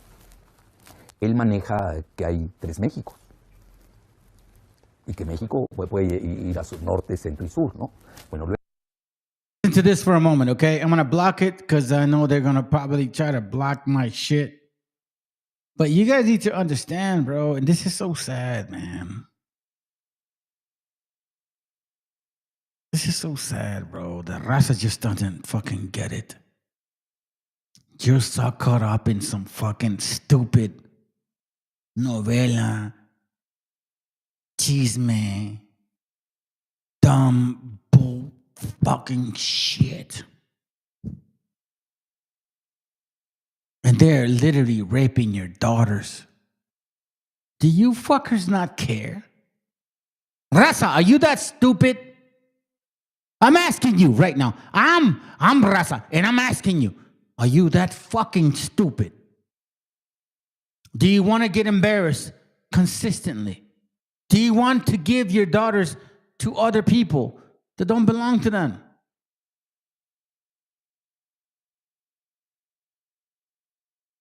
You probably do, because you're weak. I'm not like you. So fuck you. Maybe your raza ain't always raza. It is interesting to me how this system has continued pretty much the same way for years and years and years, except the economic hitmen have got better and better and better. Then we come up with, very recently, what happened in Venezuela. In 1998, Hugo Chavez gets elected president, following a long line of presidents who had been very corrupt, and basically destroyed the economy of the country. And Chavez was elected amidst all of that. Chavez stood up to the United States, and he's done it primarily demanding that Venezuelan oil be used to help the Venezuelan people. Well, we didn't like that in the United States. So like that in the United States. So they got rid of him. Let me show you. Luego hay Stratford. No, don't do that. Don't do that shit. Hold on, family. Fuck you. Don't do that shit. Don't do that shit. Fuck you. Don't do that shit. I don't care about your bullshit. Matter of fact, you know what? Let me cut it off. I don't care. I don't care about this no more. You guys are fucking liars. You knew this whole time. You knew this whole time. And then all of a sudden, why? I was just trying to give you guys a warning. Fuck you. You're no different. You fucking Khazar. I'm Lebanese 3 times. You ain't nothing, bro. You're a fucking demon. That's what you are. What are you proving? You're not proving anything. You're not helping our people. You're just some fucking random white guy that happens to speak our language and says, we did this and you did that and that. Fuck you. How are you helping us? What about this right here? Ecuador for many No, matter of fact, this right here. In 2002, a coup was staged, which is no question in my mind, and most other people's mind, the CIA was behind that coup.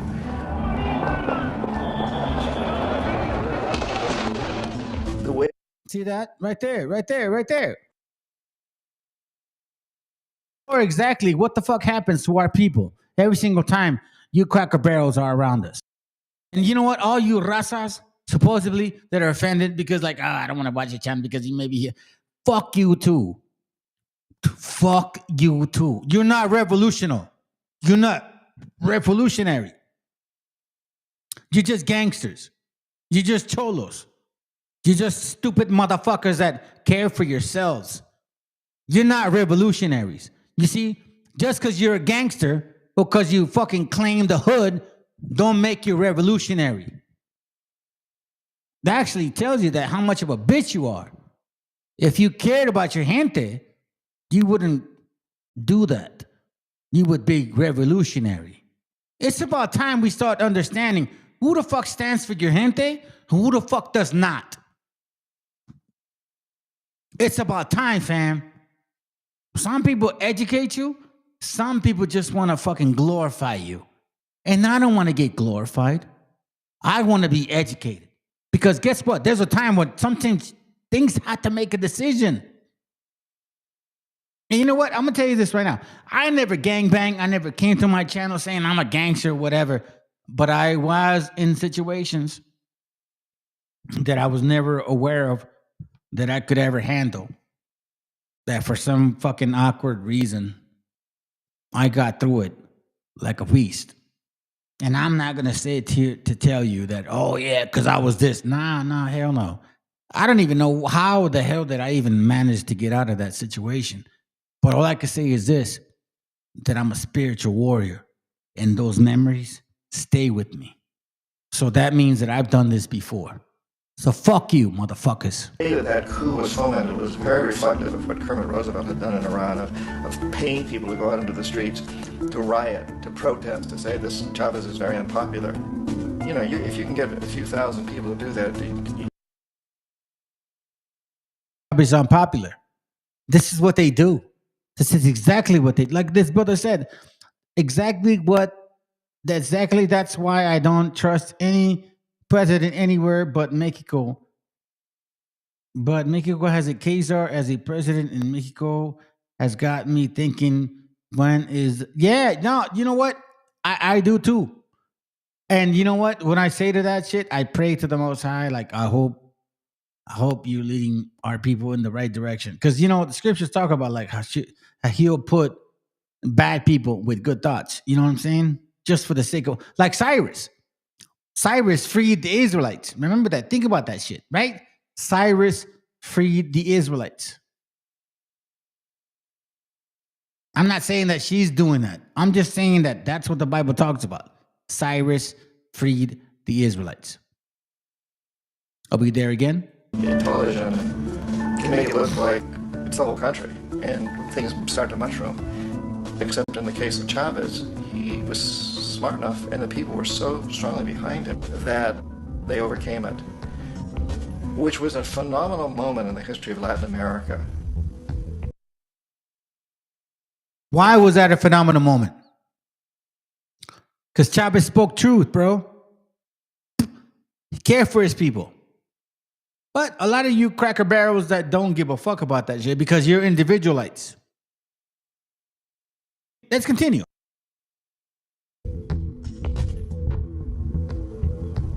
Iraq actually is a perfect example of the way the whole system works. You see how they attacked Iraq and our people? Do you see that? Does that ring a bell? Does that ever make you think about why are they attacking them and us?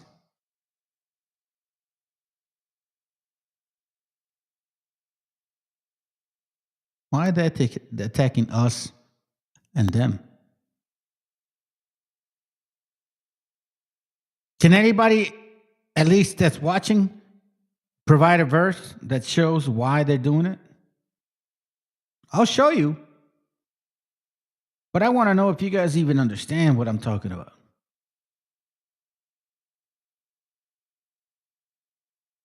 Because I don't think you guys understand who we are. Why do you think these fucking people hate those Palestinians? Huh? What do you think?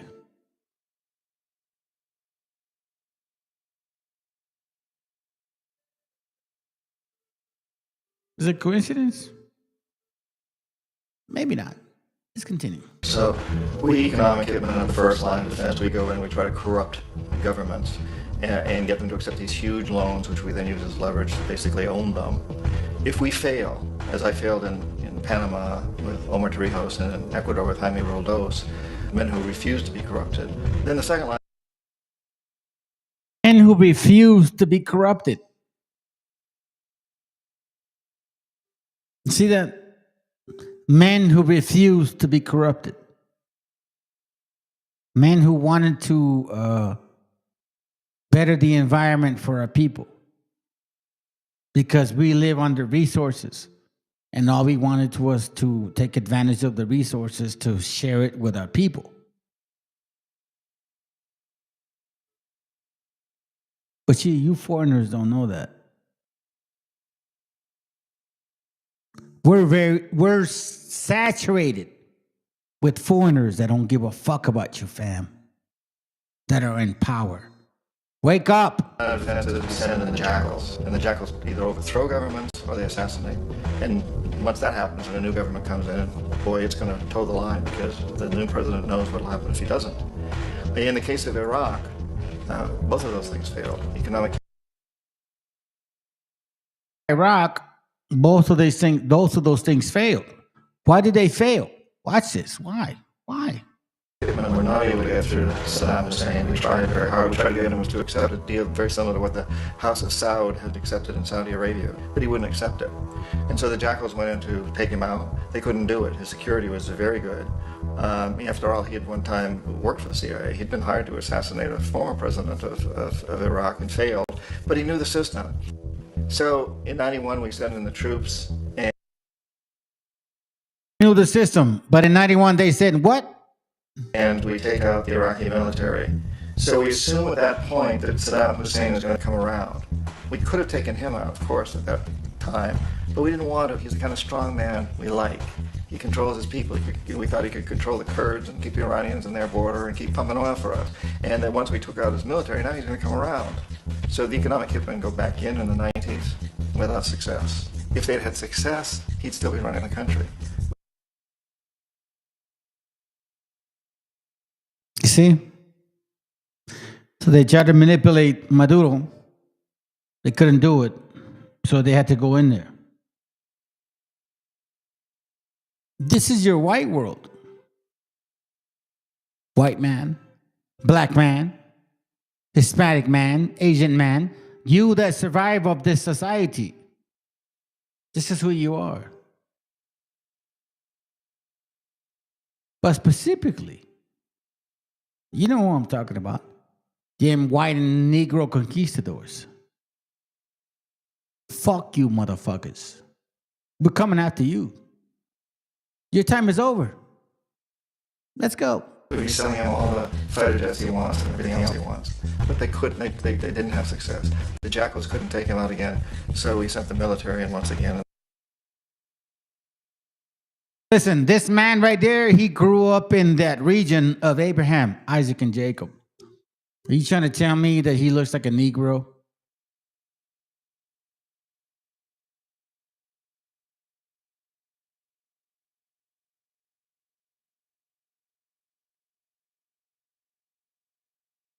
Think about that. They claim that they're the Hebrews. So they're saying that this guy replaced them to be black. To be black. Black. This is so funny, man, because now that we're going into this fucking situation, all of a sudden everybody's scared now. Nobody wants to talk about it. No, shit. Nobody wants to mention it. I'm going to tell you something, family. Listen, every channel that wants to debunk you about who you are according to the Bible, or at least who you are, like as in indigenous, they don't want to talk about this no more. Do you hear them talk about this shit? Fuck no. Fuck no, because they're scared. They're scared. Look. They're scared. See, I'm not scared. I never lied to nobody in this channel.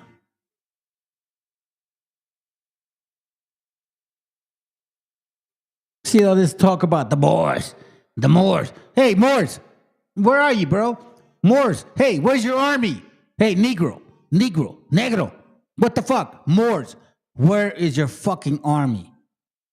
Where's your army, Negro Moors? I thought you were going to protect your country. This land. Where you at? See what I mean? It's embarrassing. You're a fucking joke. While we are getting fucking destroyed, you know what this means? This means this right here. And I hope a lot of people who look like me. Yeah. This is a message for you Negroes. A lot of people. Y'all motherfuckers need to learn who is in reality is going through this shit. You're not the Hebrews. You are Canaanites. And you had your chance to repent. And you didn't. So now fuck you. Who look like me. You have the melanin, but you've got a white mind.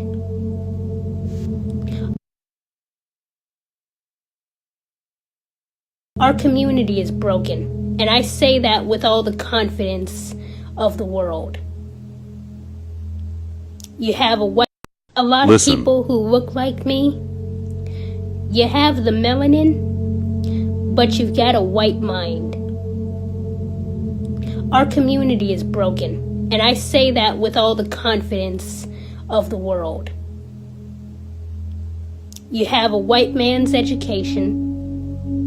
You probably work at a white job. You use the white money. You want to get all the white privilege. Big house, nice car, all that stuff. You're melanated, but your minds are as white as the sand on the beaches of those carnival cruises that you probably go on. And that's why our community is so fucked up. Don't sit here and tell me that you motherfuckers are civilized. You're no different than the white man. And guess what? Listen, there's a couple people watching this channel right now. And I know it is what it is, man. Oh, hold on a second. It is what it is. I'm going to show you some shit that you're not going to like. Maybe you will appreciate it. Maybe you will. But I'm going to tell you something, fam.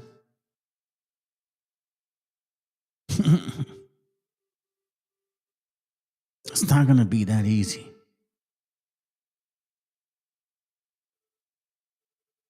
Like I told you, I will die for freedom before I become a slave. There's a lot of Rasa people here in this continent, in this upper northern part of America, that will die for freedom before we become a slave.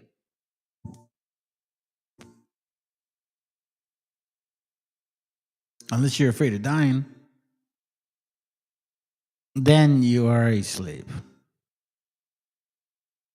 Let's continue. Watch this. From now on, fam, after this, I'm gonna shut it down. 30 minutes. I don't give a fuck if you guys are watching or not. I don't care.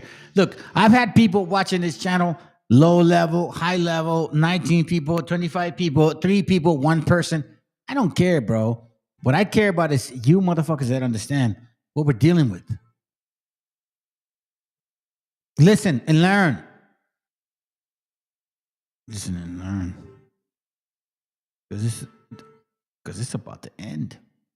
Not only do you have ELN militants, you have former FARC rebels and militants to the tune of thousands who live in Venezuela, who are trained, some of whom trained alongside the PFLP, Palestinians, Abu Nidal's network, the Libyans, some of whom trained in the Soviet Union. So we've got a lot of expertise on the ground. And I think that one of the things that Americans need to take seriously is when body bags start coming home, what is going to be the political cost for the Trump administration and for subsequent administrations if they continue to pursue this line.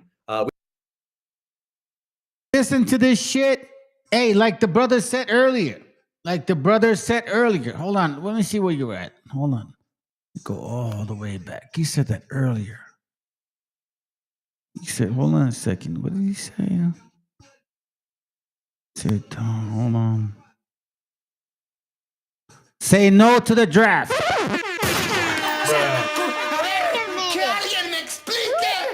Hey, look at y'all. Look at there's only 2 people. Fuck you, motherfuckers. Fuck everybody that doesn't watch. Because you want to know something? We're all very aware. See, you guys are new to this channel. We're not new to this channel.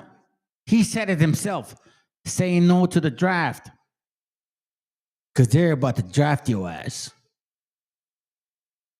Fuck all you sellouts. Not only do you have ELN militants, you have former FARC rebels and militants to the tune of thousands who live in Venezuela, who are trained, some of whom trained alongside the PFLP, Palestinians, Abu Nidal's network, the Libyans, some of whom trained in the Soviet Union. So we've got a lot of expertise on the ground. And I think that one of the things that Americans need to take seriously is when body bags start coming home, what is going to be the political cost for the Trump administration and for subsequent administrations if they continue to pursue this line with Venezuela. And I'm going to make a prediction here.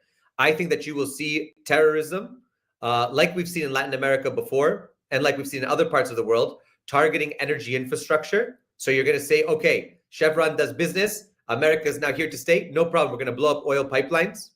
And we're going to ELN be did that a lot, right? Absolutely. Absolutely. We're going to target military patrols on the road. We're going to target ambassadorial staff, diplomatic staff. We're going to target journalists. We're going to target a whole bunch of people who are coming from the West to create the manufactured consent for this ongoing regime change. And not only for that, for basically a puppet government. I mean, we're talking about a Vichy type scenario where the United States would basically govern from afar a Venezuelan government that would be completely monitored and controlled by them. Welcome back to Legitimate Targets, everybody. I've got a hell of a show for you tonight because, the world just got a little bit crazier. If you've been following this show, if you've been following the man that I have sitting beside me on screen, maybe you wouldn't be too surprised about what's going on because you would have already known that this is exactly what the United States has been planning. The kidnapping of Maduro, airstrikes on Venezuela. Chris Halali, sitting right next to me, is the International Secretary of the American Communist Party. He is the High Bailiff of Orange County, Vermont. That's a correct county, right? Yes, and He's got quite the record to stand on. He also is the man that found the second Epstein Black Book. I believe he's testified to Congress over that. He is a journalist. He's many things and more, and he's launching a new YouTube show. So you don't want to miss out on that. You can check. We're going to have that linked in the description for everyone to follow. If you want to go down a great internet rabbit hole, go check out his new YouTube channel and be sure to subscribe. But Chris, thank you so much for joining me. I wish it was under better circumstances. How are you doing? I'm doing well. Thank you so much for having me. And I also wish it was under better circumstances and also that we had a little bit more sleep in our lives. But it seems that the news cycle never lets down, and certainly the news never lets up. I don't think 2026 is going to be any exception to that rule. Well, you were with me in Venezuela on our last trip. You first visited Venezuela in 2019, I believe. If you could. You know what, bro? I want to show this shit, but this is sad, man. Let me read this to you. For the Columbus video, it was very edifying. Yeah, man. It was. Do you know what the sad part is, bro? But I'll say this. 2/3 of our people don't care. And maybe we focus on them too much. Maybe that's the reality, man. We give these weak-ass people too much fucking love. And the sad part is, like, we're just trying to help you out, motherfuckers, bro. You know what I'm saying? Anyways, pay attention to this shit because you know what, dude? This is crazy. He's going to prove that they're not going to do nothing. And you guys are glorying the white man. His time is over. It's done. You two-third motherfuckers are the weakest people I've ever met. I'm so disgusted by you. Maybe that's why I'm glad that you're going to get burned. 2/3. You weak motherfuckers. Briefly, because I want to cover the events and your thoughts on the events this week. What was your takeaway from visiting in 2019 in Venezuela versus the most recent time? How did you see things change? Were things getting better? Give me your thoughts. Well, in 2019, when I went, it was in the springtime, and the first Trump administration was really pressing the Venezuelan government and really pushing for regime change. So they attacked the electrical grid. There was all sorts of sabotage. There was also earlier, prior to that, in the years prior to that, there was fomenting of opposition protests and opposition candidates. We remember Juan Guaido, all of these things that came to the fore.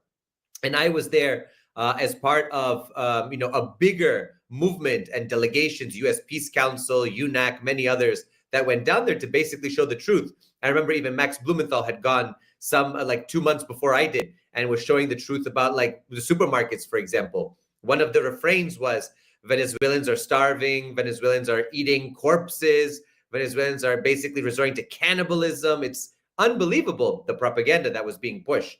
But when we went down there, we were also... Do you hear that shit? Do you hear how they were fucking propagating that bullshit? These fucking fake Jews. These fake Jews. These Khazars. People like Stephen Miller. You know what I'm saying? The ones that want to take your heritage. You guys are the real Jews. And they want to make you feel like you're not. That's why I have such low volume. You know why? Because you Mexicans are so fucking insecure. This is what I hate about you. You Mexicans are so fucking insecure. You're so insecure that you can't even believe that the Most High may just pick you. That's why I say 2/3, fuck all you. Fuck all you motherfuckers, bro. You're making it difficult for the rest of our people. Because you don't believe. Because you're weak. You are weak. And you let these fucking people enslave you. And that's why I don't like you. So fuck you. Welcomed by the Venezuelan government, by Maduro himself, by the Bolivarian militia, by military and civil society, and basically to say, look, we're just defending our country. We don't want any problems with the US. We have no problems with the American people. And we don't understand why the American government has a problem with us. Fast forward over the Biden administration to now Trump's second administration. And once again, ratcheting up the pressure. Venezuela is somehow drug dealing, Hezbollah, everybody's there. They're basically the state sponsor of terror in the hemisphere. And somehow the government has to go. And lo and behold, the root causes will address, I'm sure. But that's not what happened at all. And you and I were there together. Of course, the situation is difficult. Venezuela was basically under enormous pressure economically, sanctions, really putting pressure on even how they could sell and export their natural resources, what they could import. I mean, we're talking about. Listen, family, this is the next motherfucking war. I don't know why what the fuck is wrong with you guys, man? Wake the fuck up! This is the next war! Listen! I don't care about your kids. Your kids are gonna get fucking raped, slaughtered, killed. What the fuck is wrong with you guys? This is no joke. We are in World War III. Do you understand that shit? What is wrong with you Mexicans? What is wrong with you motherfuckers? Oh, hold on a second. Don't take my beer away. Don't take my soccer away. Don't take my fucking gangster motherfucking songs away. Hold on. Mexicanos al grito. Take that shit away. What the fuck is wrong with you guys, bro? We are at that point. Do you guys not realize this shit? Dude, listen. This is why I'm going to tell you right now, bro. I'm going to say it right now. That's why I said it. Not all are Israelites. Not all raza is Israelites. Do you understand what I'm saying? Do you understand what that fucking means? These people are trying to conquer you based on the Bible. You fucking dumb Mexicans. Is that not ringing your fucking bell? Does that not fucking trigger you? Are you that fucking dumb? Maybe you are. Maybe that's just what you are. Maybe you are Canaan.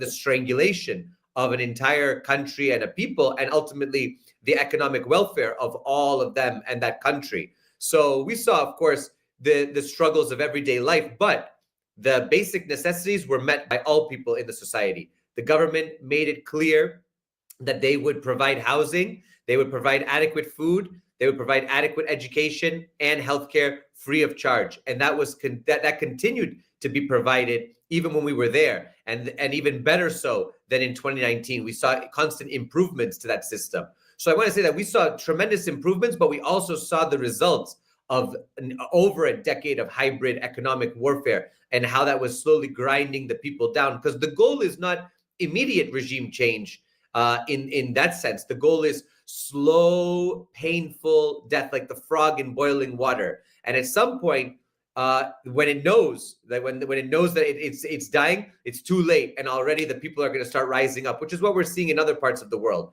So that economic warfare is trying to bring about the intended consequences. Of course, it still hasn't succeeded yet, but they're continuing to ratchet up the pressure as we're seeing today. Yeah, that's the interesting point here, is that despite the fact that 40 Venezuelans, civilians, and armed forces were unalived in the attacks, despite the fact that Maduro and his wife... Hey, listen. Fuck you, bastards. I'm going to say this to you right now. I'm sorry. You guys watch my channel and you probably think like, oh, well, he's probably nice because he reads the Bible. No, fuck though. I'm fucking hardcore. I'm from the streets. I express the way I am, and I'm not gonna fucking apologize. Fuck you, Mexicans. that believe this bullshit. Fuck you Mexicans that are weak in spirit. Fuck you Mexicans that claim that, we're raza, and you don't even support your own. I think we need to understand what is raza.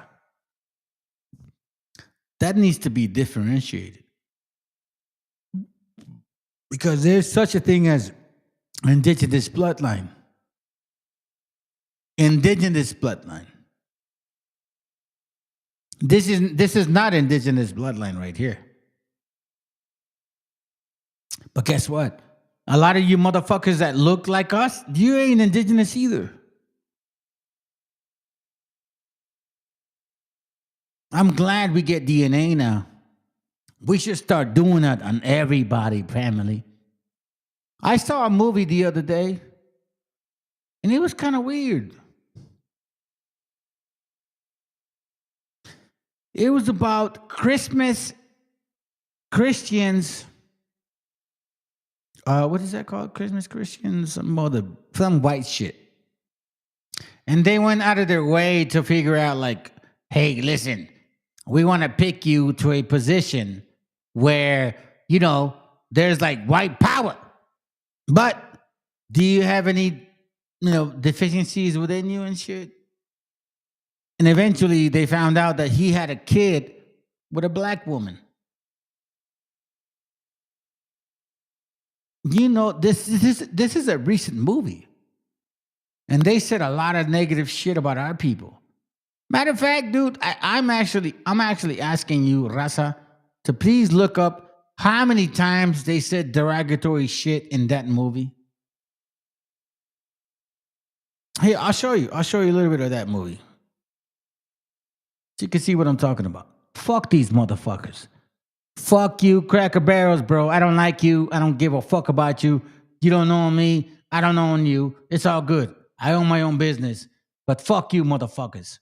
I know who you are. This is who you are. You see that? This is a sanctuary city full of thousands of wet and stinkies. You know what the sad part is? This is only 3 people watching. That's the sad part. You know what that says about you motherfuckers? You love the white man. Raza, listen, you need to wake the fuck up because there's a lot of raza that wants to be white. In the gangster shit, like, I'm cholo and shit, and I'm hardcore.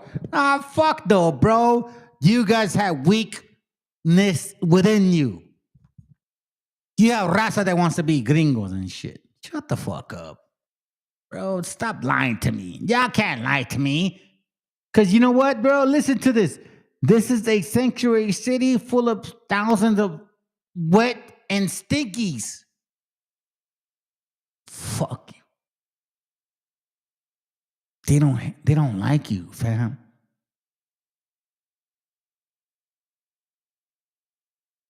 Luna, they will rape you and they get rid of you. Plus, you're not even raza. Pinche malinches, bro. We got malinches, pinche malinches as men too. We got pinche malinches as men too. Listen to this. What's cooking? How can I help? Well, Tim, there's this troubling little rumor we just heard. And we brought you in to see if you can help clear it up. I'm going to hand you over the bill. I'll give you the details. Over to you, Bill. All right. Tim, I'm going to get right to it. There's an unconfirmed report that Colonel Stephen J. Lockjaw is the father of a mixed-race child. Which mix? There's no real easy way to say this, but yeah, it's black.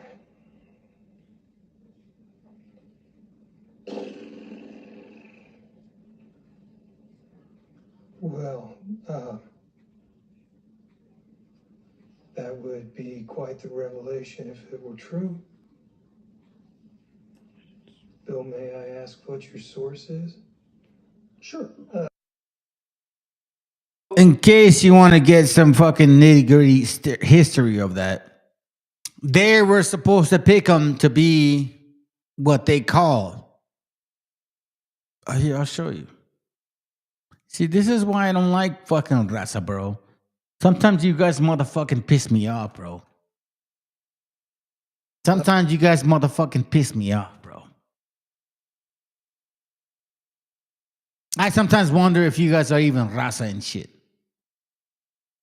You know what I mean? Like sometimes I wonder if we are even the same people.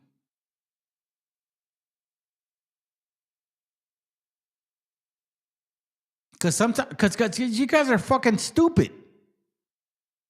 How do you get fooled? It's been years already. The Christmas Adventurers Club. The fuck, man? They make fun of you guys. Like, are you that stupid? Look. It's right in your face. We weren't aware of that. You see, we were learning about you guys.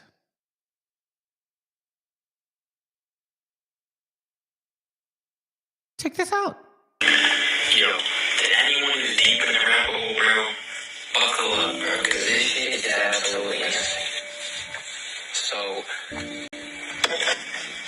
I took some notes here, so I remember what to say.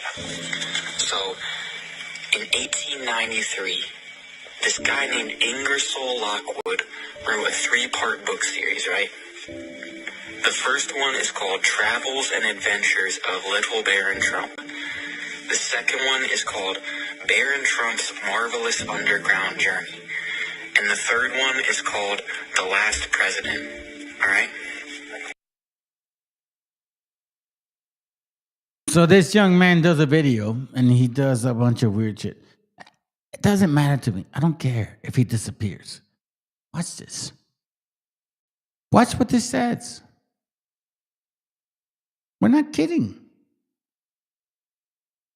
It says double Yankee refers to an stringent background investigation and solidity standard for individual supporting the president or vice president, going beyond a standard of top secret clearance. It's called double Yankee. So basically, if you're not white, you ain't right. See that? Do you guys understand that shit? Double Yankee, meaning like you will never be a president unless you're crackety white.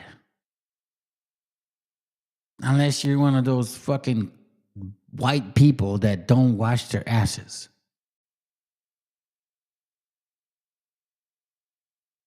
I'm going to say this to you guys. There's a lot of people that look like you, fam, that are not your people.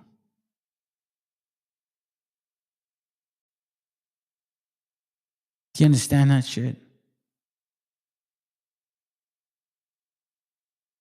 Do you want to know what the weirdest thing just happened to my mouse?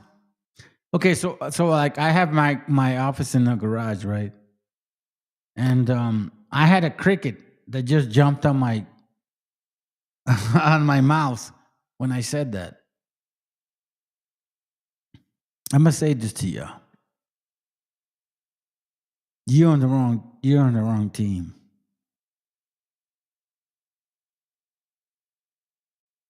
I'm so glad that I got the chance to see how horrible you people are.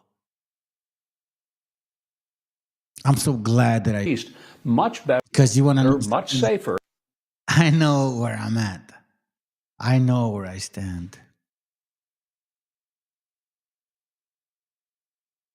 And your shit is over pretty soon.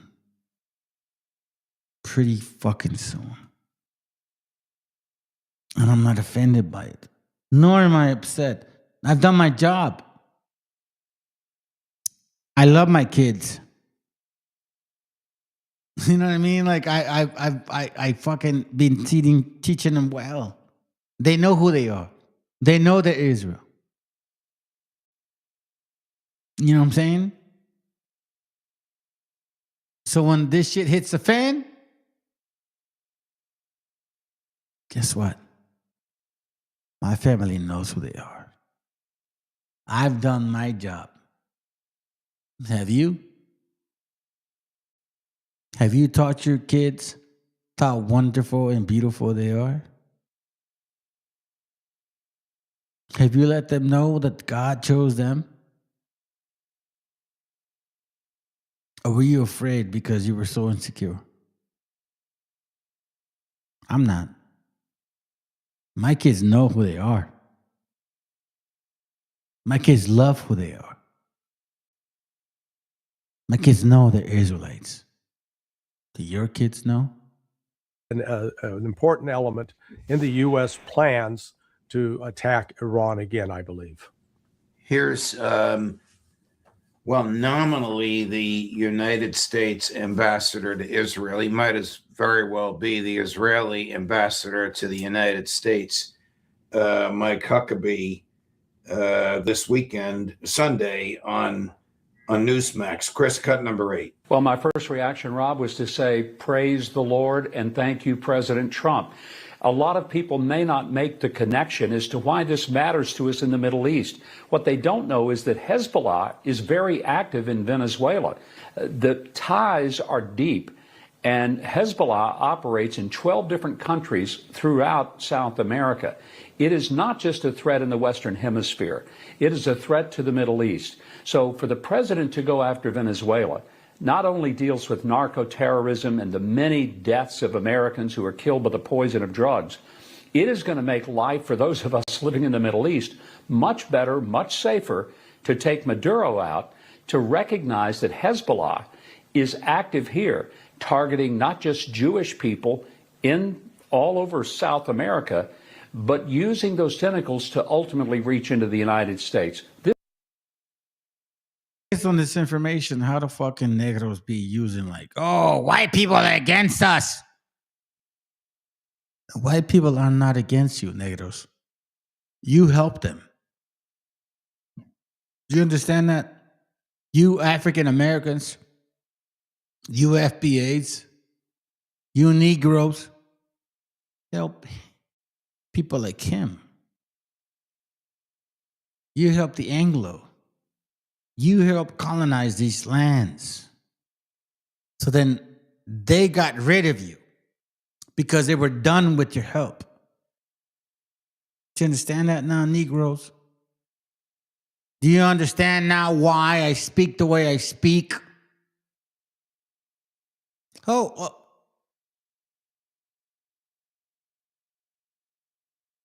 say it like this. Fuck you. Fuck you, FBA. Fuck you, BHI. Fuck all you black Hebrew Israelites. You Aboriginals. Curimeo. Fuck faces. What are you saying right now that this is going on? Hey, listen, I'm asking you. Curimeo, where you at? When you say, we're the original black people, what the fuck's going on right now? What the fuck's going on right now? So are you guys still original black people? So you fucking FBAs, where the fuck are you at defending this continent? You fucking stupid negros. Y'all don't even fucking have the balls to step up to this game. Where you negros at? Where you negros at defending this continent? Where are you? Come on, man. Y'all ballsy and shit. Where the fuck are you at? Come on, bro. Please, listen. I will, dude, look, man, come on, dude. Do me a favor, bro. Do me a favor. Please represent your fucking blackness. Your blackity black fucking blackness. What the fuck is your blackity blackness? Showing that you guys are the original people of this land. Where you at? Are you defending it? How come you don't fucking glory up and fucking go there and down there and do your shit? You want to know why? Because you're fucking Africans, you dirty bastards. And I'm the only one that says it like that. Do you want to know why? Because everybody's scared. Yo, FBA, what the fuck are you? Come on, man. Step the fuck up. Come on, bro. This is your continent. This is who you guys are. Come on, man. Show me. The government. What if Jefferson was right? What if that government is best which governs least? What if it is dangerous to be right when the government is wrong? What if it is better to perish fighting for freedom than to live as a slave? Bro, you guys are fucking slaves. Shut your cracker ass up. I'm asking for fucking negros to step up to this game. Where the fuck y'all at, bro?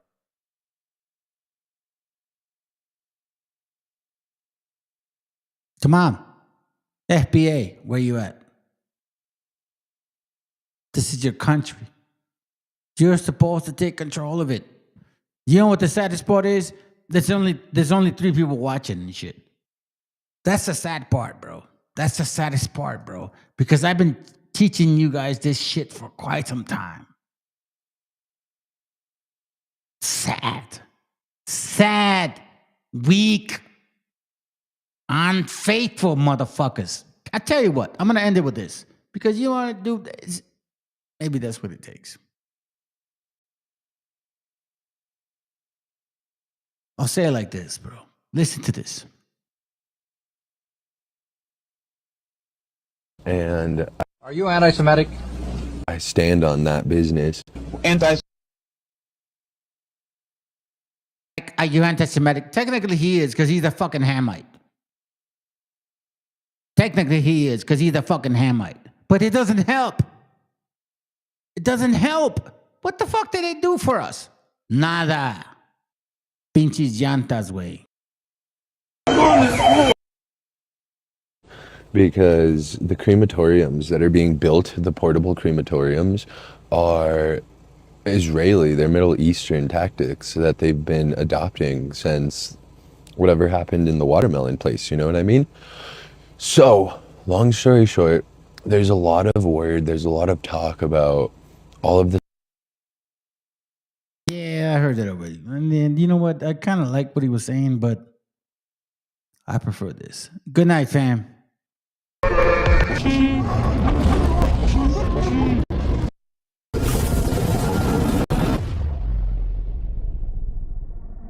I see skies of blue,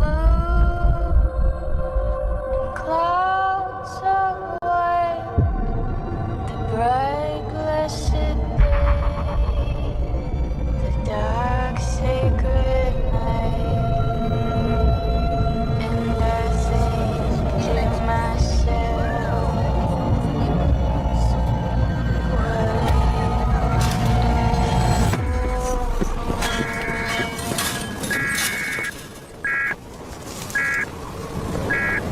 Toronto Broadcasting to bring you this emergency action notification. This is a global emergency. Important information to follow.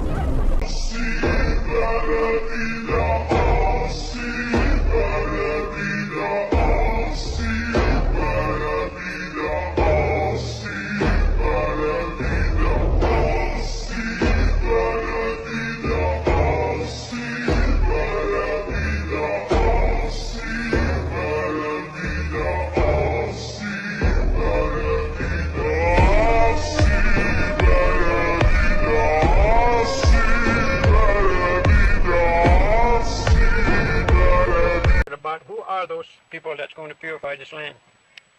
How are they going to do it? So they explained to me, we have a gourd rattle that we still use in our ceremony. And that gourd rattle represents the world.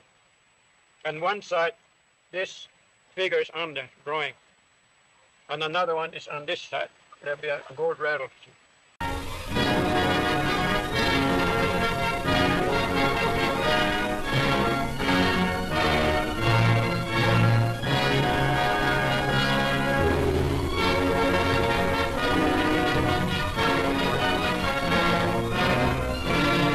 still use them. But one old man told me, take a look. Whoever have this symbol in this world going to shake us up 2 times. Surveillance footage of an armed group of men carrying flags emblazoned with swastikas marching through the streets of Columbus, Ohio. The troubling incident happening Saturday afternoon. Each person dressed head to toe in all black, masks concealing their faces. They shouted vile and racist speech against Jews and people of color. And it just came to me quickly. And I wondered, what nation ever someone something similar to this one? Because they will be very intelligent people. They're going to produce many inventions of all types. They're going to be so powerful that they're going to use that to shake us up real hard. And they're going to almost destroy themselves. But later, out of it, a new generation is going to rise. This time they will know what to do in the right manner, for the right purpose. Then around it, there's a sun symbol. Those people are very intelligent people that have that symbol. They have produced many things, invent many things, and they become powerful. And they also shake us up 2 times, second time, with the help of another. These 2 have... How are we doing, people? It's Revival of Wisdom. We're back today talking about sun worship. Okay? And please enjoy the video. First thing we need to understand is that the sun is the risen Savior. It's the light of the world. Without the sun, we have nothing. Shook us up 2 times real hard, warning us. And they almost destroy themselves. But out of it, a new generation is coming, stronger, much better equipment, everything, powerful things going to be developed by these 2 people. Then the third one that will finally bring about purification of this land in this continent would be a man with red cap, red hat, or red cloak. Deluge of illegals, bloodthirsty terrorists, savage gang members pouring in by the millions and millions, drug dealers, human traffickers. Our cities have already become hellholes. A crime-ridden, gang-infested terrorists, pedophiles, stone-cold killers. You can't walk across the street to get a loaf of bread, you get shot. Teenagers cut to shreds. They'll walk into your kitchen, they'll cut your throat. Now, we do not know who that nation is or what people, but they say those people will have a large population, and they will also have much scientific inventions of all types, very powerful.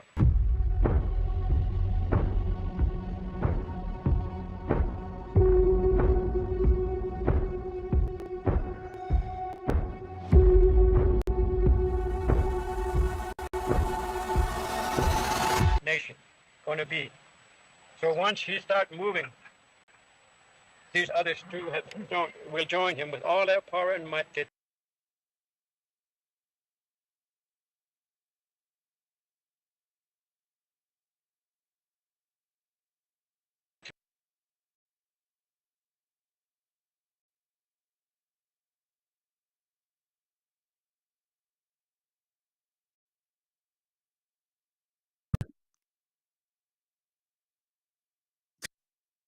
I won't forget. Commandant.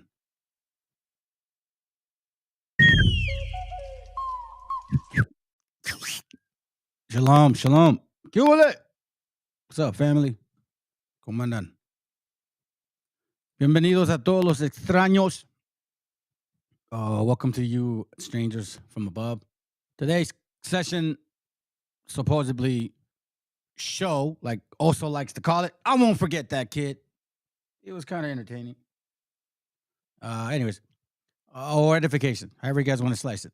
The topic today is the wicked hand of the real Amalek. There's a reason why I'm saying that. So first of all, thank you very much for being here with me, please. Vicky's Talent Chronicles, man. I really like your channel, bro. You know that brother you show, the native brother? He's basically exactly what we here in the continent look like. You know, like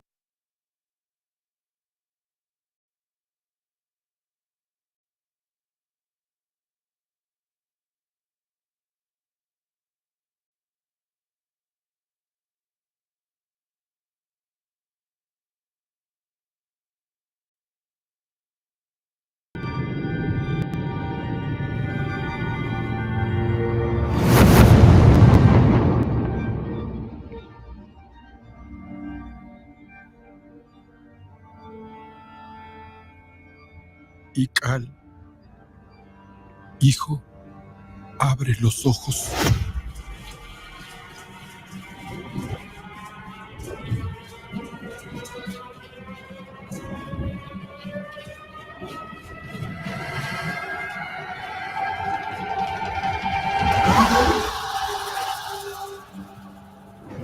Tu cuerpo se queda con nosotros, pero tu espíritu debe seguir.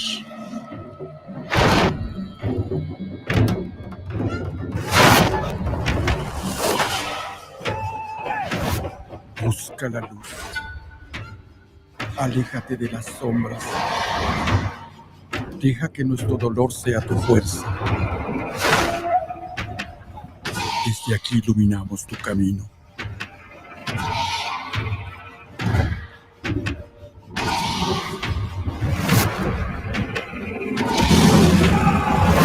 Lucha como nosotros ante esta pena tan grande. Yo soy tú. Tú eres yo.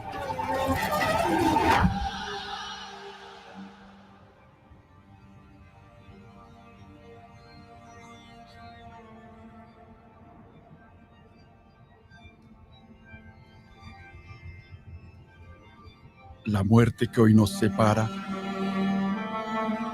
mañana volverá a unirnos. Eres libre, hijo. They use this against us.